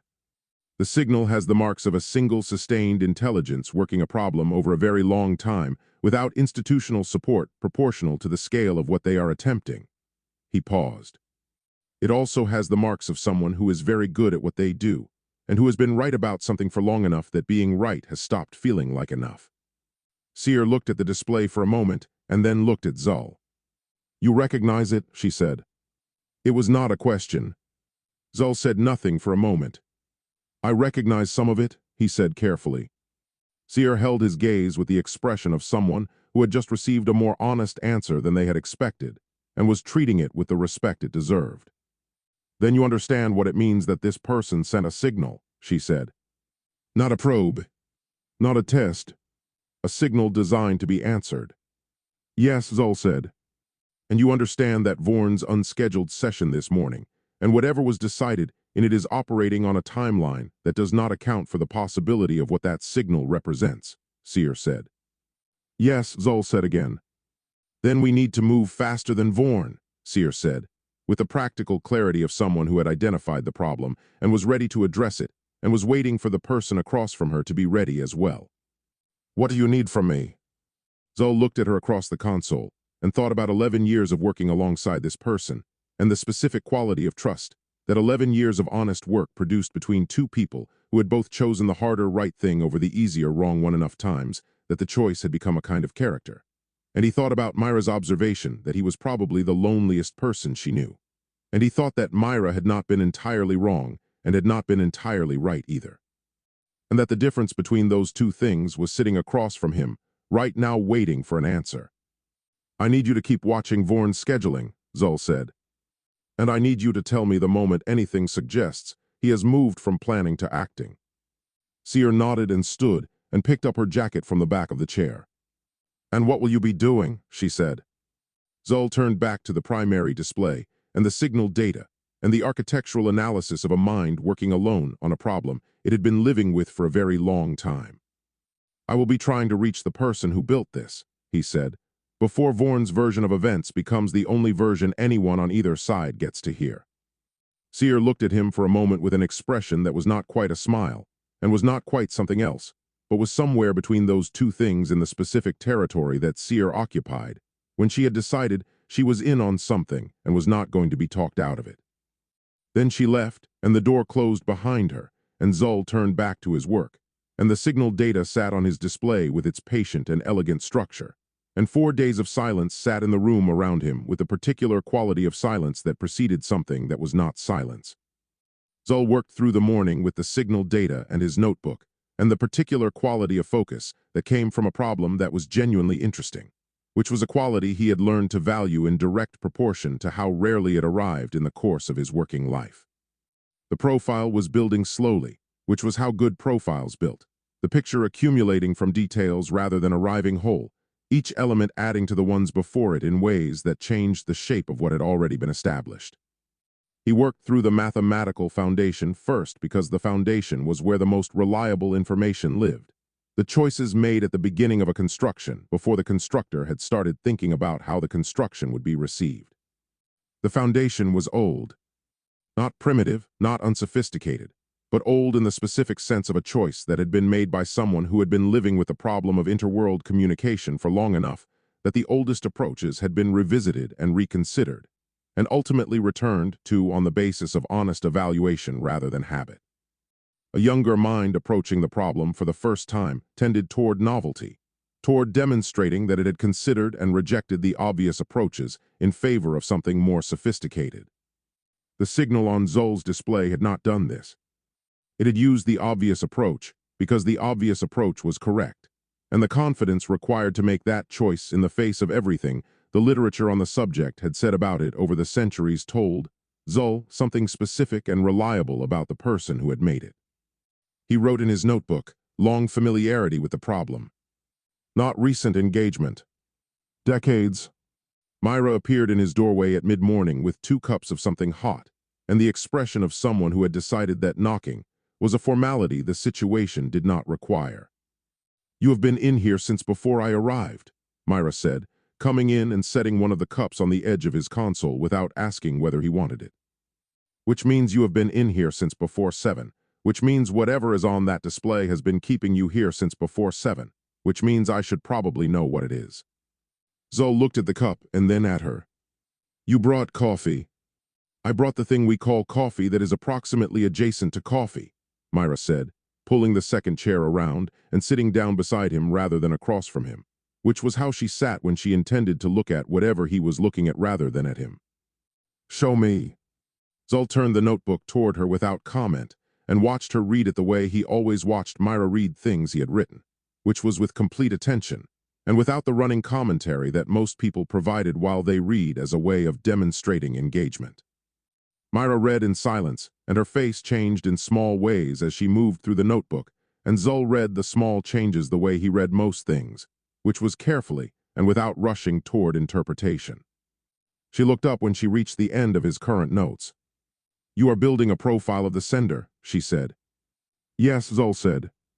"From the signal architecture alone," Myra said, and her tone was not skeptical and was not credulous and was the tone she used when she was deciding what she thought about something and wanted more information before she decided. "From the signal architecture alone," Zol confirmed.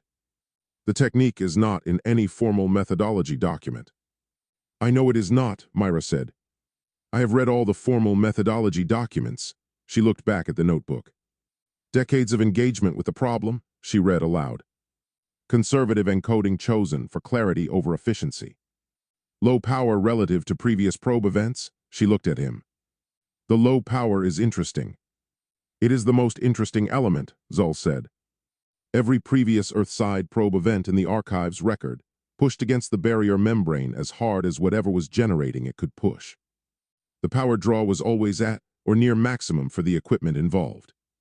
This signal was not."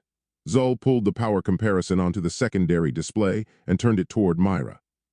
"This signal used approximately 30% of the power that the visual probe event from several weeks ago used. On the same equipment, or equipment of comparable capacity, based on the carrier wave characteristics." Myra looked at the comparison. "They chose to use less power," she said. "They designed the signal specifically to be legible without being forceful," Zol said. "That is not a technical constraint. That is a decision about how to present yourself to someone you are trying to reach for the first time."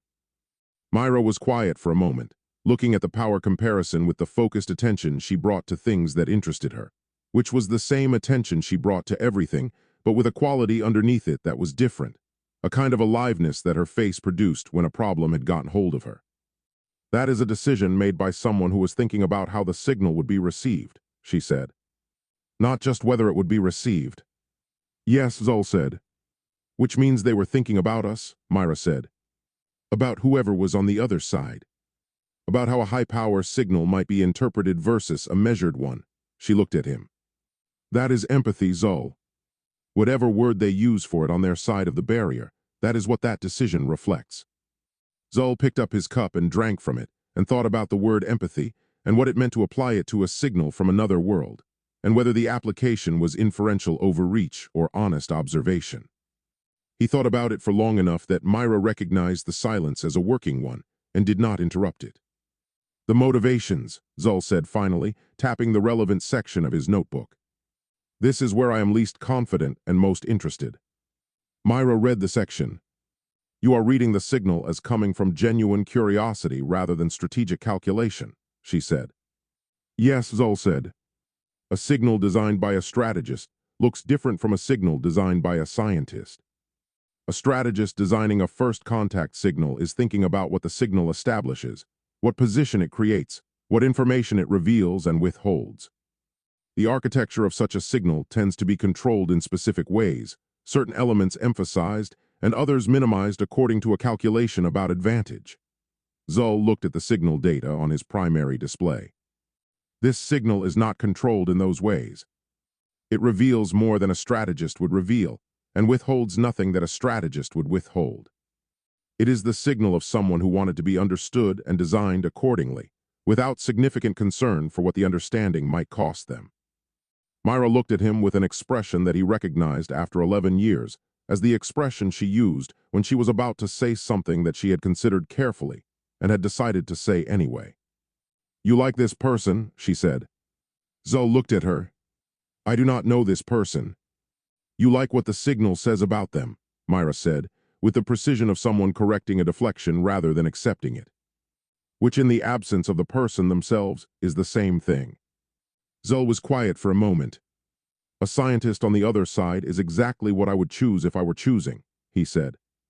The fact that it is what I have is encouraging. But, Myra said, because she had known him long enough to hear the but that had not been spoken. But a scientist on the other side is not sufficient for what is coming, Zull said. One scientist with a signal and genuine curiosity and the right intentions is not a match for what Vorn's faction is building toward, regardless of how well designed the signal is or how much I respect the mind that designed it. He paused. They need to be warned, and they need to understand what the warning means in terms of the timeline we are both working inside. Myra looked at him steadily. Then warn them, she said. I am trying to reach them, Zull said. I sent a response 4 days ago, and I have heard nothing, and I do not know if the response was received or analyzed or understood, or whether whoever is on the other side is capable of responding in a timeframe that the situation can accommodate. And if they cannot, Myra said. Zull looked at the signal data and the profile in his notebook and the power comparison on the secondary display, and he thought about the mind that had built the signal and the decades it had spent building toward this moment, and the specific quality of loneliness that the signal's architecture suggested in the person who had sent it. And he thought about Myra saying 11 years ago that he was probably the loneliest person she knew. And he thought that loneliness of that particular kind was not a weakness, and was not a flaw, but was simply what happened to people who spent their professional lives being right about something that the rooms they worked in were not ready to be right about yet. If they cannot, Zull said, then I find another way to reach them, because the alternative is allowing Vorn to define what happens when the barrier fails, and that is not an outcome I am prepared to accept without having done everything available to me to prevent it. Myra looked at him for a long moment with the expression of someone who had asked a question, and received an answer that was larger than the question, and was deciding what to do with the difference. All right, she said finally, picking up her cup. Then tell me what you need, and I will help you get it. Zull looked at her and thought that whatever else the next several months produced, and the timeline suggested they were going to produce a considerable amount, he was not facing them alone, and that this was not a small thing, and deserved to be recognized as not a small thing, even if recognizing it out loud was not something he was built to do easily. I need access to a transmission-capable instrument, he said. Something with enough power to push a structured signal through the membrane, without the adjacent division's monitoring station behind it. Myra was quiet for a moment. I have access to the Historical Analysis Division's field equipment, she said carefully. It is older and its power output is limited, but it is functional, and it is not on any active surveillance register because nobody in Vorn's division considers historical analysis equipment a strategic asset. Zull looked at her. That will work, he said. Myra nodded and finished her coffee and stood up. I will check the equipment's current status this afternoon, she said, moving toward the door. Quietly, Myra, Zul said. She stopped and looked back at him. Thank you, Zul said. Not for the coffee. Myra looked at him with the expression that was not quite a smile, and not quite something else. I know, she said. You are welcome. She left, and the door closed behind her, and Zul turned back to his console and his notebook, and the profile of a mind working alone on the other side of a barrier that was running out of time to hold, and he picked up his pen and wrote one more line at the bottom of the page. He picked up his pen and wrote at the bottom of the profile page that finding them before Vorn did was not a goal anymore but a deadline, and that the difference between those two things was everything.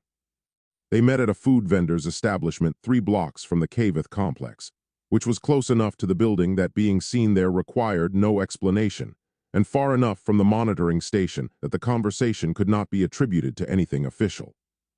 Zul arrived first and took a table near the back wall where the ambient noise of the midday crowd provided the kind of cover that silence could not, and he ordered something he did not particularly want and sat with it and waited. Myra arrived 7 minutes later and sat down across from him without ceremony and looked at him with the expression she used when she already knew something was serious and was waiting to find out how serious. You look like a man who has not slept properly in 4 days, she said. I have slept adequately, Zul said. Adequately is not properly, Myra said. Order me something. Whatever you are having is fine. Zul signaled and Myra settled into her chair and looked at the table between them and then looked at him.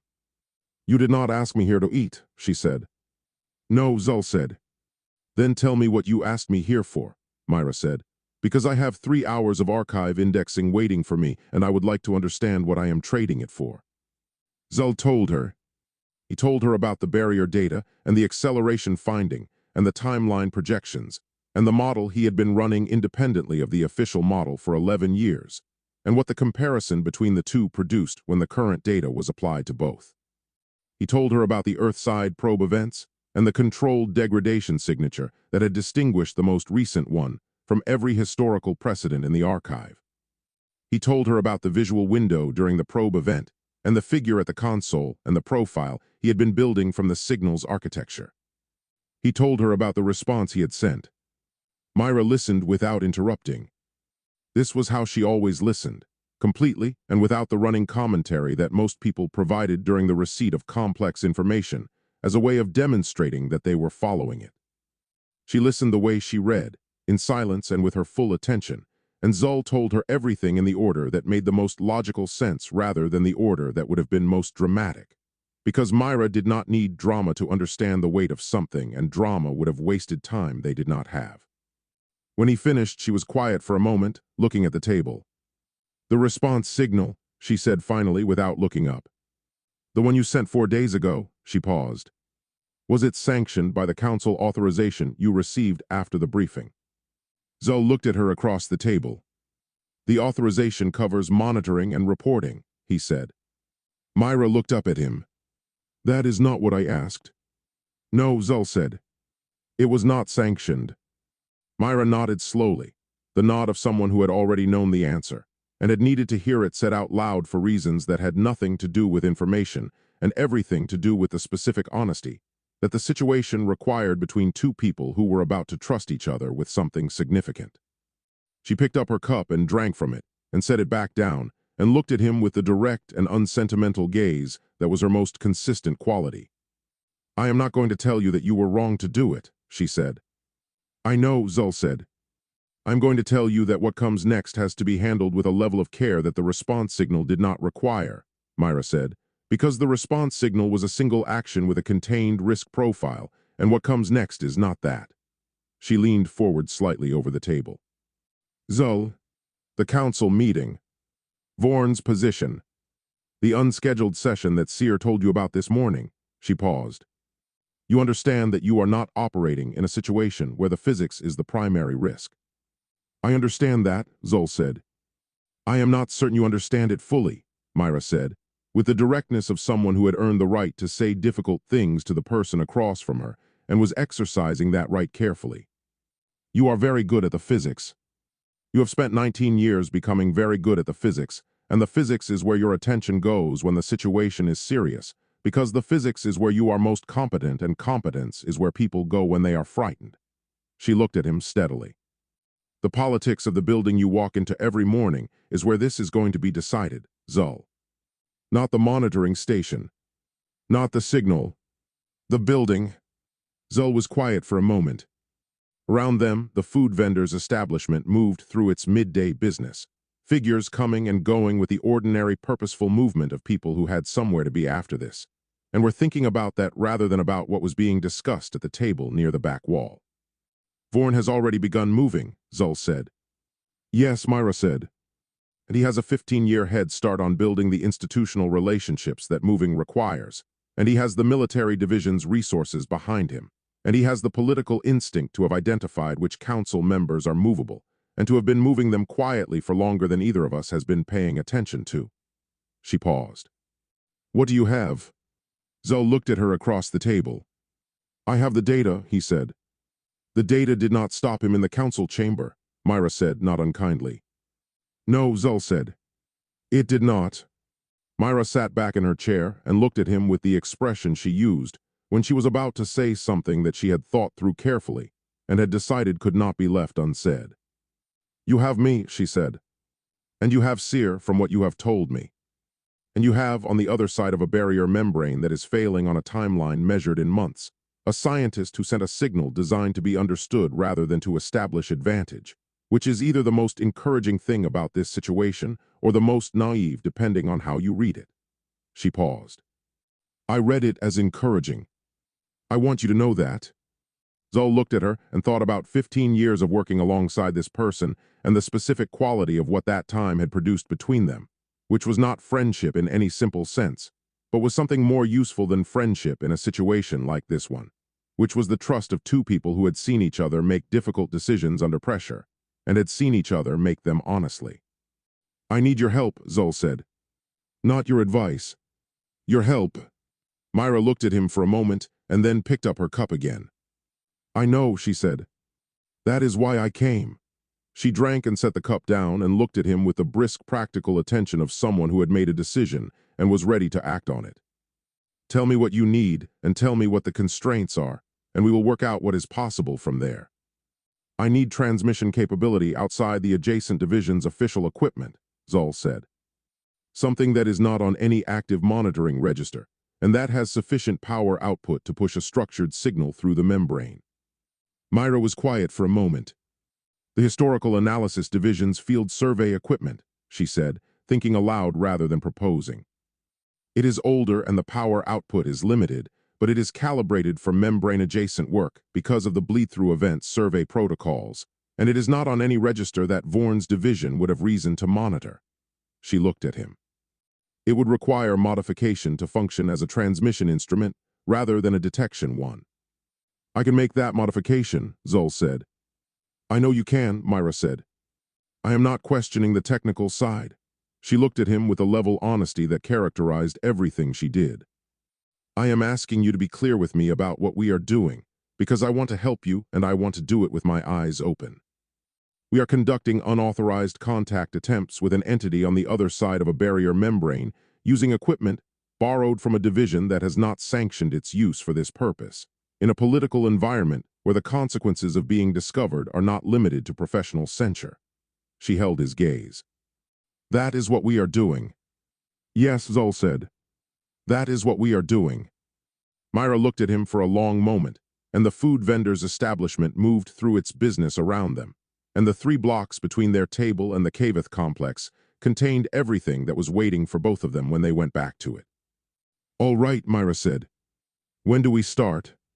Zul returned to the monitoring station at 2 in the afternoon and sat down at his primary console, and did not immediately pull up the instrument readings, which was unusual for him because pulling up the instrument readings was always the first thing he did when he sat down at the primary console and had been for 19 years. Instead, he sat with his hands in his lap and looked at the display surface and let himself do the thing he had been partially avoiding for the better part of 3 weeks, which was the clear-eyed assessment of where things actually stood as opposed to where he had been telling himself they stood when the honest version was too uncomfortable to look at directly. The information he had gathered over the weeks since the council meeting had come from 3 sources, all of them cultivated over years in a building where information was the primary currency, and where the people who controlled information controlled everything that depended on it, which was most things. The first source was in the administrative secretariat, which was where Seer had her contact, and which Zol had his own separate contact in a different section. A careful and observant person who had been watching the same patterns Seer's contact watched, and who had been reporting to Zol for 6 years, with the reliability of someone who understood that the information they provided was being used responsibly, and who found that understanding sufficient justification for the risk. The second source was in the military division's logistics section, not a senior figure and not someone with access to strategic planning, but someone who processed resource allocation requests and who had been noting, over the past several weeks, a pattern of requests that were individually unremarkable and collectively significant. The third source was Zol's own reading of the building. 19 years of accumulated pattern recognition applied to the small observable changes in how certain people moved through certain corridors, and which rooms they went into, and how long they stayed, and who they went in with. The kind of information that did not appear in any official record, and that required a specific quality of sustained attention to accumulate and a specific quality of analytical discipline to interpret without overreaching. What all three sources told him, assembled into a single picture, was that Vorn's faction was not waiting. The resource allocation requests in the military division's logistics section were for equipment and personnel that had no current operational assignment and that were being positioned, by the pattern of the requests, in a way that suggested preparation for rapid deployment rather than standard operational readiness. The changes in corridor traffic and room usage that Zol had been observing suggested a series of meetings being conducted in locations that were not the standard meeting rooms for the divisions involved, which meant the meetings were not being conducted through standard channels, which meant they were not producing standard records. Vorn was building something that he did not want in the record until it was built. Zol pulled up the instrument readings finally and scanned the barrier data from the hours he had been away from the station, and found nothing anomalous and no return signal from the Earth side, which he had expected, and which did not change the weight of what he was sitting with. He thought about the fracture timeline, 14 to 20 months on the most probable scenario, which was his own independent calculation, and which he had every reason to believe was consistent with whatever calculation was being run on the Earth side by whoever had built the signal. 14 to 20 months was not very long.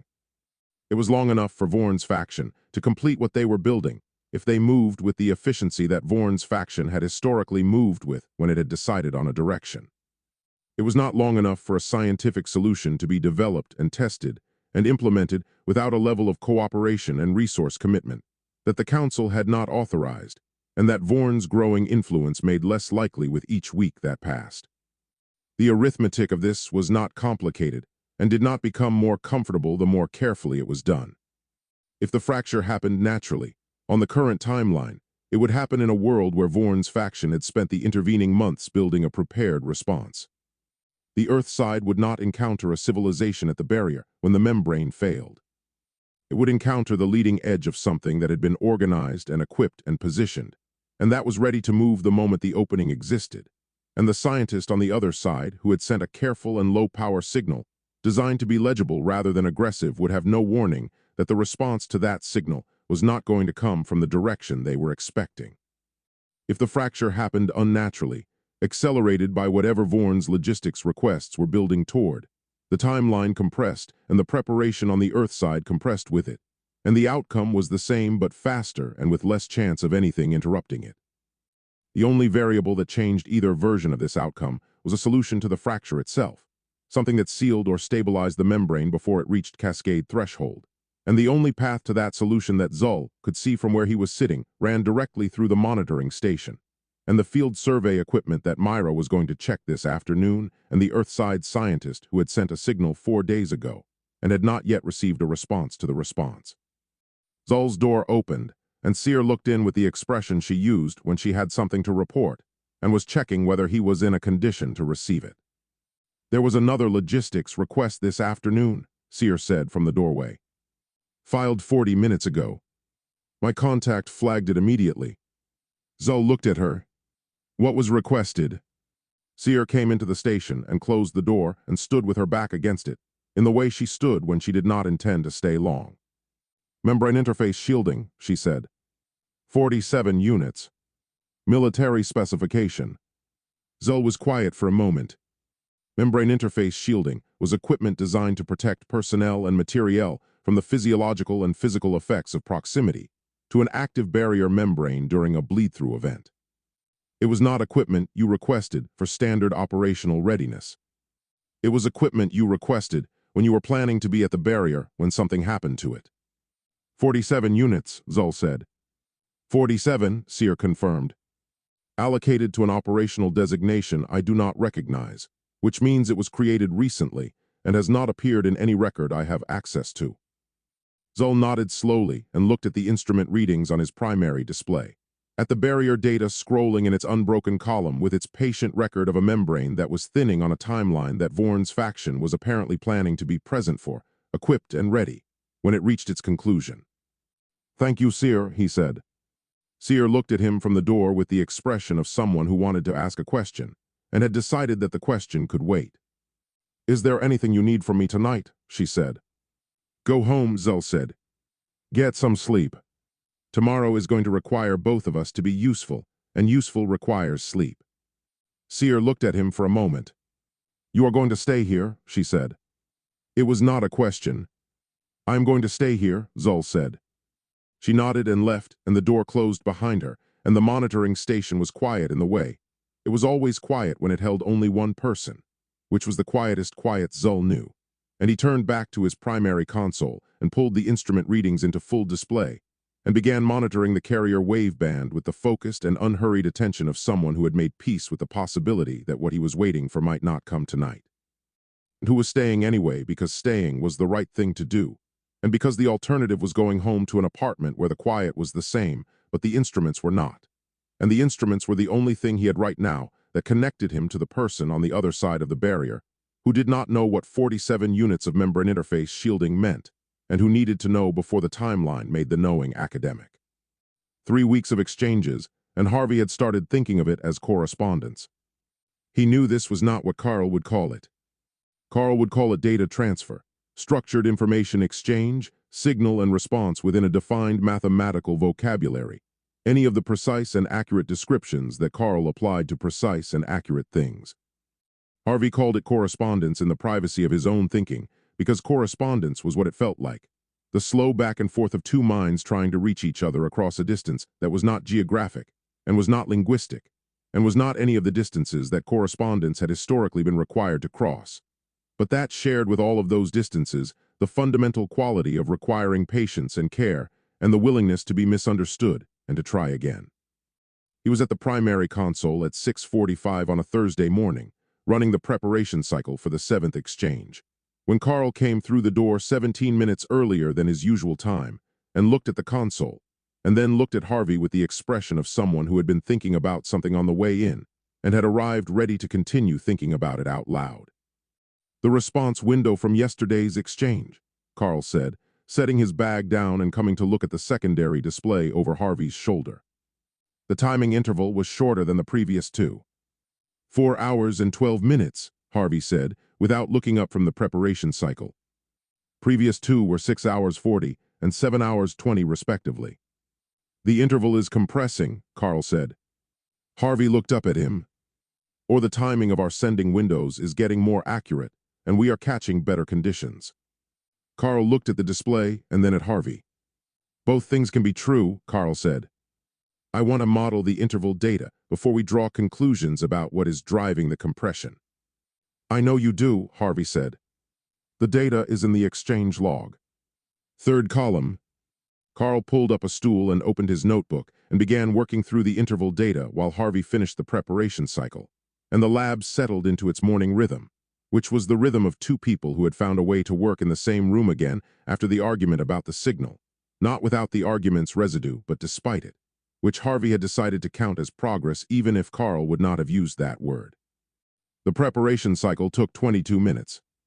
Carl spent them with the exchange log, and his notebook, and Harvey spent them with the transmission array, and the sending window calculation that Carl had derived from the barrier fluctuation pattern data, and that Harvey had learned to execute independently over the past 3 weeks, because learning to execute it independently was the only way to run exchanges when Carl was not in the lab, which was not often but was sometimes, and sometimes was enough. The notation system is holding up well for quantitative data, Harvey said, while the final calibration sequence ran. The degradation rate figures from the last 3 exchanges decoded cleanly. The timeline correlation with your model is within 2%. Carl looked up from the notebook. 2% is within the margin of error on the model itself, Carl said. Which means their measurements and your model are producing the same number, Harvey said. From opposite sides of the barrier, using completely independent methodologies. Carl was quiet for a moment. Yes, he said. It does mean that. Harvey looked at him. That does not seem to have made you happy. Corroboration of an accurate model does not change what the model says, Carl said, with the level patience of someone addressing a conflation they had addressed before. I would have preferred to be wrong. Harvey nodded and turned back to the console. The qualitative exchanges are still breaking down, he said. Anything more complex than a number or a defined physical measurement hits the notation system's limits, and we lose coherence. I had 3 attempted exchanges last week that produced responses I could not decode, and I do not know if they were answering what I sent or asking something I could not parse. Carl looked up sharply. 3 exchanges I did not know about. Harvey met his gaze steadily. 3 attempts, Harvey said. Not exchanges. Nothing came back that I could interpret as a coherent response. I logged them in the exchange record. Carl looked at him for a moment with the expression of someone, deciding whether the distinction Harvey had drawn was an honest one or a convenient one. I would like to be informed of attempts as well as exchanges, Carl said carefully, regardless of whether they produce interpretable results. That is a reasonable request, Harvey said. I will do that. Carl held his gaze for another moment and then looked back at his notebook. And Harvey understood from the looking away that the moment had been resolved in the way that most moments between them were resolved now, which was with the minimum necessary acknowledgement and a return to the work. Because the work was the thing that was holding them in the same room, and both of them understood that, and neither of them was willing to compromise it over the residual friction of an argument that was not over, but had been tabled by mutual unspoken agreement. The multiple individuals finding, Carl said after a moment. From the 3rd exchange. You are confident in the interpretation. The notation suggested coordination between at least 2 separate sources, Harvey said. The response structure had a quality of synthesis that a single sender would not need to produce. It looked like someone had assembled information from more than one place before encoding the response. Carl wrote something in his notebook. Which means there is a team on the other side, Carl said. Not just the one who answered the original signal. That is my reading, Harvey said. A team suggests institutional support, Carl said, which suggests the work is sanctioned at some level by whatever governing structure they have. Carl paused, and Harvey heard in the pause the thing that Carl did not say, which was that sanctioned work had implications that unsanctioned work did not, and that those implications ran in more than one direction. Or it suggests a small group working outside official channels, Carl said, completing the thought in the direction Harvey had not wanted him to go. Which has different implications. Harvey looked at him. You always find the darker reading. Carl looked back at him with the expression of someone who had heard this before and had a consistent response to it. I find the complete reading, Carl said. The darker possibilities are part of the complete reading whether we include them or not. Excluding them does not make them less possible. It makes us less prepared. Harvey turned back to the console and the sending window calculation and the preparation cycle that was almost complete, and he thought about the team on the other side, the multiple individuals assembling information and encoding responses through a notation system that was nobody's idea of a natural language. And he thought about what it would mean to be on that side of the barrier with the same timeline and the same degradation data and a governing structure that may or may not have sanctioned the work. And he thought that whatever their situation was, it was probably not simple, and that simple was something neither side of this exchange had access to anymore. Window opens in 4 minutes, Harvey said. Carl closed his notebook and came to stand beside the primary console with the focused attention he brought to the sending windows, which were the moments in the exchange process that required both of them present and both of them at their best, because the window was narrow, and the preparation had to hold, and the encoding had to be clean, and there was no second chance at a sending window once it had closed. "What are we sending?" Carl said. Harvey pulled up the encoded message on the primary display. "Degradation rate confirmation and a request for their timeline projection methodology," Harvey said. "If we can compare methodologies, we might be able to identify whether our models are diverging anywhere and why." Carl read the encoded message and nodded.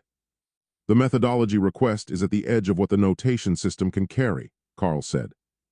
"It may not decode cleanly on their end." "I know," Harvey said. "But if we do not push the notation system's limits, we will never find out where the limits actually are."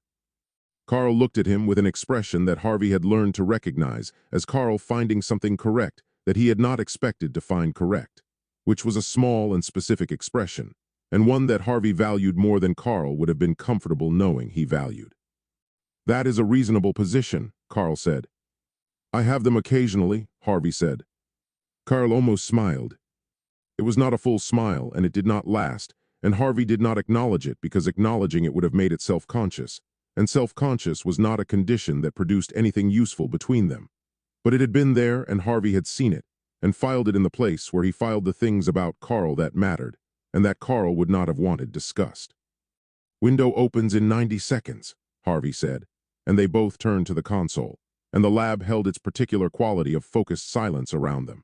And outside the building, the university went about its morning with complete indifference to the fact that in the basement beneath it, two men were preparing to send a mathematical message to another world for the 7th time in 3 weeks. Which was either the most extraordinary thing happening on the planet at that moment or the second most extraordinary thing, depending on what was happening on the other side of the barrier and what the team over there was preparing to send back. Harvey's faculty obligation was a departmental review committee that met 4 times a year, and that Harvey had missed twice in the last 18 months with excuses that had been accepted, because Harvey's standing in the department was sufficient to make his excuses acceptable, and because the committee's work was the kind of work that proceeded adequately without him, and that he had never been able to bring himself to pretend otherwise. The third absence would have required an explanation that Harvey did not have a version of that he was willing to give to the people who would be asking, so he went. He sat in the committee room on the 3rd floor and listened to a discussion about curriculum assessment criteria, and thought about the sending window from that morning, and whether the message had gone cleanly, and what the response interval was likely to be. And he contributed 2 observations to the curriculum discussion that were relevant and accurate, and that he would not have been able to recall an hour later. And at 11:43, the committee chair thanked everyone for their time, and Harvey collected his folder and left. Carl was alone in the lab, and the response signal came in at 9:51. He was at the secondary workstation running interval calculations when the receiver flagged the incoming signal, and he crossed to the primary console and pulled up the raw data and looked at it for a moment before beginning the decoding process. Because the volume of the incoming data was immediately apparent from the signal's duration, and the volume told him before he had decoded a single element that what had come back was not a response in the normal sense of the exchange. Not an answer to what Harvey had sent that morning, but something larger that the other side had decided to transmit independently of the exchange cycle. He began decoding at 10:03. The notation system they had developed across 6 exchanges was adequate for what they had been using it for, which was the transfer of discrete quantitative data points within a defined mathematical vocabulary, and it held up through the first 40 minutes of the decoding process while Carl worked through the signal's structural elements and established the encoding key for the specific transmission. What emerged from the first layer of decoding was a data set, raw instrument figures in a format that Carl recognized from the exchange record as consistent with the barrier measurement data that the other side had shared in fragmentary form across previous exchanges, but larger than any previous fragment by an order of magnitude that made Carl stop and look at the decoded figures for a moment before continuing. He ran the full decoding sequence, and it took 3 hours. At 1:14, he had the complete decoded data set on the primary display, and he sat back in his chair and looked at it with the focused stillness of someone who needed to understand what they were looking at before they reacted to it. Because reacting before understanding was a habit Carl had never developed and was not going to develop now regardless of what the data was showing him.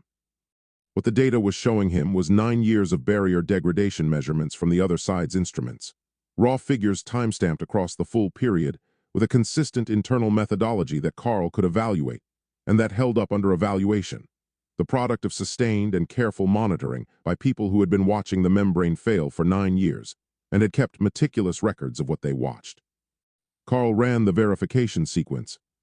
He ran it once, and the result was unambiguous, and he ran it again because the result was unambiguous in a direction that required him to be certain.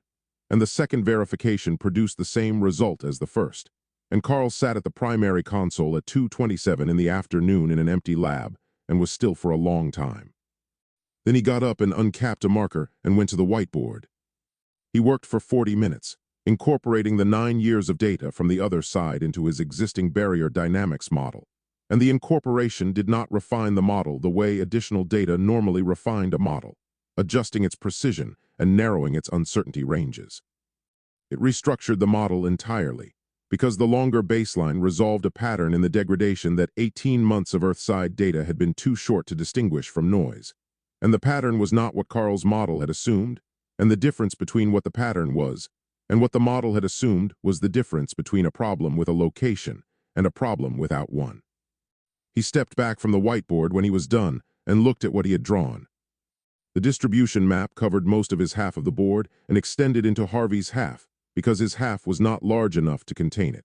And Carl looked at this without comment, because Harvey's half of the whiteboard was the least important thing about the current situation by a margin so large it did not merit acknowledgement. The map showed him the degradation sites distributed across the membrane's full extent, thousands of them, advancing toward critical threshold in parallel rather than in sequence, driven by the same underlying structural failure across the entire surface simultaneously. There was no weakest point. There were thousands of weakest points, and they were all going to arrive at the same moment within a window that the data could not resolve more precisely than ours. And a targeted intervention at any one of them would address that one and leave the thousands of others unaffected. And by the time a targeted intervention at one site was complete, the remaining sites would be at threshold, and the cascade would proceed exactly as if no intervention had occurred. Carl stood in front of the whiteboard in the empty lab and looked at the most frightening thing he had ever drawn and thought about the team on the other side that had assembled 9 years of data and encoded it carefully and sent it through a notation system that was nobody's idea of adequate for the task. And he thought about what it had cost them in time and effort, and whatever institutional risk the sending of it had involved, and he thought about why they had sent it. And he thought that the why was the most important thing about the data, and was also the thing that the data itself could not tell him, and that Harvey was going to have a position on, and that Carl was going to have to think carefully about before Harvey came back through the door.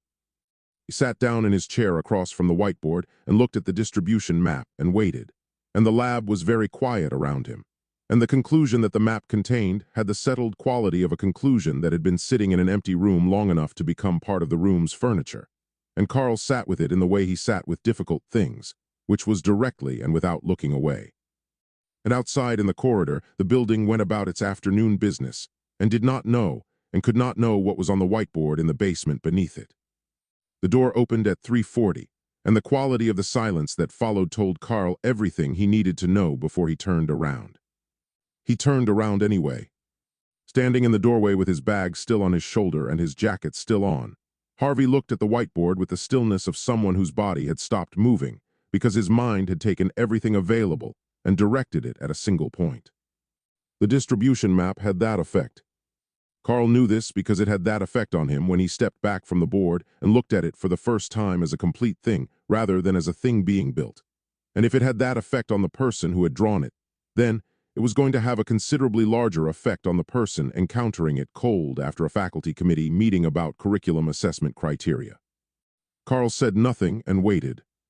The bag came off the shoulder and went on the floor inside the door, and the jacket stayed on. And then there were footsteps crossing the lab, and Harvey was standing in front of the whiteboard reading it from left to right with the focused attention of a man who understood that the thing in front of him required reading completely before it could be responded to honestly. The afternoon light from the single high basement window was the same pale gray it always was at this hour, and the equipment hummed at its standby register, and somewhere above them, the building moved through its late afternoon business with complete indifference to what was on the board in the basement beneath it. The distribution, Harvey said without turning from the board. All of these marks are degradation sites. Yes, Carl said. Advancing toward threshold in parallel. Harvey said, still reading the board. Not in sequence. Simultaneously, Carl said, driven by the same underlying structural failure across the full extent of the membrane. The pattern was present in our 18 months of data, but the data set was too short to distinguish it from normal variation. 9 years of their measurements resolves it clearly. A long moment of quiet followed this, the kind of quiet that had weight in it. How wide is the threshold window? Harvey said. Hours, Carl said. The data does not narrow it beyond that. Within a window of hours, every site on that map reaches critical threshold. Harvey turned from the board then and looked at Carl with the expression of a man who had just read something he needed to hear confirmed out loud before he would let himself fully believe it. There is no single point to address, Harvey said. No, Carl said. There is not. A targeted intervention at one site, Harvey said, working through it in the deliberate way he worked through things that needed to be heard as well as understood. Addresses that site and leaves every other site unaffected. By the time the intervention is complete, the remaining sites are at threshold, and the cascade proceeds regardless. Yes, Carl said. Another silence settled into the room, different from the first one, heavier and with less question in it.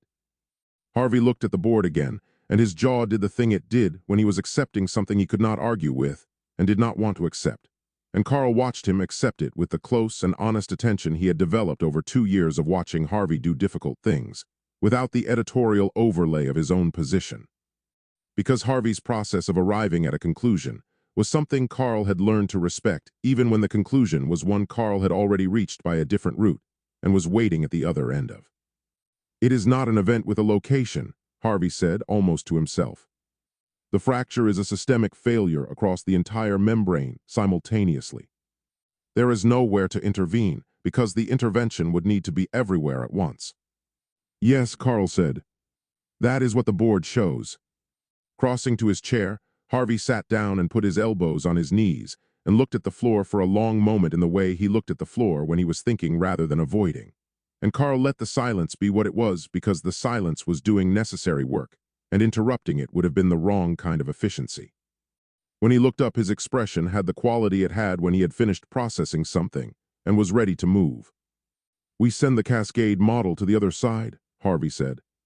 Now, today if the window allows it.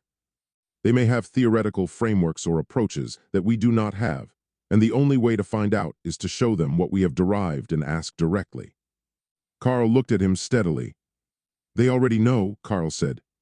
Explain that, Harvey said. The data they sent came from their instruments, Carl said. 9 years of their own barrier measurements.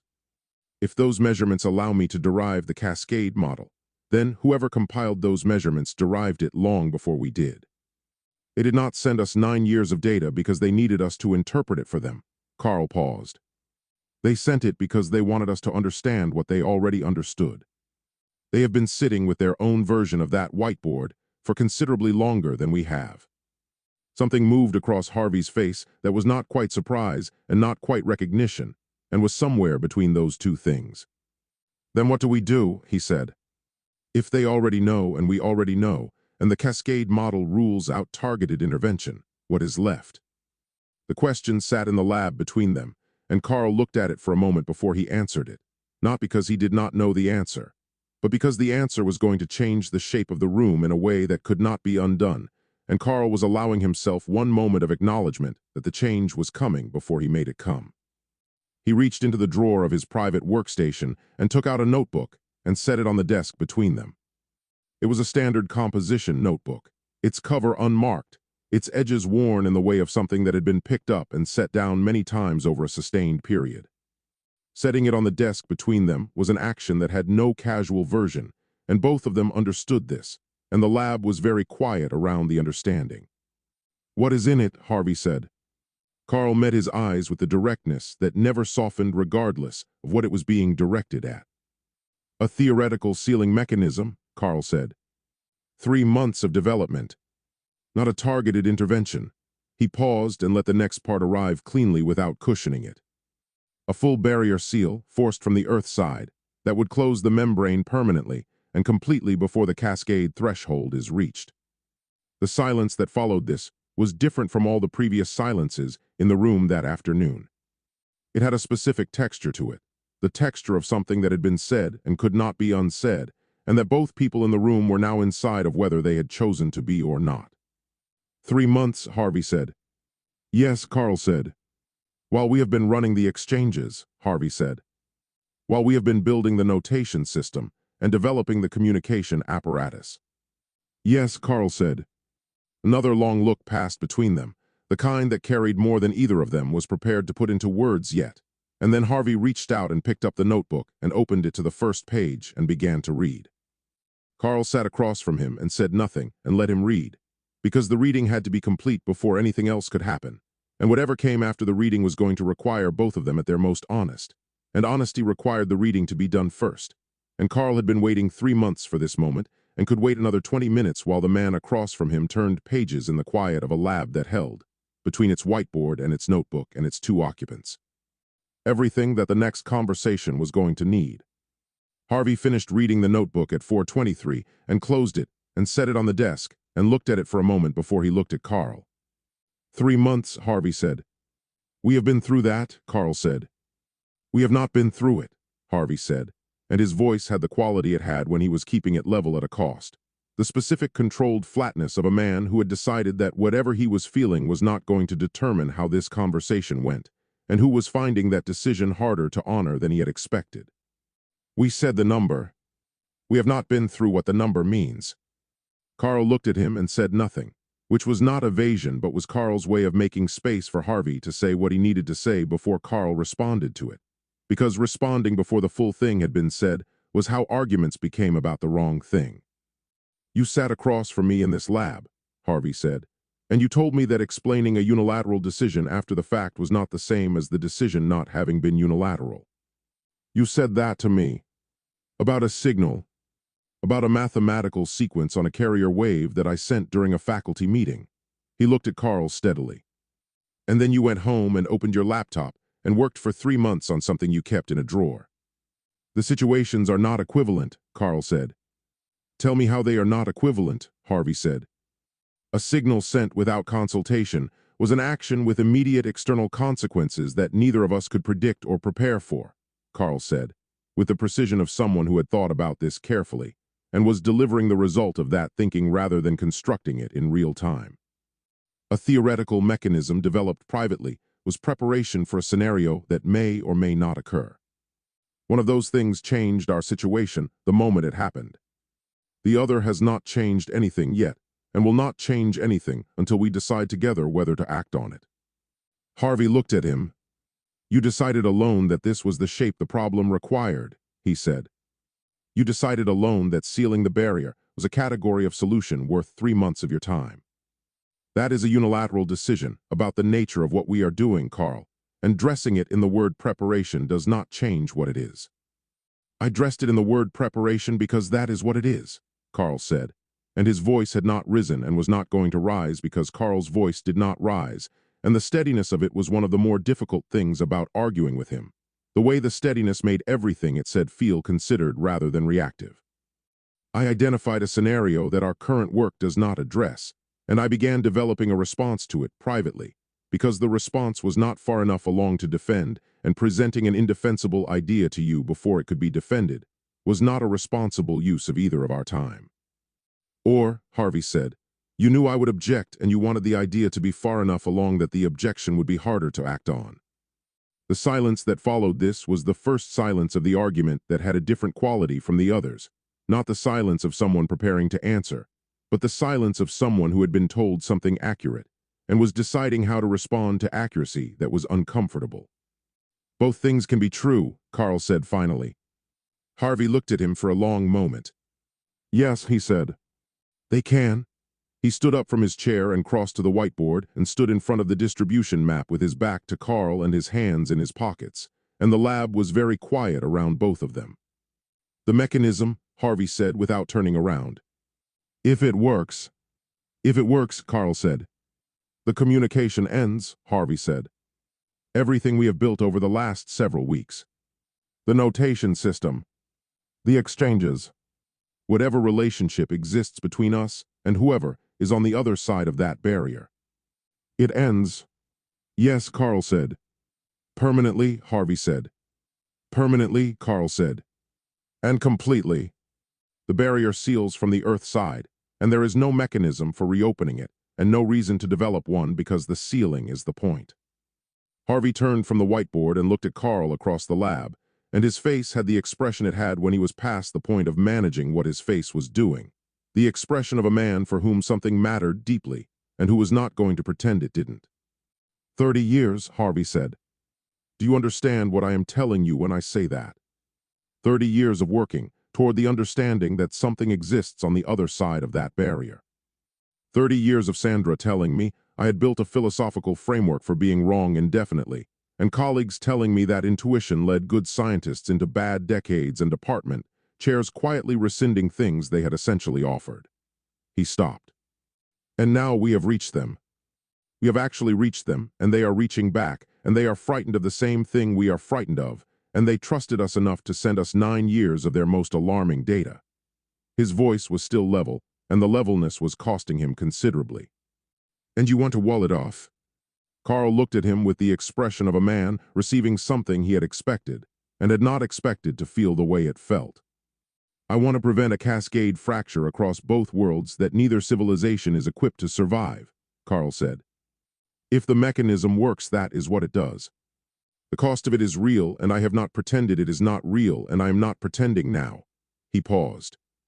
The cost of not having it, if the communication work does not produce a solution in the time remaining, is also real. And I have to weigh both costs honestly regardless of which one is more painful to acknowledge. Harvey came back to his chair and sat down and looked at the notebook on the desk between them. You are right, he said. I know you are right. I know that the mechanism is a rational response to the cascade model, and I know that the cascade model is accurate, and I know that the timeline does not guarantee us a collaborative solution. He looked at Carl. And you know that sealing the barrier permanently without exhausting every other option is a decision that I cannot make without it costing me something that you do not have an equivalent for, because you have not spent 30 years of your life on the other side of this. Carl looked at him across the notebook and the desk and the argument and the 3 months in the drawer and the signal and the unilateral decisions and the cascade model on the whiteboard and everything else that had accumulated in this room across the months they had been working in it together. And he said, I know that, in a voice that was as close to quiet as Carl's voice ever got, which was not very close but was closer than usual, and it meant something. Then what do we do? Harvey said. Carl looked at the notebook on the desk between them. We keep working, he said. The communication work continues. The exchange record continues. And the mechanism continues to develop in parallel because the mechanism is not a decision. It is an option, and options are what you build when the problem is large enough that a single line of work is not sufficient. Harvey looked at the notebook and then looked at Carl and then looked at the notebook again. And when the time comes to decide whether to use it, Harvey said. We decide together, Carl said. With everything we know at that point. Not with what we know now. Harvey nodded slowly, the nod of a man accepting terms that were not everything he had wanted and were honest and were probably the best available. He did not reach for the notebook. Carl did not reach for the notebook. It sat on the desk between them in the quiet of the lab with the distribution map on the whiteboard behind it, and the cascade threshold on the timeline and the exchanges still running on 3 redundant systems. And outside the single high basement window the city went about its evening, and neither of them said anything further, and the notebook stayed where it was. The notification arrived at 6:47 in the morning, which was early enough to be deliberate and late enough to be deniable as such. A 4-hour window before the panel convened at 11 that was precisely calibrated to allow preparation of documentation, and nothing more useful than that. Zul read it once and set it down, and sat for a moment in the monitoring station that was still his for 4 more hours, and looked at the barrier data on his primary display, and thought about what the 4-hour window was designed to produce in the person receiving it, which was the specific combination of preparation and anxiety that left someone walking into a room already at a disadvantage before the room had done anything. He spent the 4 hours preparing documentation. The panel convened in a mid-level conference room on the 2nd floor, not the formal council chamber, and not a senior administrator's office. A choice that communicated the level at which Vorn's faction had decided to handle this, which was efficiently and without the visibility that a more formal setting would have produced. The chair was a senior administrator from the military division whose name was Morks, whose relationship to Vorn's faction Zul knew better than Morks probably realized, and the two other panel members were functionaries whose presence was procedural, bodies in seats required by the formal process to constitute a valid panel, present without being participants in any meaningful sense. Zul sat across the table from them and set his documentation in front of him and waited. Morks looked at him across the table with the expression of someone performing a function rather than exercising judgment. "The charge before this panel," Morks said, "is conduct outside the scope of authorized activity as defined by the Council authorization issued following your briefing of the Governing Council. Specifically, the unauthorized transmission of a structured signal to an entity on the Earth side of the barrier membrane, conducted using adjacent division equipment and resources without Council sanction." He paused. "How do you respond to the charge?" "The charge is accurate," Zul said. Morks looked at him with the slight adjustment of attention that people produced when they had prepared for a denial and received an admission instead. "You are not contesting the charge." "I am not contesting the facts of the charge," Zul said. "I am contesting the characterization of those facts as a security breach." Morks looked at his documentation briefly and then looked back at Zul. "The panel would hear your distinction," he said, in the tone of someone performing patience. "A security breach implies a compromise of our world's strategic position," Zul said, keeping his voice at the same level it always occupied in official proceedings, which was the level of someone who had nothing to hide and considerable amounts to say. What occurred was a mathematical signal exchange with an Earth-side researcher who has been independently monitoring the barrier degradation from the other side. That researcher has access to data that our division does not have.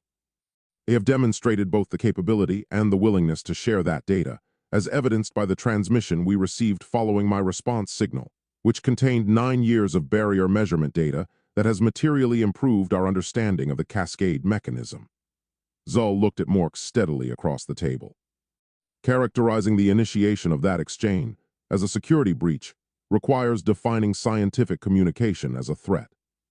I would ask the panel to identify the specific strategic compromise that my signal produced, because I am not able to identify one, and my documentation does not support one. Morks looked at the functionary on his left briefly, and then back at Zul. "The authorization issued by the Governing Council covered monitoring and reporting," Morks said. "It did not cover contact with Earthside entities." "That is correct," Zul said. "The authorization did not cover contact. I acted outside its scope. I have acknowledged this and I am not contesting it." He kept his eyes on Morks. "What I am contesting is the framing of that action as a breach of security rather than an exceedance of authorization, because the distinction has significant implications for the record of this proceeding, and for what the record says about the nature of Earth-side communication as a category of activity." "The panel understands your position," Morks said, with the tone of someone indicating that the position had been noted and would not be changing the outcome. "I would like the panel's understanding stated for the record," Zul said. "Specifically that the panel has heard the argument that the Earth-side signal exchange constitutes scientific communication rather than a strategic compromise, and that the finding of this panel addresses the exceedance of authorization rather than the characterization of the activity itself." Morks looked at him for a moment with the expression of someone recalibrating for an opponent who was more careful than expected. "The record will reflect that the respondent disputes the security breach characterization," Morks said carefully. "Thank you," Zul said. Morks conferred briefly with the two functionaries in the way of someone observing a formality rather than seeking input, and then looked back at Zul with the expression of someone delivering a prepared conclusion. "The panel finds that the conduct as described constitutes a violation of the terms of the Council authorization issued to the respondent. The finding carries the following consequences." He looked at his documentation. "Removal from position within the adjacent division, effective immediately. Revocation of access credentials to all adjacent division operational areas and equipment. A formal notation in the respondent's personnel record." He looked up. "The panel thanks the respondent for his attendance." Zul looked at him across the table for a moment. "I would like to note for the record," Zul said, that the Earthside researcher whose signal I responded to is working on the same problem that this panel has just addressed through a credential revocation. The barrier is failing on a timeline that this panel is aware of. The Earthside contact represents the only currently active line of collaborative inquiry into that problem from either side. He paused. The record should reflect that the panel was informed of this and proceeded with its finding regardless. Morks looked at him with the expression of a man who had been told something he did not want in the record, and who understood that it was going into the record anyway. The record will reflect the respondent's statement, he said. Thank you, Zull said again, and collected his documentation and stood and left the room. The corridor outside was empty at this hour in this part of the building, and his footsteps were the only sound in it as he walked toward the checkpoint that separated the adjacent division's operational area from the general administrative corridors. 19 years of walking, this corridor had worn the route into something automatic, the specific distance from the conference room door to the checkpoint reader, the angle of the bioluminescent conduit light at this time of morning, familiar in the way that things were familiar when you had stopped consciously registering them, and were registering them now because the registering was almost over. He stopped at the reader and held his access card against it. The door did not open.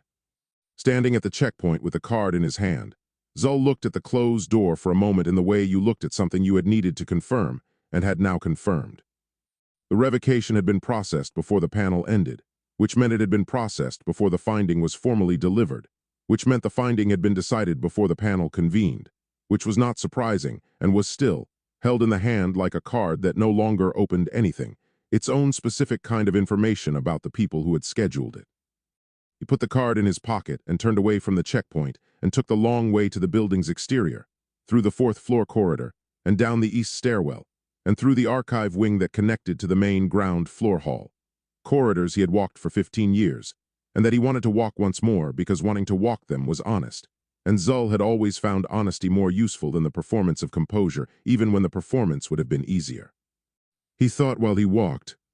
The problem had not changed. The barrier was still failing on the same timeline, and the Cascade model was still accurate, and the Earthside researcher was still on the other side of the membrane with their own version of the distribution map, and their own insufficient timeline, and their own inadequate institutional support. And Vorn's faction was still building whatever it was building with its membrane interface shielding, and its unscheduled sessions, and its credential revocations processed before the findings that justified them were formally delivered. None of that had changed.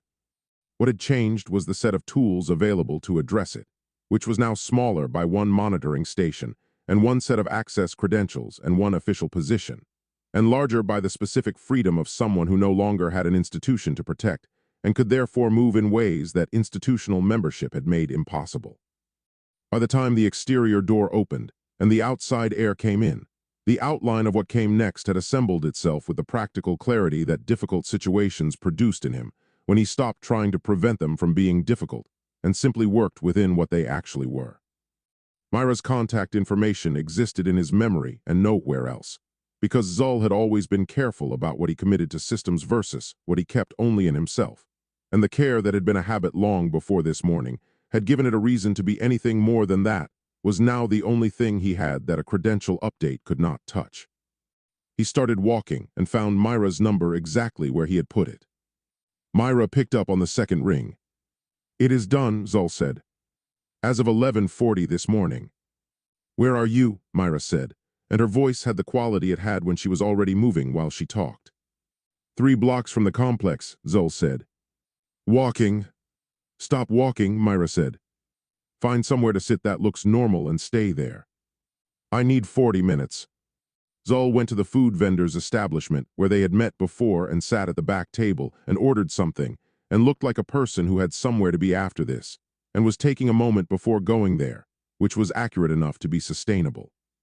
His mind was on the monitoring station 3 blocks away that he could no longer enter, on the primary display that was showing someone else the barrier data now, on 19 years of accumulated instrument logs and analysis files, and the long-term model that was better than the official model, and that was now accessible to whoever Vorn's division had installed in his place. Myra came through the door at 12:31, 9 minutes ahead of what she had said, and sat down across from him and looked at his face with the direct assessment she brought to everything. Tell me exactly what happened, she said. All of it, Zul told her. The notification, the 4-hour window, the panel, Morks in the chair with his prepared finding and his performed patience.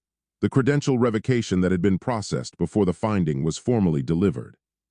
He told her what he had said and what Morks had said, and what he had insisted go into the record and why. He told her about the checkpoint and the card and the door that did not open. Myra listened without interrupting, and when he finished she said, the record notation, characterizing the contact as scientific communication rather than a security breach. That was smart. It may not matter, Zul said. It may not matter today, Myra said. Records have a way of mattering later when the people who created them would prefer they didn't. She looked at him across the table. What do you need? Transmission-capable equipment, Zul said. Something not on any active surveillance register. Enough power output to push a carrier wave through the membrane even at reduced resolution. Myra nodded with the decisive quality of someone confirming a decision already made rather than arriving at one. The secondary archive facility on the eastern edge of the administrative district, she said. You know it. I have been there twice, Zul said. For the historical bleed-through documentation review 4 years ago. The field survey equipment from that review is still there, Myra said. It has not been returned to central inventory because the return paperwork has been sitting in my division's administrative queue for 8 months, and nobody has followed up on it, which I considered an administrative failure at the time and am currently reconsidering. She looked at him steadily. It is older equipment, and the barrier resolution is significantly inferior to what you had at the monitoring station. The power output is limited, but it is calibrated for membrane-adjacent work from the bleed-through survey protocols, and it is not on any register that Vorn's division would think to check, because nobody in Vorn's division considers historical analysis equipment worth monitoring.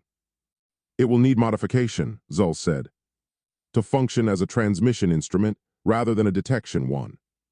The carrier wave parameters will require adaptation to compensate for the lower power output, and I am not certain the adaptation is achievable within the equipment's technical constraints.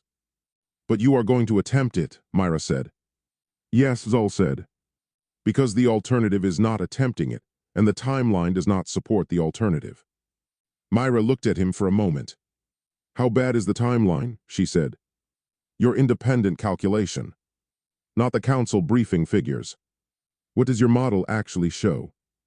Zul looked at her across the table and thought about the cascade model that the Earthside data had produced on Carl's whiteboard, the distribution of thousands of degradation sites advancing toward thresholds simultaneously, and thought about the parallel calculation he had run on his own instruments before the credential revocation had taken the instruments away from him, and said, worse than what I presented to the council. Myra was quiet for a moment. How much worse? The council briefing used the conservative scenario as the baseline for presentation purposes, Zul said. The most probable scenario puts the threshold window considerably closer than the figures I presented. He paused. Months, not years. Myra absorbed this with the stillness of someone receiving information they had suspected and had been hoping to be wrong about. Then she said, and Vorn's division now has access to the monitoring station. Yes, Zul said. Which means they have access to the same data your calculation is based on, Myra said. Which means they know the most probable timeline as well as you do. They have the data, Zul said. Whether they have run the calculation honestly is a different question. Vorn's division has an interest in a specific timeline and interest, has a way of influencing calculation in people who are not careful about the distinction between what they want the data to show and what it actually shows. And if they have run it honestly, Myra said, if they know the most probable timeline is months and not years. Zul looked at her. Then the membrane interface shielding requisitions make considerably more sense, he said. And whatever they are building is further along than I had estimated and moving faster than I had estimated, and the window in which the Earthside contact work can produce anything useful is narrower than either of us would like. Myra looked at him for a long moment, and then stood up and picked up her jacket from the back of her chair. Meet me at the secondary archive in 2 hours, she said. Use nothing associated with your official credentials to get there. Walk if you have to.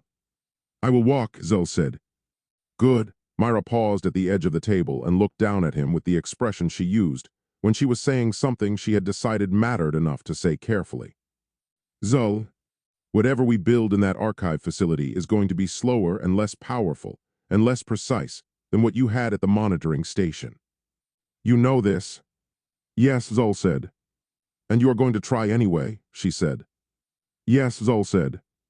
Myra nodded once, the particular nod of someone who had needed to hear an answer, and was satisfied that the person giving it understood what they were committing to.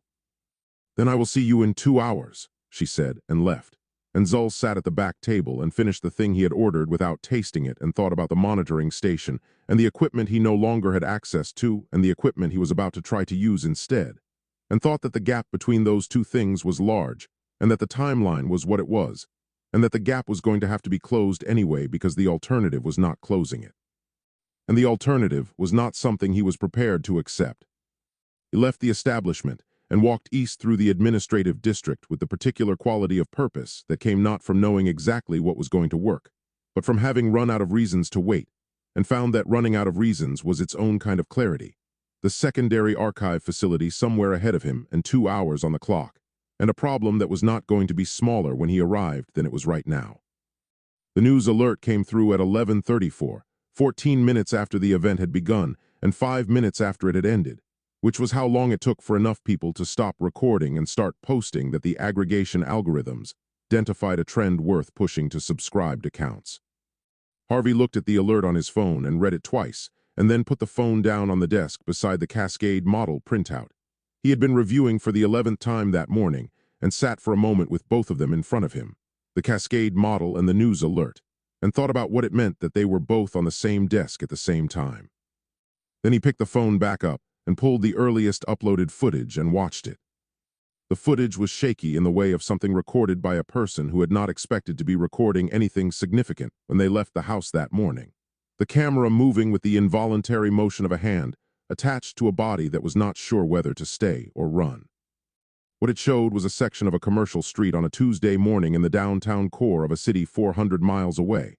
A street that Harvey did not know, and that looked like any street in any mid-sized city, storefronts and pedestrians, and the ordinary visual texture of a place going about its business. And then a section of that street approximately 30 meters wide that was not doing any of those things. Through the 30-meter section, the other world was visible with the complete and unmediated clarity that Harvey had seen only through controlled instruments in a basement lab. The cityscape, and its angular structures, and its particular quality of cold bioluminescent light. Present on a Tuesday morning on a commercial street, in a city 400 miles away, without instrument or preparation, or the 11 minutes of careful calibration that Carl had spent building toward the visual feed in the lab. Just there, just open, two worlds occupying the same 30 meters of a city street for 9 minutes, while several hundred people stood on the pavement and looked at it and recorded it on every device they had. Several of them had walked toward the dissolution boundary. The footage showed this clearly. Figures approaching the 30-meter section with the hesitant courage of people who could not quite believe what they were seeing, and whose bodies were testing the reality of it before their minds had finished deciding whether to allow the test. They had been repelled by the partial barrier that remained in the permeable zone, not violently, not harmfully, but with the unmistakable physical certainty of a boundary that existed even where it had thinned enough to become transparent.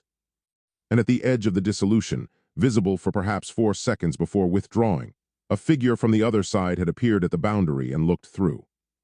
Harvey watched that 4 seconds 3 times. His phone rang while he was watching the 3rd time, and the screen showed Carl's name, and Harvey answered it without taking his eyes off the footage. "You have seen it," Carl said, and it was not a question. "I am looking at it now," Harvey said. "The footage from the street. I have been running the location against the Cascade model for the last 8 minutes, Carl said, and his voice had the quality it had when he was delivering findings he had verified and did not like. The location matches one of the threshold zones in the distribution map. Not approximately. Precisely. Harvey set the phone on the desk and put it on speaker and looked at the Cascade model printout beside it. Which scenario does a spontaneous dissolution at this scale correspond to? Harvey said. It does not correspond to any of the 3 scenarios, Carl said. A spontaneous dissolution of this magnitude at a predicted threshold zone means the membrane is further along than the most accelerated scenario projected. The cascade model assumed we had months before spontaneous events of this scale began occurring. A brief pause. We do not have months, Harvey. Harvey looked at the footage still running on his laptop, at the 30 meters of Commercial Street, where two worlds had briefly occupied the same space, while several hundred people stood on the pavement and recorded it on their phones. How long do we have? Harvey said. I do not know yet, Carl said. I am recalibrating the model with the dissolution data now. I will have a revised projection within the hour, but I want to be honest with you that the revised projection is going to be significantly less comfortable than the current one. More compressed, Harvey said. Yes, Carl said. Harvey looked at the footage and thought about the figure that had appeared at the dissolution boundary for 4 seconds and withdrawn, and thought about whether that figure had been monitoring the boundary deliberately or had encountered it by chance, and thought about what either answer implied about what was happening on the other side of the barrier right now, and whether whoever had sent them 9 years of degradation data and built a notation system with them across 6 exchanges was anywhere near that boundary when it opened. The footage is already everywhere, Harvey said. I cannot find the original upload anymore. It has been reposted beyond any ability to trace or contain. I know, Carl said. I stopped trying to track the spread 4 minutes ago. There are already news organizations running it, and 3 government social media accounts have posted responses and deleted them in the last 10 minutes, which tells you everything about how prepared the official response is going to be. Harvey looked at his phone, and then looked at the cascade model, and then looked at the footage on his laptop, the 30 meters of dissolution boundary, and the partial barrier repelling the people who walked toward it, and the 4 seconds of a figure from the other side looking through at a street in a city it had never seen before. We cannot control this anymore, Harvey said. Whatever happens next happens in public. No, Carl said. We cannot control it. What we can control is what we do in the next several days before whatever official response emerges decides what the narrative is going to be. Another pause, longer than the previous ones. Harvey, the notebook. Harvey was quiet for a moment. I know, he said. The timeline the dissolution implies, Carl said carefully, changes the weight of the decision we have not made yet. I know that too, Harvey said. I am not telling you we deploy it, Carl said. I am telling you we need to stop treating it as a theoretical option and start treating it as an actual one. The difference between those two things is the difference between a conversation we have been having and a decision we have not been making. Harvey looked at the footage on his laptop one more time, at the ordinary street and the extraordinary 30 meters in the middle of it, and the several hundred people standing on the pavement looking at something that no official response was going to be able to explain away, and thought about the notebook that was not literally on the desk between them anymore, but that had not moved from the space it occupied in every conversation they had since Carl put it there. Come in, Harvey said. Now, do not wait until morning. I am already in the car, Carl said and hung up. Harvey sat alone in the lab with the cascade model and the footage and the news alert and the phone in his hand. And outside in the world 400 miles away a commercial street in a mid-sized city was surrounded by barriers and official vehicles, and several hundred people who were entirely certain about what they had seen, and who were going to remain entirely certain regardless of what anyone told them. And the membrane between two worlds was thinner tonight than it had been this morning. And the notebook was where it had always been, waiting for the conversation to catch up to it. Carl arrived at the lab at 7:43 in the evening and did not take his jacket off. He came through the door and looked at Harvey at the primary console and looked at the cascade model printout on the desk and looked at the footage still open on the laptop and said, "The department head has been calling you." 3 voicemails, Harvey said. In 4 hours. Each one more pressured than the last. Are you going to return them? Carl said. No, Harvey said. Are you going to tell me I should? Carl pulled up his stool and sat down and took his phone out of his pocket and looked at it, and then turned it off and put it in his bag. 2 calls from former colleagues this afternoon, Carl said. People I have not spoken to in over a year who suddenly remembered my number. I gave them nothing useful, and they were not satisfied with nothing useful, and I decided that satisfied was not my current priority. Harvey looked at him. What are they saying? The official responses. Carl looked at the laptop screen and the footage still running on it. Weather phenomenon, Carl said. Mass perceptual event, possibly related to atmospheric refraction. One government statement suggested a coordinated digital projection, which lasted approximately 4 minutes before whoever approved it realized that the physical repulsion of people attempting to cross the boundary had been captured on 30 separate videos, and digital projections do not physically repel people. Carl paused. None of it is holding. Nobody who watched 9 minutes of footage is being persuaded by atmospheric refraction. Harvey looked at the footage. How long before someone calls this building specifically? Harvey said. Someone has already called this building specifically, Carl said. I checked the department's public inquiry log before I came in. 14 inquiries today referencing barrier physics or multiverse research. The department head's third voicemail mentioned that 2 of them were from government science liaison offices. Carl looked at him steadily. We have days at most before this becomes a conversation we cannot avoid having with people we cannot refuse to talk to. Harvey nodded slowly. Then we use the days, he said. Carl looked at him. For what specifically? For the decision we have not been making, Harvey said. The lab was quiet for a moment. Carl reached into his bag and did not take out the personal laptop, and did not take out anything else, and then took his hand out of the bag empty and put it on the desk. And Harvey watched him do this, and understood what the gesture meant, which was that Carl had driven to the lab tonight ready to have the conversation, and was waiting for Harvey to be ready too. Before either of them could begin it, Harvey's phone lit up on the desk with a call from a number he did not recognize with a government area code, and he turned it face down and left it there. Tomorrow, Harvey said. We make the decision tomorrow. Tonight I want to send one more exchange. Whatever the dissolution event has done to the timeline on our side has done something equivalent on their side, and I want to know if they are still receiving. Carl looked at him for a long moment, and then nodded and pulled his stool to the primary console and began preparing the sending window without further discussion. Because the sending window was the next thing, and Carl always did the next thing.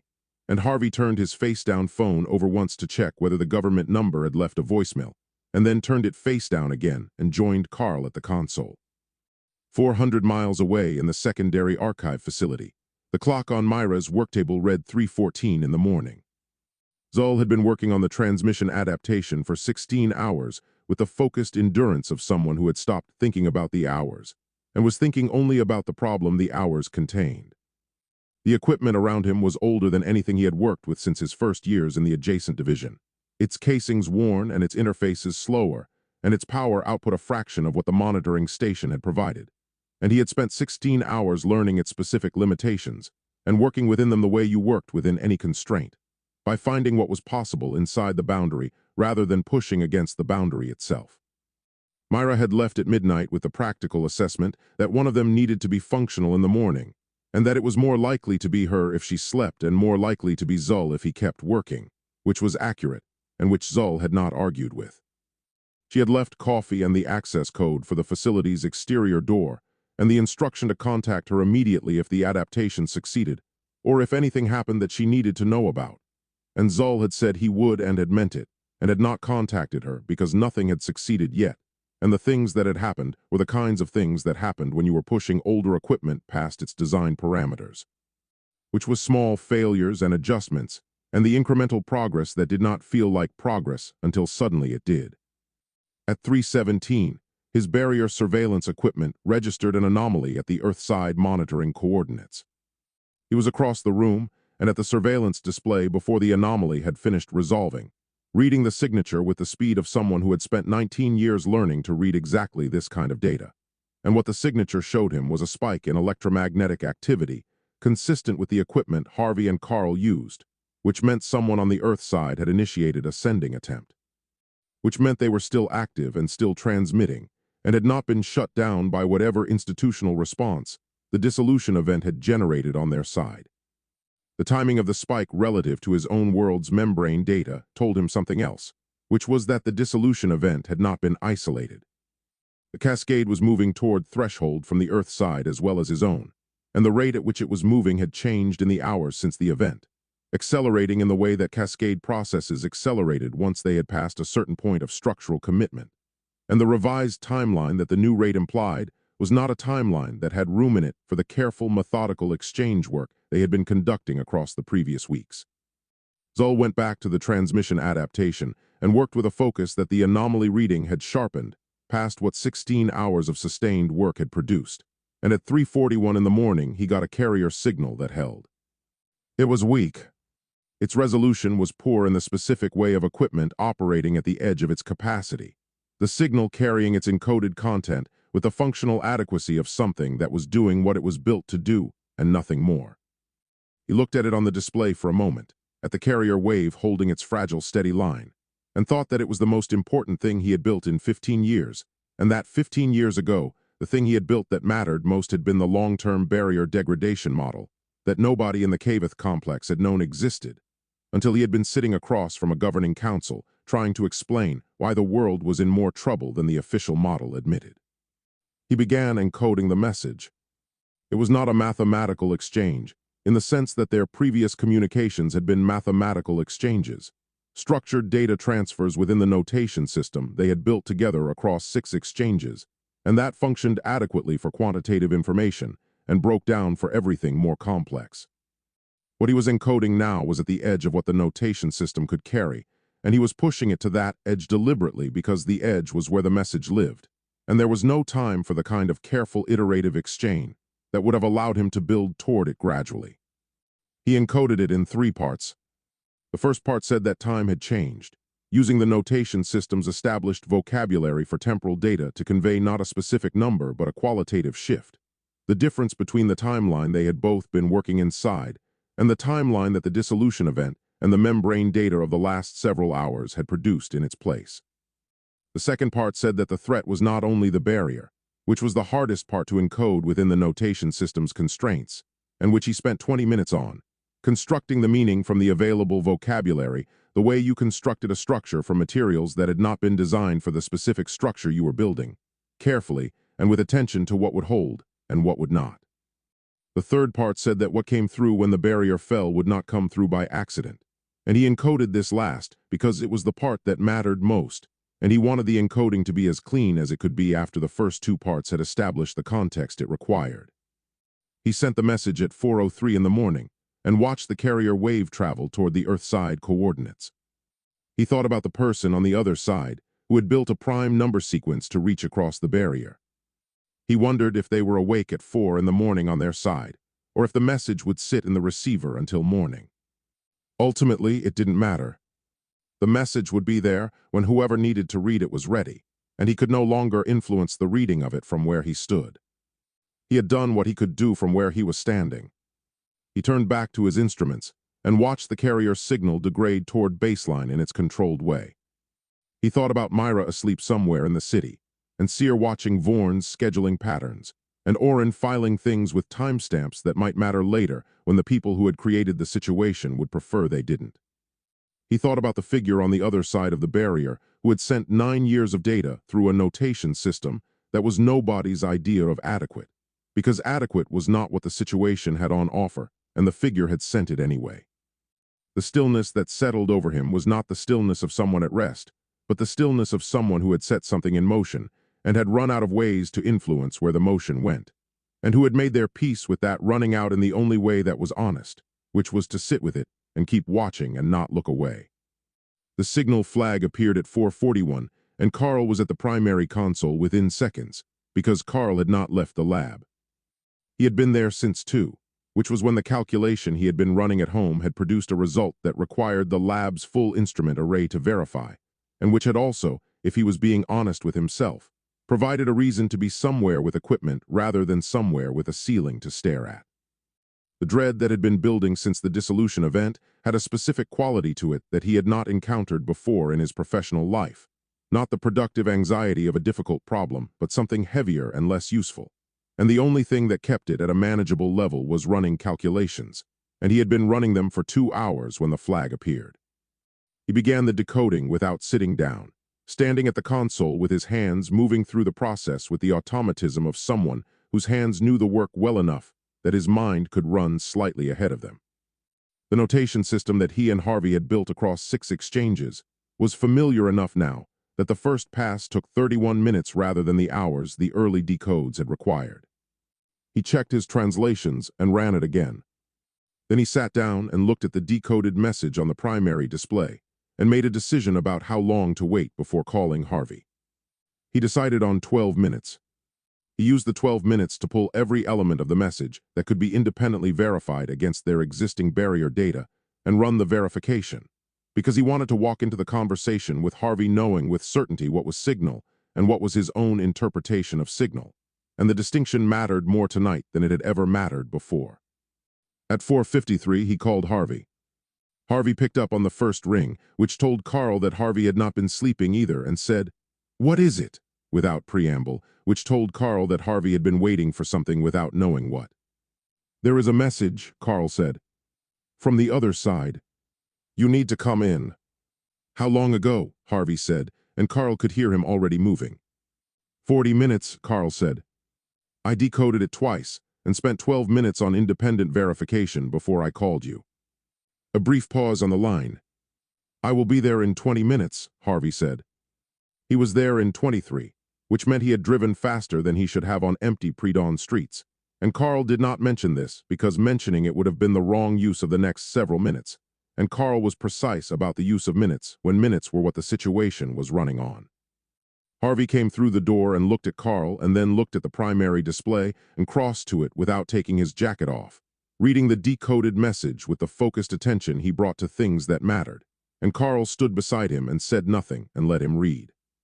When Harvey looked up, his face had the expression of someone who needed the thing they had just read to mean something different from what it meant, and who had already understood that it meant exactly what it said. "Walk me through the verification," Harvey said. Carl walked him through it point by point, the elements of the message that corresponded to independently verifiable data in their barrier records, the dissolution event signature, the membrane acceleration readings from the last 72 hours, the specific terminology in the notation system that had required the most careful translation, and that Carl had translated twice from different angles to confirm he had it right. Harvey followed each point and asked 2 questions, and Carl answered both, and neither of them editorialized, because editorializing would have been the wrong thing to do with information this clear and this serious. When Carl finished, Harvey looked at the decoded message again for a moment. "A faction on the other side," Harvey said, "actively working to accelerate the fracture." "Yes," Carl said. "Not waiting for it," Harvey said. "Accelerating it deliberately." "That is what the message says," Carl said. "The sender has direct knowledge of this." The message also says the sender is transmitting outside official authorization, which, given what we know about how their governing structure operates, means the sender is taking a significant personal risk to get this to us. Harvey looked at him. "The timeline," Harvey said. Carl had been waiting for this question and had been deciding since 4:53 how to answer it, and the decision he had arrived at was the same decision he always arrived at when the choice was between accuracy and comfort, which was accuracy. "The timeline is no longer the one the models produced," Carl said. "The dissolution event and the membrane acceleration data from the last 72 hours had already compressed it. This message compresses it further because if the other faction is actively working to accelerate the fracture, then the natural timeline is no longer the operative one." Harvey looked at him steadily. "How long?" he said. Carl looked back at him with the directness that the moment required. "Days," he said. "Possibly less, depending on how far their preparations have progressed and what capabilities they have access to, which the message cannot tell us precisely because the sender does not have that information." The lab was very quiet after he said it. Harvey turned from the display and walked to the window, the single high basement window that showed him a strip of the exterior stairwell and the pre-dawn dark beyond it, and stood there with his back to Carl and his hands in his pockets. And Carl let him stand there because the standing was necessary and interrupting it would have been the wrong kind of efficiency. Outside the window, the city was in its pre-dawn state, the particular quality of urban quiet that existed in the hours before the first commuters appeared. And in the lab, the decoded message sat on the primary display with its 3 parts and its careful notation, and the risk that the person who had sent it had accepted in the sending. And Carl stood at the console and watched Harvey stand at the window and thought about the notebook in the drawer and thought about days and thought about possibly less. Harvey turned from the window. The notebook, Harvey said. Yes, Carl said. We are not talking about it as an option anymore, Harvey said. No, Carl said. We are not. Harvey looked at him across the lab with the expression of a man who had arrived at a place he had been moving toward for a long time, and who was not surprised to find himself there, and was not pretending he had not known he was coming. Then we need to talk about what we actually do, Harvey said. Not theoretically, not as a contingency. What we actually do in the next several hours.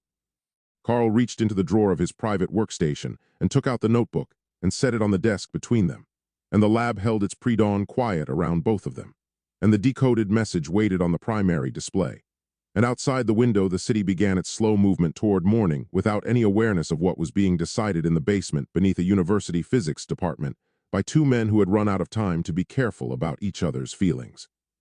Carl opened the notebook to the current working page and set it on the desk facing Harvey and sat back and waited.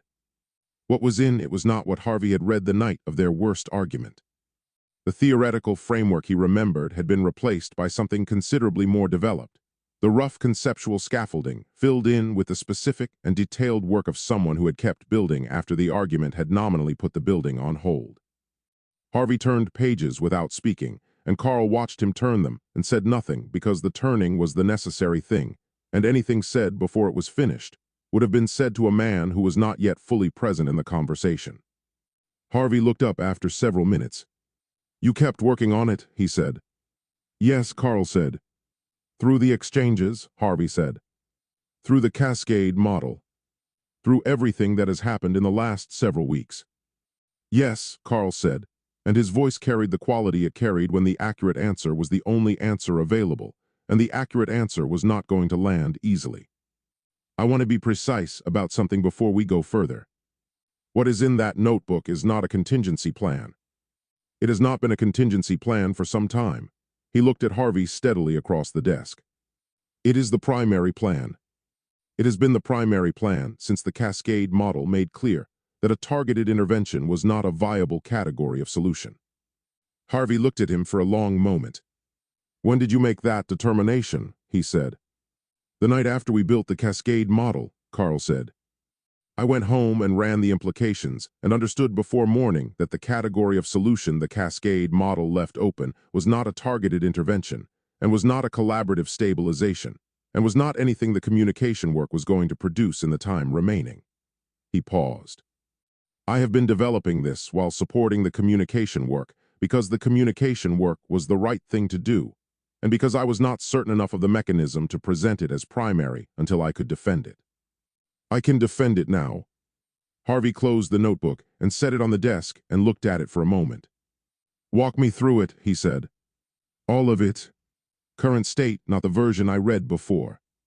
Carl stood and moved to the whiteboard and uncapped a marker and began, because the mechanism required the whiteboard to explain properly, and Carl did not explain things improperly when properly was available.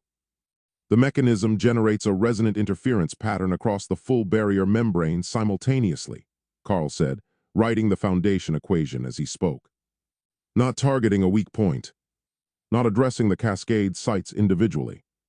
The entire membrane at once, which is the only approach the cascade model does not preclude. He looked at Harvey. You understand why it has to be simultaneous.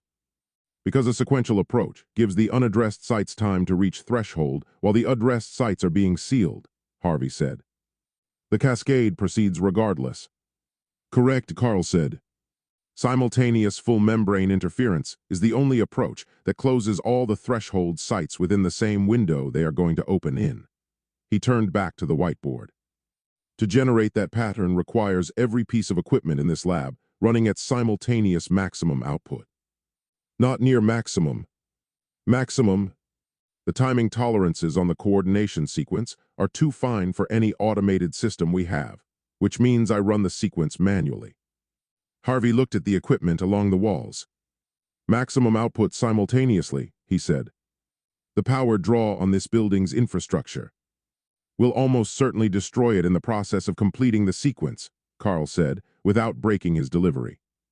The electrical infrastructure of this lab will not survive the attempt. I want you to be clear about that before we go further. Harvey was quiet for a moment. And if it works, he said. The barrier seals, Carl said, fully and permanently from the Earth's side. The membrane closes against the cascade before the threshold window arrives and remains closed. He turned from the whiteboard and looked at Harvey directly. Permanently, Harvey. There is no mechanism for reopening it. The seal is the point, and the permanence is the mechanism. Harvey looked at the whiteboard and looked at Carl and looked at the notebook on the desk. And if it doesn't work, he said. Carl held his gaze with the steadiness of someone delivering a finding he had checked enough times to be certain of, and wished he was not certain of. The resonant interference pattern interacts with the membrane's existing instability, Carl said. The result is acceleration of the fracture rather than prevention of it. We make the cascade worse, and we make it happen faster, and we do not get a second attempt. The lab was very quiet. What is the probability? Harvey said. Carl went to his notebook and opened it to the probability modeling section and turned it to face Harvey on the desk. I have run this as carefully as an untested mechanism allows, Carl said. The honest number is 63% probability of successful sealing, 31% probability of fracture acceleration, 6% of outcomes the model cannot categorize, which I am not going to pretend is reassuring. Harvey looked at the probability page for a long moment. 63%, he said. On an untested mechanism with no possibility of a controlled trial run, Carl said. Yes, that is the number, and I am not going to make it larger than it is. Harvey looked at him across the desk, and the notebook and the probability modeling and the whiteboard with its foundation equations. And Carl looked back with the expression of a man who had spent months building toward this moment, and who was not comfortable with what he had built, and was not pretending to be comfortable, and was not going to pretend, because pretending was not something either of them had available to them anymore. 63%, Harvey said again, and his voice was not the voice of someone rejecting the number, and was not the voice of someone accepting it, and was the voice of someone sitting inside it, and trying to understand what sitting inside it required of him. It is not a comfortable number, Carl said. It is not negligible either. It is the honest number, and it is what we have. Harvey nodded slowly and looked at the whiteboard and looked at the equipment along the walls that was going to run at maximum output simultaneously if they decided to use it. And Carl stood beside the whiteboard with the marker in his hand and waited, because the waiting was what the moment required, and Carl was very good at waiting when waiting was the right thing, and this was the right thing, and both of them knew it. Harvey did not argue against the mechanism. Carl had been preparing for the argument since he put the notebook on the desk, had the responses mapped, and the counterpoints ready and the probability modeling open to the page that addressed the most likely objections. Because Harvey arguing against the mechanism was the scenario Carl had run more times than any other in the weeks since the notebook had become what it had become.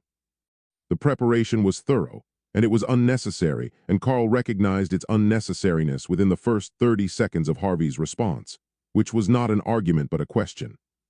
The 6%, Harvey said, looking at the probability modeling page. The outcomes the model cannot categorize. What is your best reading of what those outcomes look like? Carl looked at him. Of all the questions available to Harvey at this moment, this was not the one Carl had prepared for, which told him something about where Harvey was that the previous several minutes had not fully told him. Partial seal, Carl said after a moment. The most probable version of the uncategorized outcomes is a partial seal that closes some threshold sites and not others, which produces a fracture that is smaller than the full cascade but larger than any localized event we have seen, and that occurs in unpredictable locations. He paused. The model cannot categorize these outcomes because the variables that determine which sites seal and which do not are too dependent on membrane conditions at the moment of deployment to model accurately in advance. Harvey nodded and closed the probability page and sat back in his chair and was quiet for a moment with his hands on the desk in front of him and his eyes on the window, the single high basement window that was showing the first pale suggestion of pre-dawn light in the strip of sky above the exterior stairwell. Carl waited. I want to send one more signal, Harvey said without turning from the window. Carl looked at him. Before deployment. Before we make any decision about deployment, Harvey said. One transmission. Not a full exchange. We don't have time for that, and I'm well aware of the clock. He turned from the window and looked at Carl. a single transmission using the most compressed notation we have, telling them what we are considering and asking one question. Carl was quiet for a moment. "What question?" he said. Harvey told him. Carl sat with it for a moment in the way he sat with things that required honest evaluation rather than immediate response, turning it over with the part of his mind that assessed variables, and the part that assessed people, and the part that had been working alongside Harvey Griswold for long enough to know the difference between Harvey advocating for what he wanted and Harvey asking for what the situation actually needed. "We do not have time," Carl said. "I know we do not have time," Harvey said. "I am asking you to make a judgment call about how much time one transmission costs us against what it might return. Not asking you to agree with me. Asking you to weigh it honestly and tell me what the weighing produces."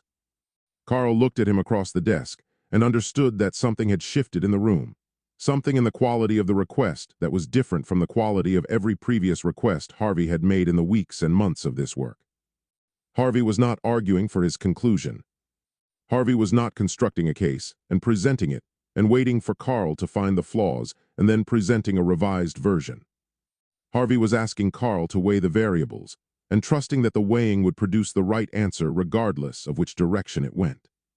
Carl recognized this and did not say so because saying so would have made it self-conscious, and self-conscious was not a condition that produced anything useful between them. He pulled up the barrier fluctuation data on the secondary display and began calculating the transmission window, working through the preparation time and the sending duration and the minimum plausible response window with the focused speed of someone who had done this calculation enough times that the variables were familiar even when the stakes attached to them were not. The numbers were not generous. 1 hour and 40 minutes, Carl said. From now. That is the cost of one transmission, with a minimum response window attached to it. 1 hour and 40 minutes against a timeline measured in days or possibly less. He looked at Harvey. It is tight. It does not leave us comfortable margin.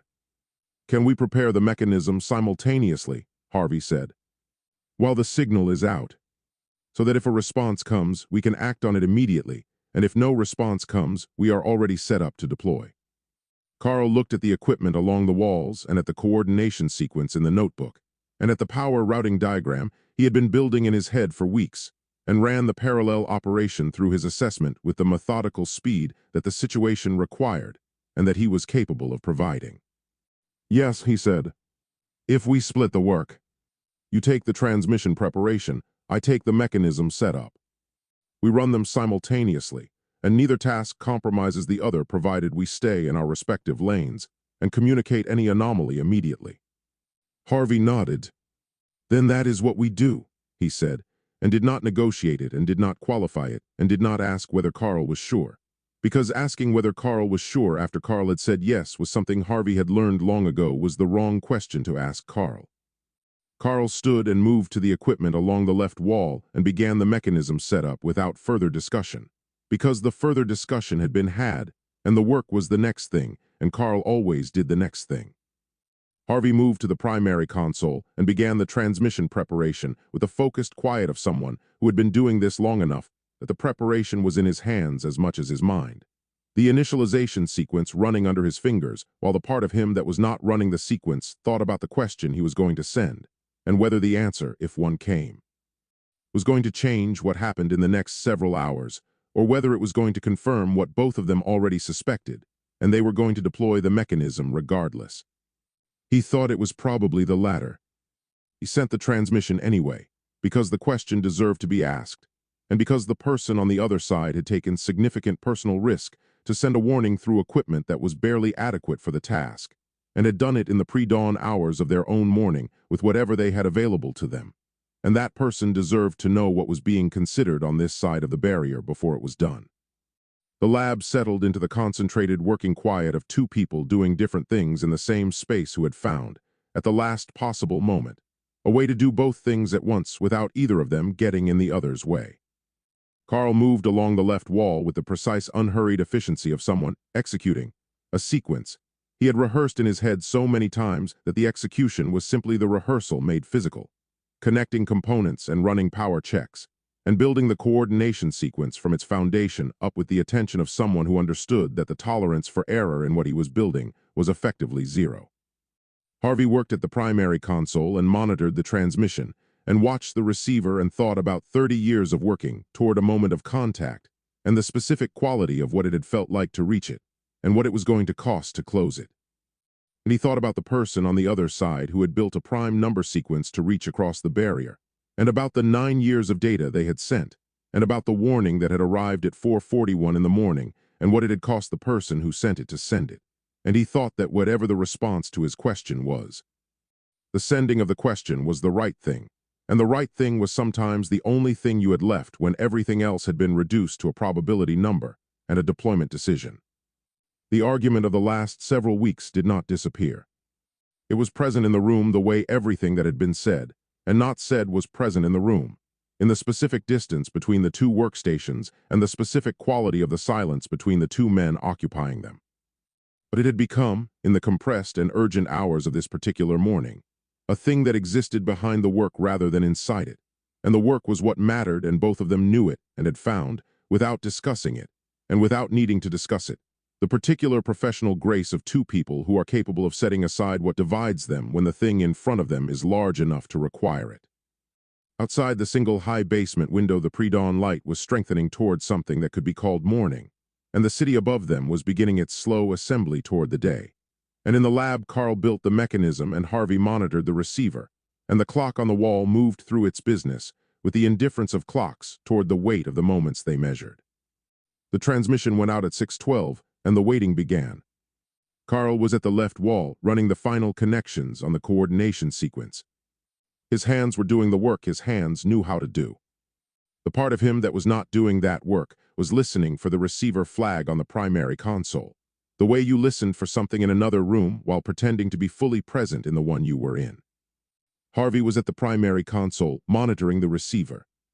He was also watching Carl work, not constantly, not in a way that Carl would have registered as watching, but in the peripheral and habitual way he had developed over 2 years of working, alongside someone whose hands told you more about the state of the work than their face did. Carl's hands were steady. They were always steady. Harvey had stopped finding this reassuring some time ago, and had started finding it simply true, the way most things about Carl were simply true once you had known him long enough. The lab had a quality to it that morning that neither of them named. It was the quality of a room being used completely by the people in it. Every corner of it was occupied by what they were doing and what they were thinking and what they were not saying. And underneath all of that was the accumulated weight of everything that had happened in this room across the months, since Harvey had sat alone at midnight running an initialization sequence that had finally worked. And the weight was present the way the equipment was present, as part of the room's furniture, something you moved around rather than something you examined. Harvey looked at the corkboard wall while a calibration sequence ran. 30 years of collected evidence covered it from edge to edge. The newspaper clippings along the top, the oldest ones yellow to the color of old bone, their headlines the kind that newspapers had always handled with a mixture of sensationalism and plausible deniability. Below those, the photocopied historical documents, the ecclesiastical records, and the handwritten correspondence, and the pages from journals that had never been widely circulated. The photographs pinned at intervals, some of them genuinely degraded, some of them recent printouts. Harvey's own handwritten notes connecting everything with strings in 3 colors, the whole thing looking as it had always looked, like the work of someone who had either lost their mind or found something real. He had found something real. Among all of it, the grainy, frozen frame from the first visual feed was pinned where he had put it on the morning after. The morning Carl had arrived to find every monitor in the lab still running, and had sat on the stool with the notebook in his lap, and read the overnight logs with an expression that Harvey had not been able to read at the time, and could read now without difficulty. The expression of a man encountering something that had reached past his methodology, and taken hold of him before he could decide whether to allow it. Beside the frozen frame, the printed notation from the first response signal was pinned, where Harvey had put it the afternoon Carl had stood at the door, and looked back at the monitor with the unguarded expression he had not known Harvey was watching. The Cascade model Carl had drawn was on the whiteboard behind him. The decoded warning from the other side was on the primary display in front of him. Everything that had brought them to this room at this hour with this decision in front of them was visible from where he was sitting. The whole of it arranged around him like a record of a journey that had not felt like a journey while it was happening, and felt like nothing else in retrospect. What he felt looking at it was not regret and not fear. It was something that contained both without being reducible to either. The specific weight of a thing that has been worth doing and is going to cost something real regardless of how it ends, and the knowledge that the cost does not change the worth, and the further knowledge that knowing this does not make the cost easier to carry. Harvey turned back to the receiver and the quiet still coming from it. Carl straightened up from the left wall. "Coordination sequence is complete," he said. "Running the final check now." Harvey turned to look at him. "How long for the full check?" 20 minutes, Carl said. "I will not abbreviate it." "I know you will not," Harvey said, and meant it without irony, because the not abbreviating was one of the things about Carl that had kept them alive in this work, and Harvey had stopped being frustrated by it some time ago and had started being grateful for it in the specific way you were grateful for things that cost you patience and saved you from your own shortcuts. Carl ran the check with the methodical attention of someone for whom thoroughness was not a choice, but a condition of working honestly. He moved through each component in the sequence he had established, verifying each one against the specification in the notebook, logging each verification in the coordination record that would tell him, if something failed during deployment, exactly where in the sequence the failure had occurred and why. He did not hurry and he did not narrate, and he did not look at the receiver even though Harvey knew the receiver was in his peripheral attention the same way Carl's hands were in Harvey's. The receiver was quiet. Harvey watched it and Carl ran his check, and the clock moved through its business, and the pre-dawn light through the single high basement window had become full morning light. The pale gray of early morning giving way to something with more color in it, the kind of morning light that arrived without caring what it was arriving on. Outside the building, the university was assembling itself for another day. The sounds of it came through the walls in the way the building's sounds always came through. The elevator running, footsteps on the floor above, the low institutional hum of a place going about its routine without any awareness of what was being prepared in the basement beneath it. Harvey listened to those sounds and thought about what the day above him looked like from the outside, the campus and the students and the faculty and the department head who had left 3 voicemails in 4 hours and who was going to leave more today, and the world beyond the campus where a commercial street in a city 400 miles away was still surrounded by barriers and official vehicles, and several hundred people who were entirely certain about what they had seen on a Tuesday morning. The world had already changed.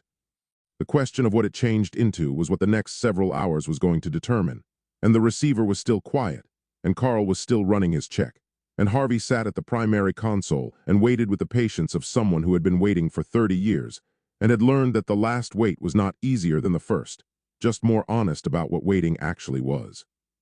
Carl finished the check at 7:41. He stood back from the equipment and looked at the coordination record, and looked at the notebook, and looked at the equipment one more time with a final look of someone who has checked everything available to be checked, and is now required to accept that the checking is done. "Everything is ready," he said. He looked at Harvey across the lab. Harvey looked back at him. The receiver was quiet.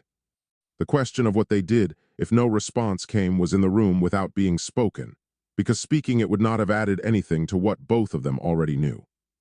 The answer was sufficient without the question, and both of them understood this, and neither of them spoke it. "Harvey," Carl said. Harvey waited. Carl looked at him with the directness that never varied regardless of what it was being directed at, and the lab was very quiet around both of them, and the morning light came through the window with its usual indifference, and Carl spoke with the voice he used when he had decided to say something he had been deciding about for a long time and had finally decided.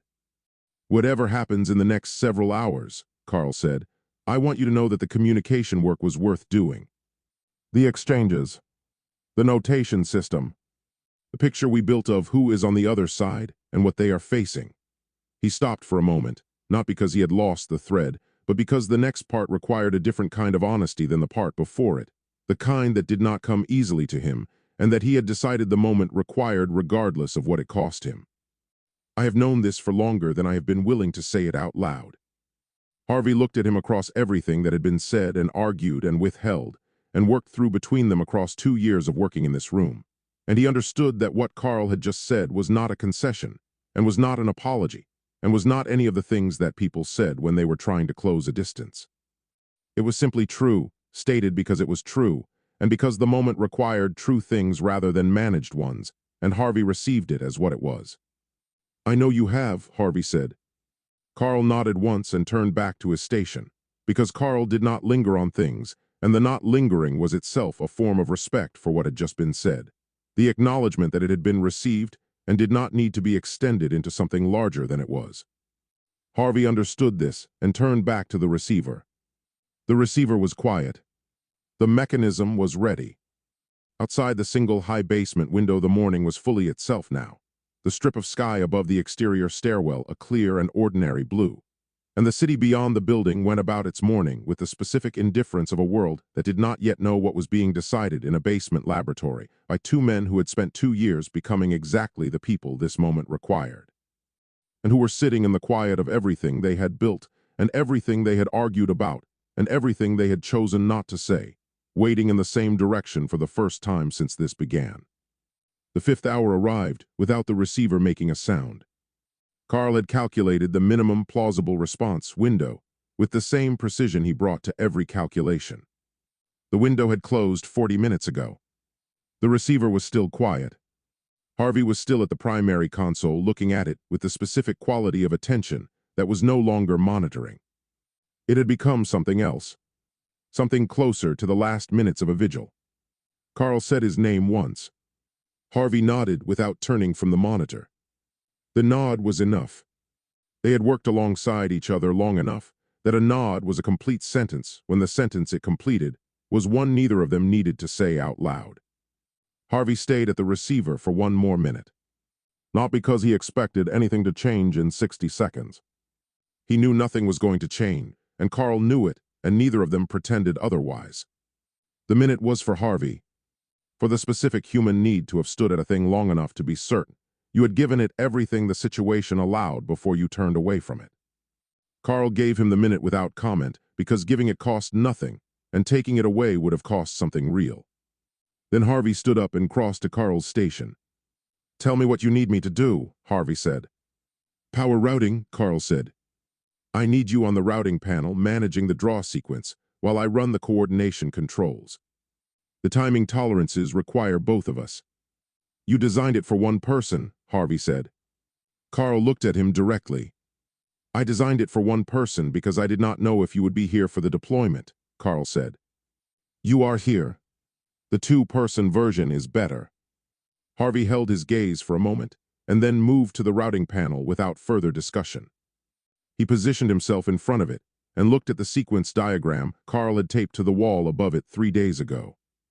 He had studied it until he could execute it without looking at it. He put his hands on the panel and looked across the lab at Carl. "Ready when you are," Harvey said. Carl nodded and turned to the coordination controls. The lab settled into the silence that preceded something irrevocable, the silence of 2 people who had run out of reasons to wait and had accepted the running out. On the other side of the barrier, in the secondary archive facility, the clock on Myra's worktable read 7:22 in the morning. Zol had not slept. He was at the surveillance display. His eyes had not left it in 6 hours. The data on the screen had changed across those hours in ways that had moved him through concern and into alarm, and past alarm into something that had no clean name. It expressed itself as the complete absence of anything in him that was not focused on what the instruments were showing. Myra sat beside him. She had arrived at 4 in the morning without being called. She had looked at the display when she arrived, said nothing for a long moment, and then sat down and started working. That was Myra. That had always been Myra. "The destabilization pattern," Zol said, without looking away from the display. "Look at the rhythm of it." Myra looked. "Structured," she said. "That is not natural membrane fluctuation." "No," Zol said. "Natural fluctuation does not have that interval regularity. Something is generating it deliberately." He pulled up the coordinate overlay and pointed to the source location. "These coordinates correspond to a location within the military division's operational infrastructure. Approximately 4 kilometers from the Kavith complex." Myra looked at the coordinates and then looked at him, Vorn, she said. Yes, Zol said.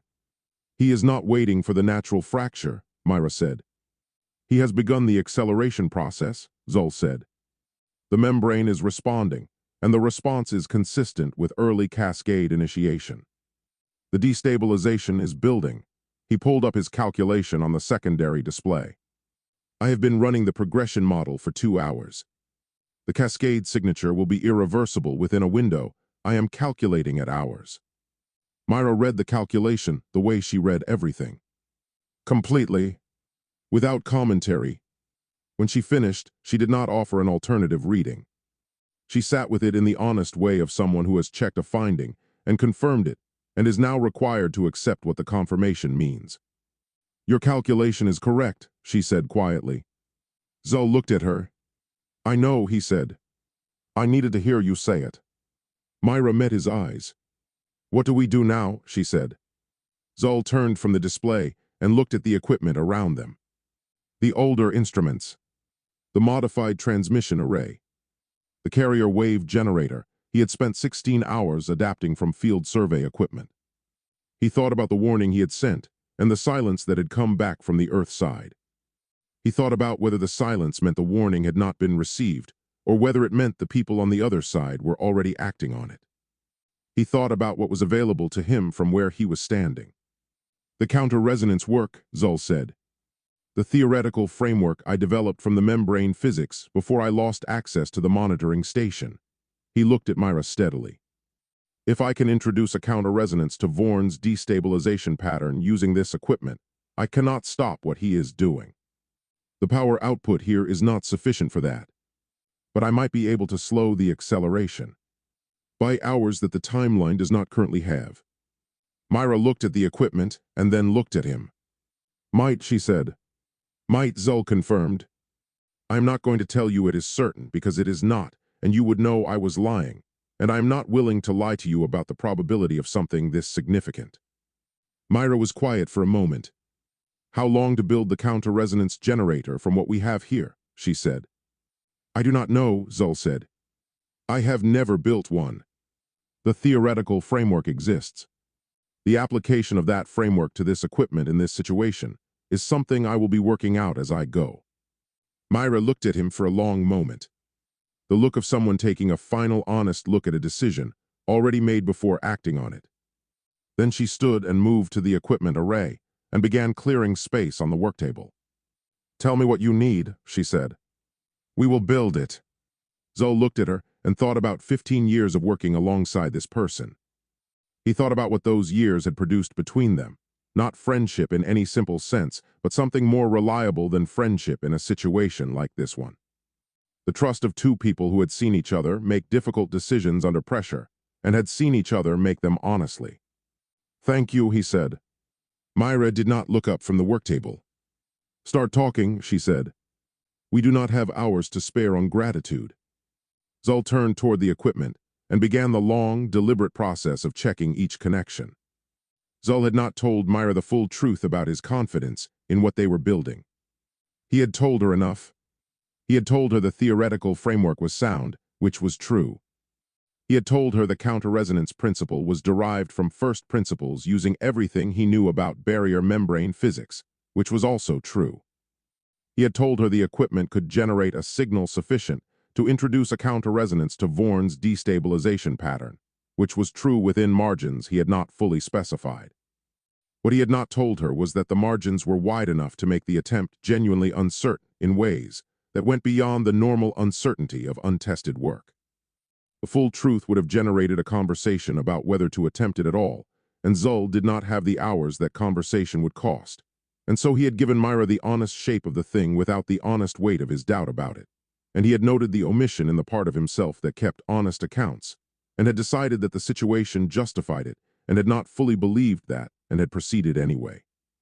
Myra called power figures from her position at the monitoring display, and Zol adjusted, and the counter-resonance generator ran its initialization with the roughness of something built from repurposed equipment in a room that was not designed for what it was being asked to do. Output is holding at 62% of target, Myra said. I need 70, Zol said, making an adjustment to the frequency calibration without looking up from the generator. Adjusting the secondary feed, Myra said. Give it 30 seconds. Zol gave it 30 seconds.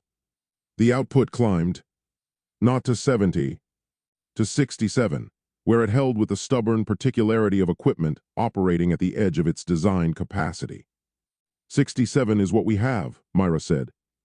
Zol looked at the generator and looked at the membrane activity on the surveillance display and calculated what 67% of target output could accomplish against Vorn's destabilization pattern, which was running at a power level that the military division's resources could sustain, and that 67% of a counter-resonance built from field survey equipment could not match directly.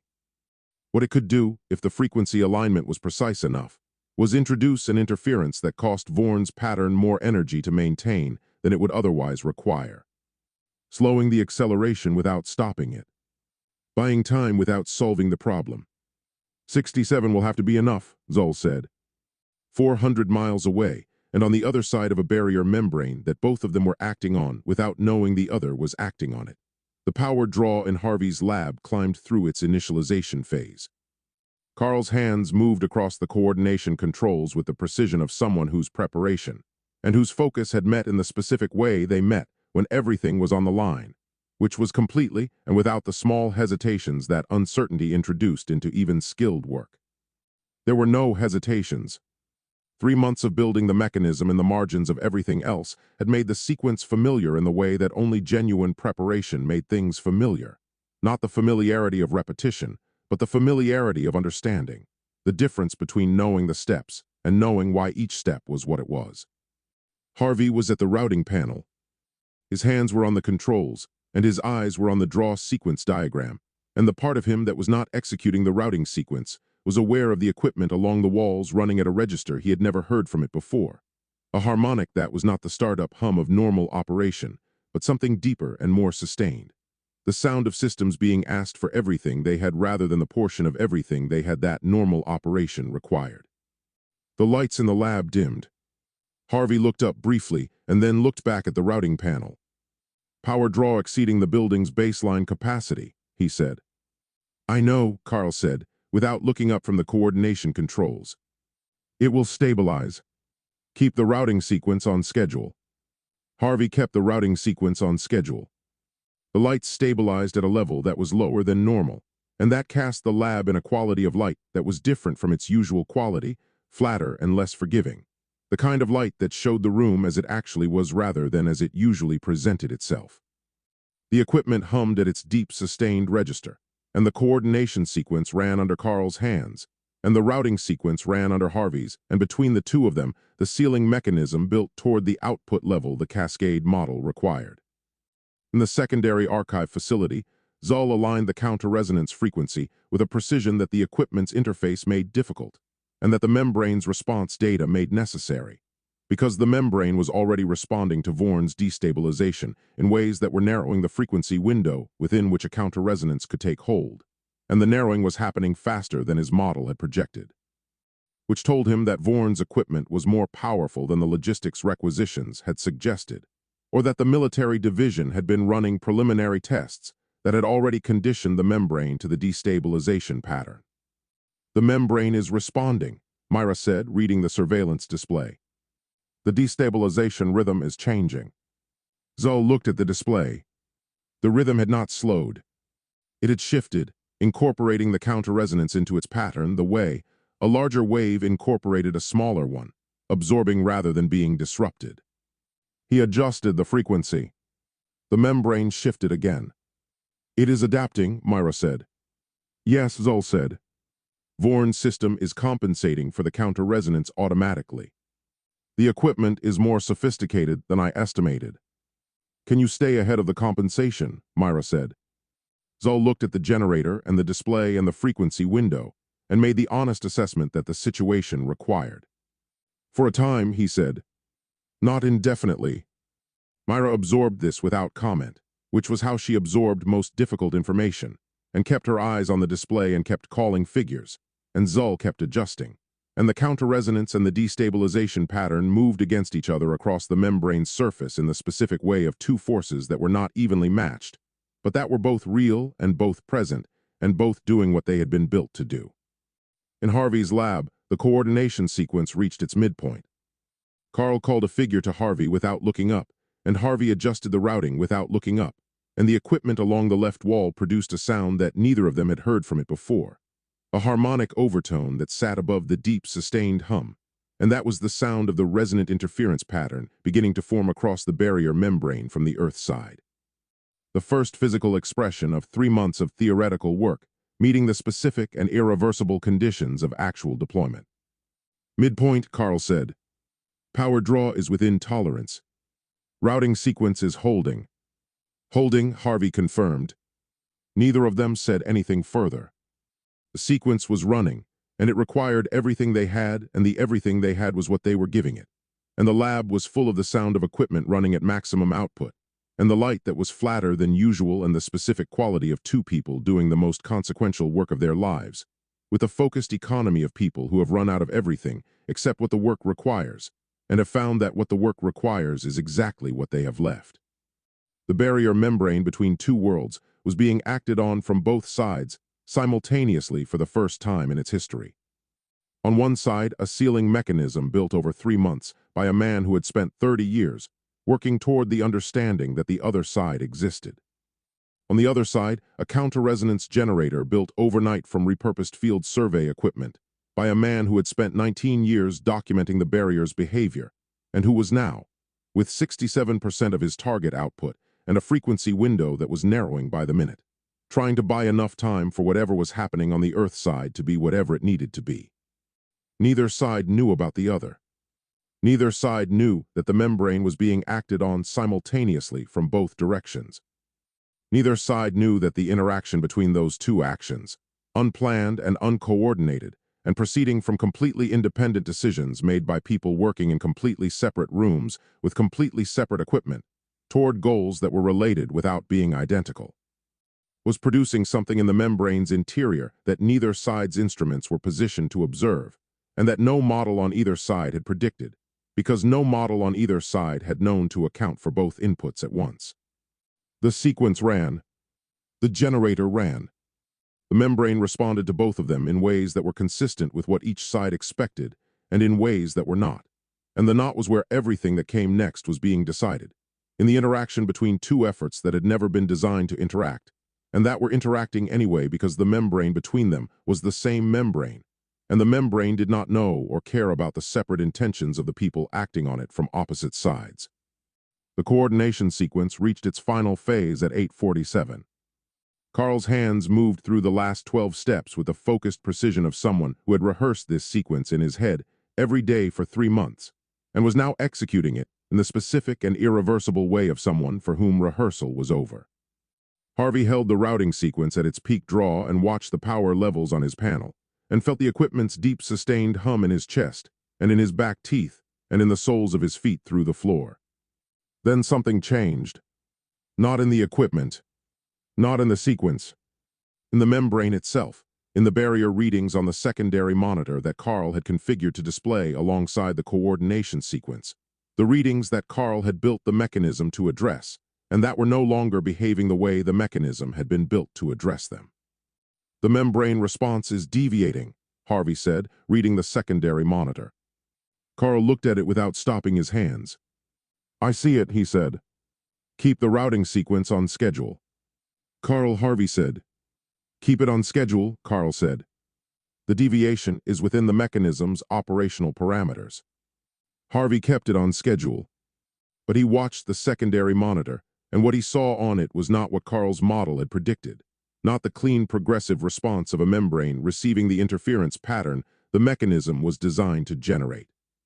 The membrane was responding differently in specific zones that corresponded in the distribution map to sites that should have been responding like all the others and were not.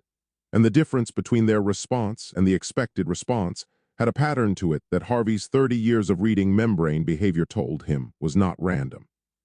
Something had already been done to the membrane before the mechanism started. In the secondary archive facility, Zull saw it too. The surveillance display showed him the membrane's response to his counter-resonance changing in a way that his adjustments were not accounting for, a structural alteration in the membrane's behavior that was not the product of Vorn's destabilization alone, and was not the product of his counter-resonance alone, and was the product of something he could not immediately identify because his instruments were not positioned to see what was happening in the membrane's interior. "The membrane is doing something I did not predict," Zol said. Myra looked at the display.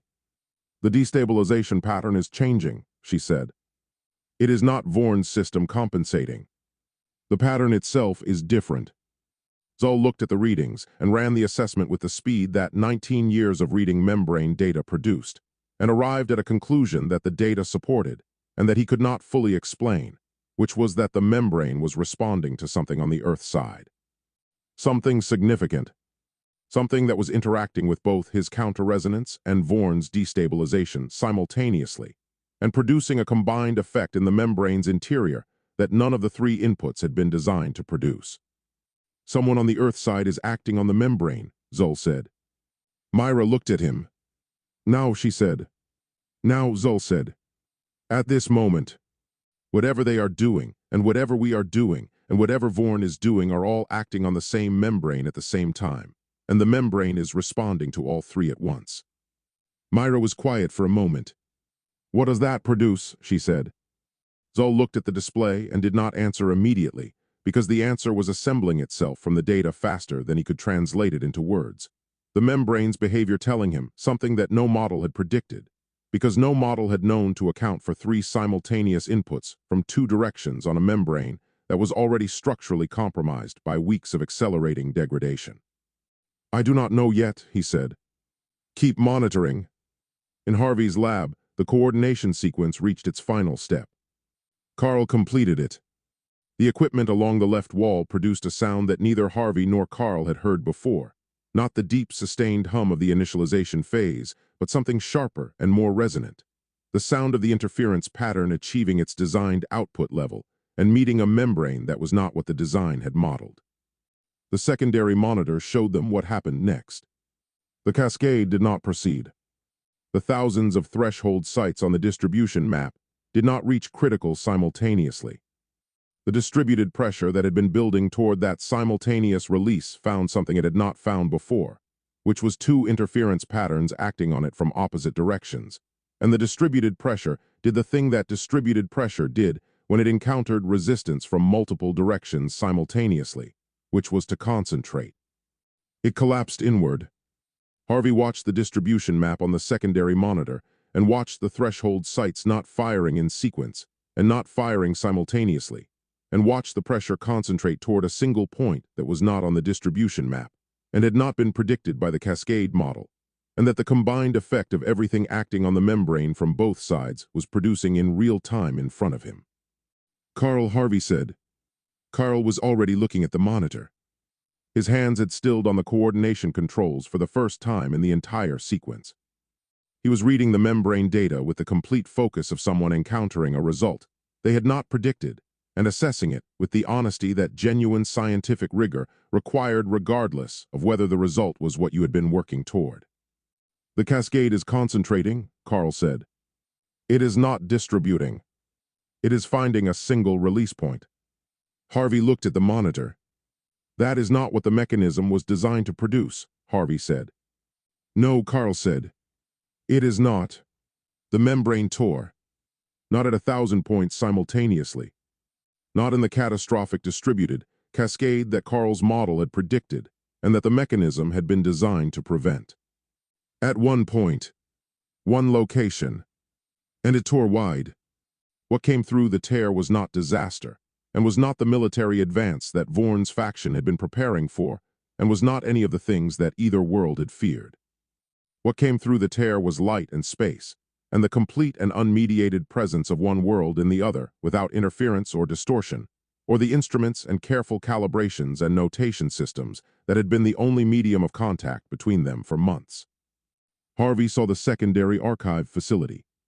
He saw it with a clarity that no instrument in his lab had ever produced, the room and its older equipment and its worktable and its clock, and the two figures standing in it, one at a display and one at a generator, both of them looking at the tear from their side with expressions that Harvey recognized without being able to name because the expressions were the same expressions he imagined were on his own face. which was the expression of someone encountering the full and unmediated reality of something they had spent their professional life approaching, and finding that the reality was larger than the approach had prepared them for. In the secondary archive facility, Zul saw the lab. He saw it completely, and without the limitations of the carrier wave exchanges, and the notation system, and the grainy 4-second visual window from the probe event. He saw the equipment along the walls and the corkboard covered in 30 years of evidence, and the cascade model on the whiteboard, and the two men at their respective stations, one at the coordination controls and one at the routing panel, both of them looking back through the tear with the same quality of attention that Zul knew he and Myra were bringing to it from their side. He looked at the figure at the primary console. The figure looked back at him. 90 seconds was what Carl would later calculate the opening lasted, though the calculation would never feel entirely trustworthy to either him or Harvey, because time had stopped operating normally somewhere in the first few seconds of the opening, and had not resumed until after the membrane closed, and the unreliability of the calculation was itself a data point that neither of them would know what to do with. What happened in those 90 seconds was not communication in any formal sense. There was no notation system adequate to what the opening contained, and no time to use one if there had been. What happened was simpler and more significant than communication.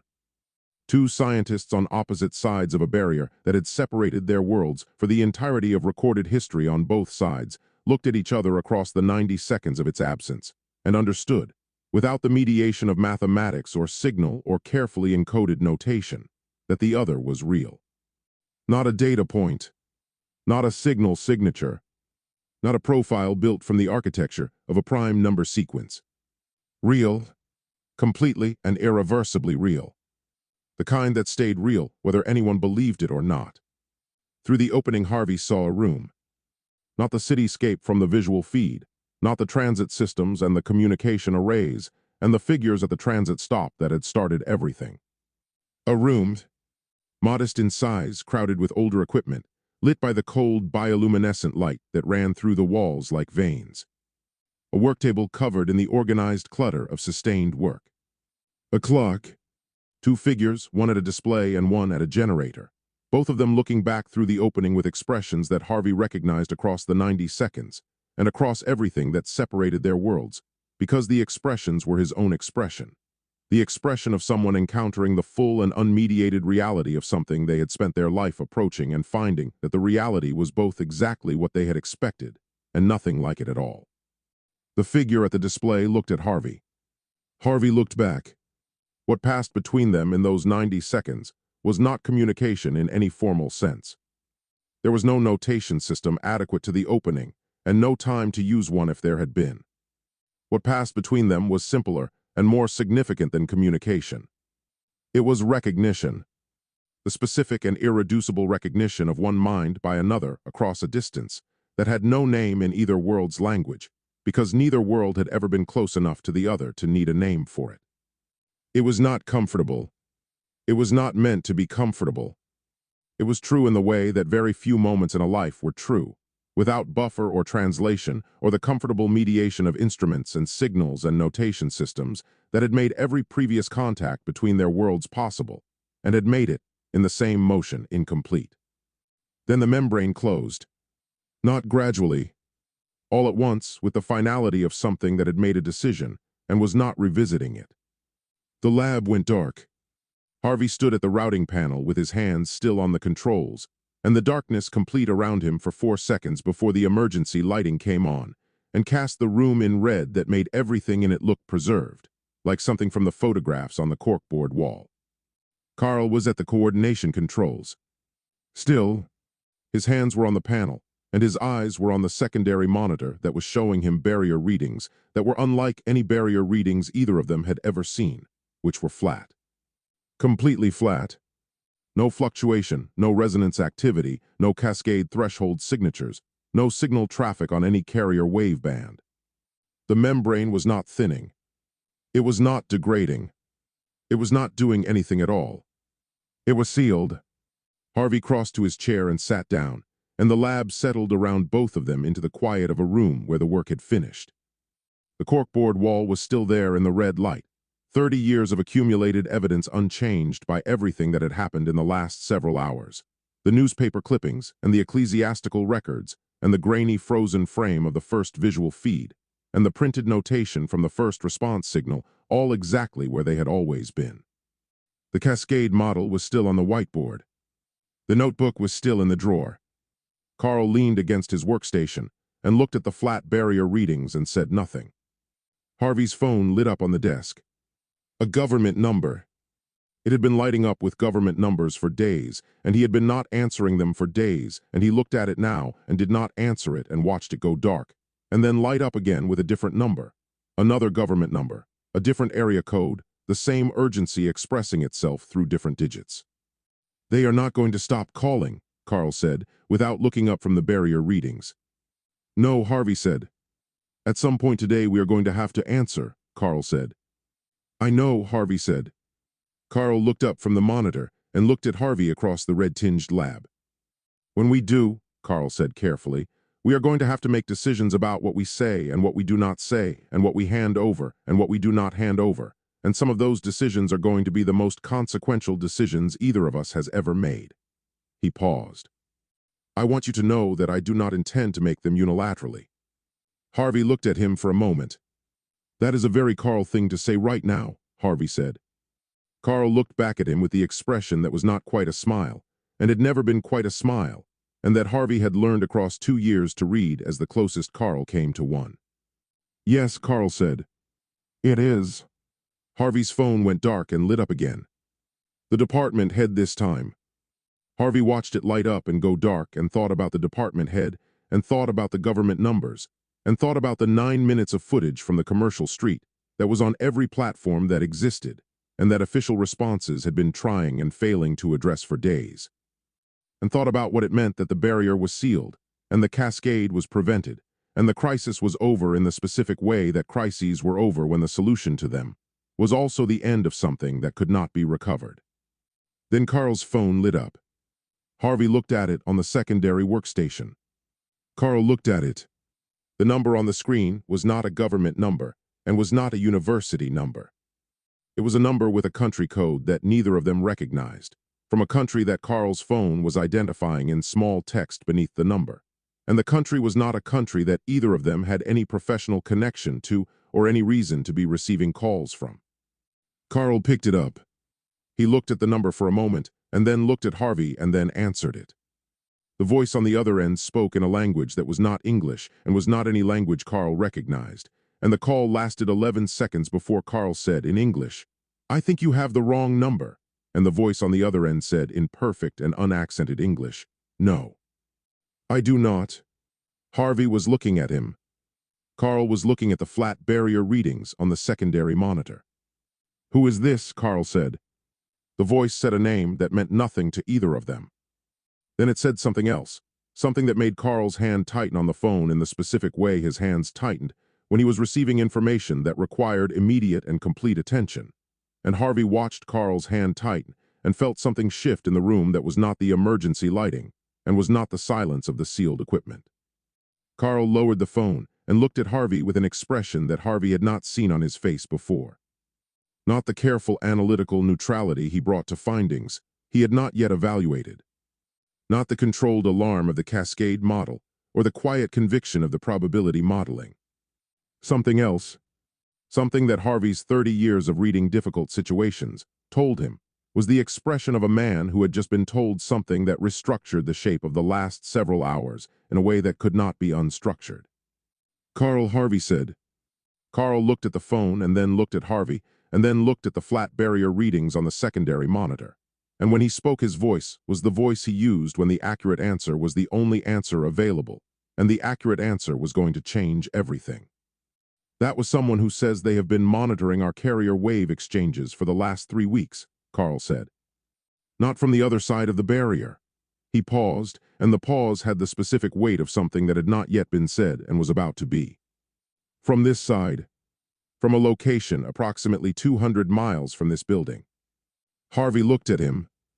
They say they have full recordings of every exchange, Carl said. Every encoded message. Both directions, another pause. And they say they are not the only ones who have been listening. The lab was very quiet around both of them. Harvey looked at the corkboard wall and the Cascade model on the whiteboard, and the notebook in the drawer and the sealed equipment, and the flat barrier readings, and the red-tinged emergency light that made everything look preserved, like something from a photograph. And he understood that the crisis they had spent months solving was not the crisis they were now inside. And that the crisis they were now inside was one that the sealed barrier and the permanent closure, and the notebook in the drawer, and everything else they had built and done and chosen had not addressed, and could not address, because it had been building on this side of the barrier the entire time they had been focused on the other side of it. The phone in Carl's hand lit up again with the same unrecognized number.